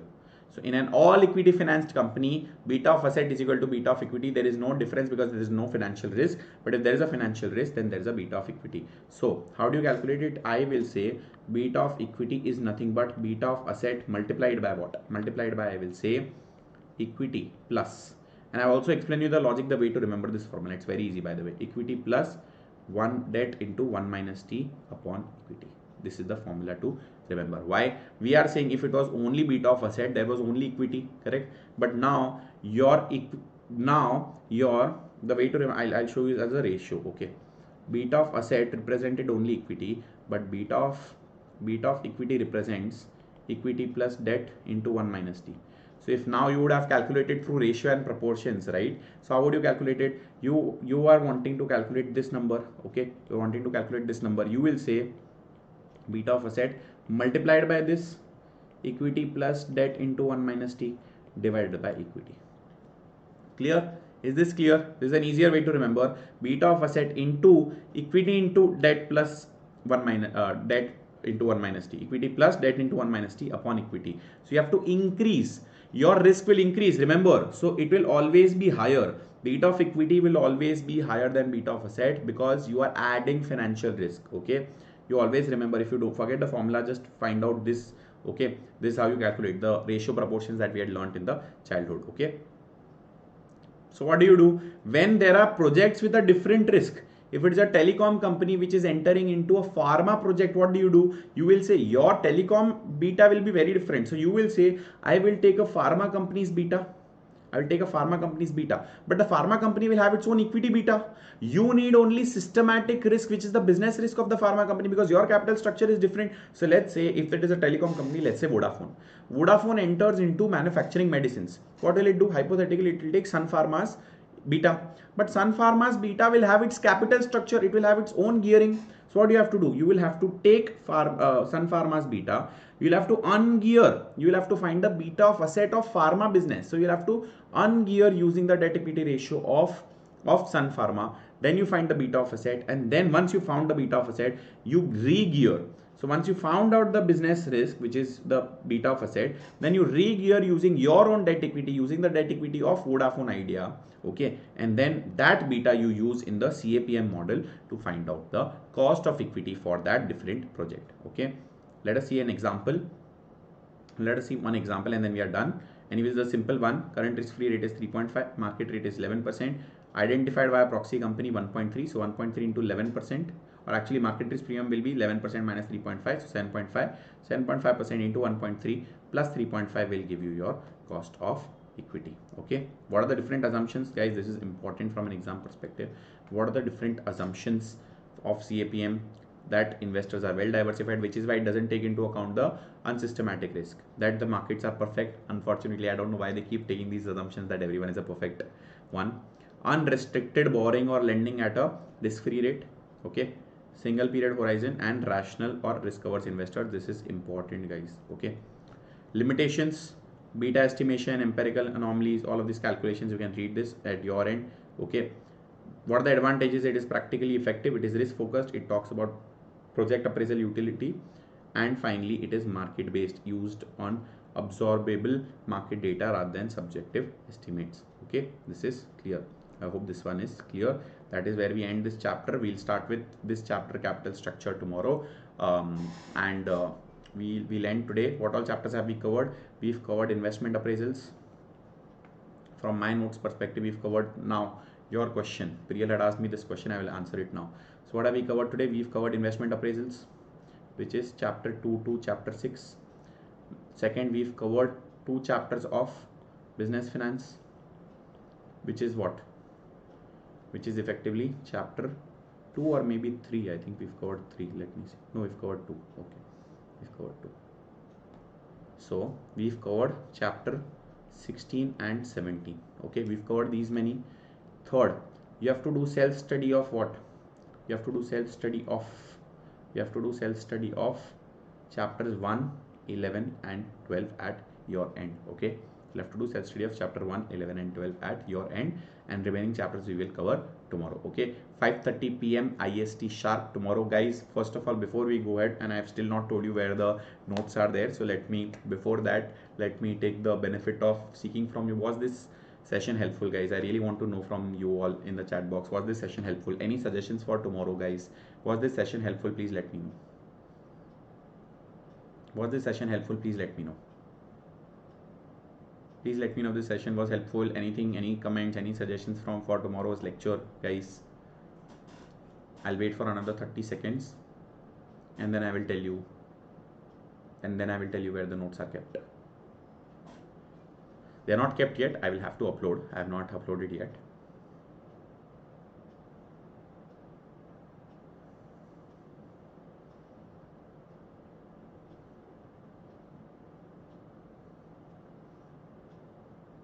And all those of you who attended till the end, Bhargav, Ruchi, Parvesh, Diksha, Nizia, Vruddhi, all those of you who attended till the end, really happy that you did. And I hope to see you all tomorrow as well, guys. I really hope to see you all tomorrow as well, guys. This will be really, really helpful. I'm not saying because I am teaching, but if I were a student also, I would have been really helpful. Okay. Now the answer on where the notes are, I'm yet to upload these notes. So first of all, the examiner report summary is already uploaded on my Telegram channel, guys. It is already uploaded on my Telegram channel. I will put the link of the Telegram channel in the description. I think it's already there in the description of this video. If it's not there, I will put the first of all, for all those of you who are asking, will this recording be available? Yes, this recording will be available. Answer to question 1. But guys, I really want you to attend tomorrow. Otherwise, I'm telling you, you won't be able to understand it very well if you watch the recorded. So please try. It's not like you won't be able to understand. You will be able to understand, but you will have that discipline only if you watch live. So first, watch live tomorrow. But even if not, recording is going to be available. Number 2, the link for these common mistake summary is given in the, or rather this document is given on the Telegram. The link for the Telegram channel I will update in the description of this very video. Okay. Number 3, the notes of all the chapters that I've mentioned, those that we covered today, plus the notes that we covered today, it is there. Okay, superb. Someone has told me that the link of the Telegram channel is there. Superb. Thank you so much for confirming. So the link of the Telegram channel is already there. I have already uploaded this examiner report summary. I will also additionally upload those notes for those chapters which we have covered today in a short period of time, in let's say in the next hour or so. So please bear with me on that one. And then I think once that is done, you will have the notes for these many chapters, but the notes for remaining chapters I will not share yet. Let us come tomorrow. Link of Telegram channel is there in the description of the YouTube this live itself, so you can take a look. Yes, recording will be available. Examiner reports are already there on the Telegram channel. The remaining notes of the chapters that we covered today plus the self-study chapters I will upload on the Telegram. And finally, the link of the Telegram is there in the description of this video, guys. And especially for those of you who will be watching recorded also, there is going to be a part 2 of this video. Which will be there. Those who are watching live, do watch live same time tomorrow, 5:30 p.m. See you tomorrow. Okay.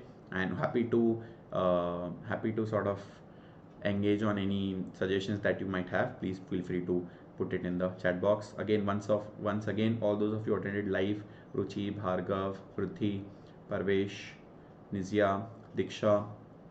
I'm sorry if I'm missing any name. Let me scroll up. Thanks a lot to all of you, and thanks for engaging and being a good audience as well. Most of you were really engaging, so I'm really happy with that also. I think that's it. Anyone else that I'm missing? Apologies if I'm missing anyone else, but really happy that you all were attending live. Super. That's it from my end, guys. Thank you so much, and wishing you all the best for your exam. See you again tomorrow, and good night. Take care. Bye bye.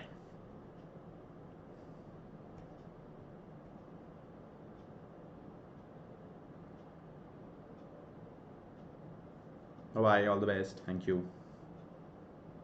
Good night.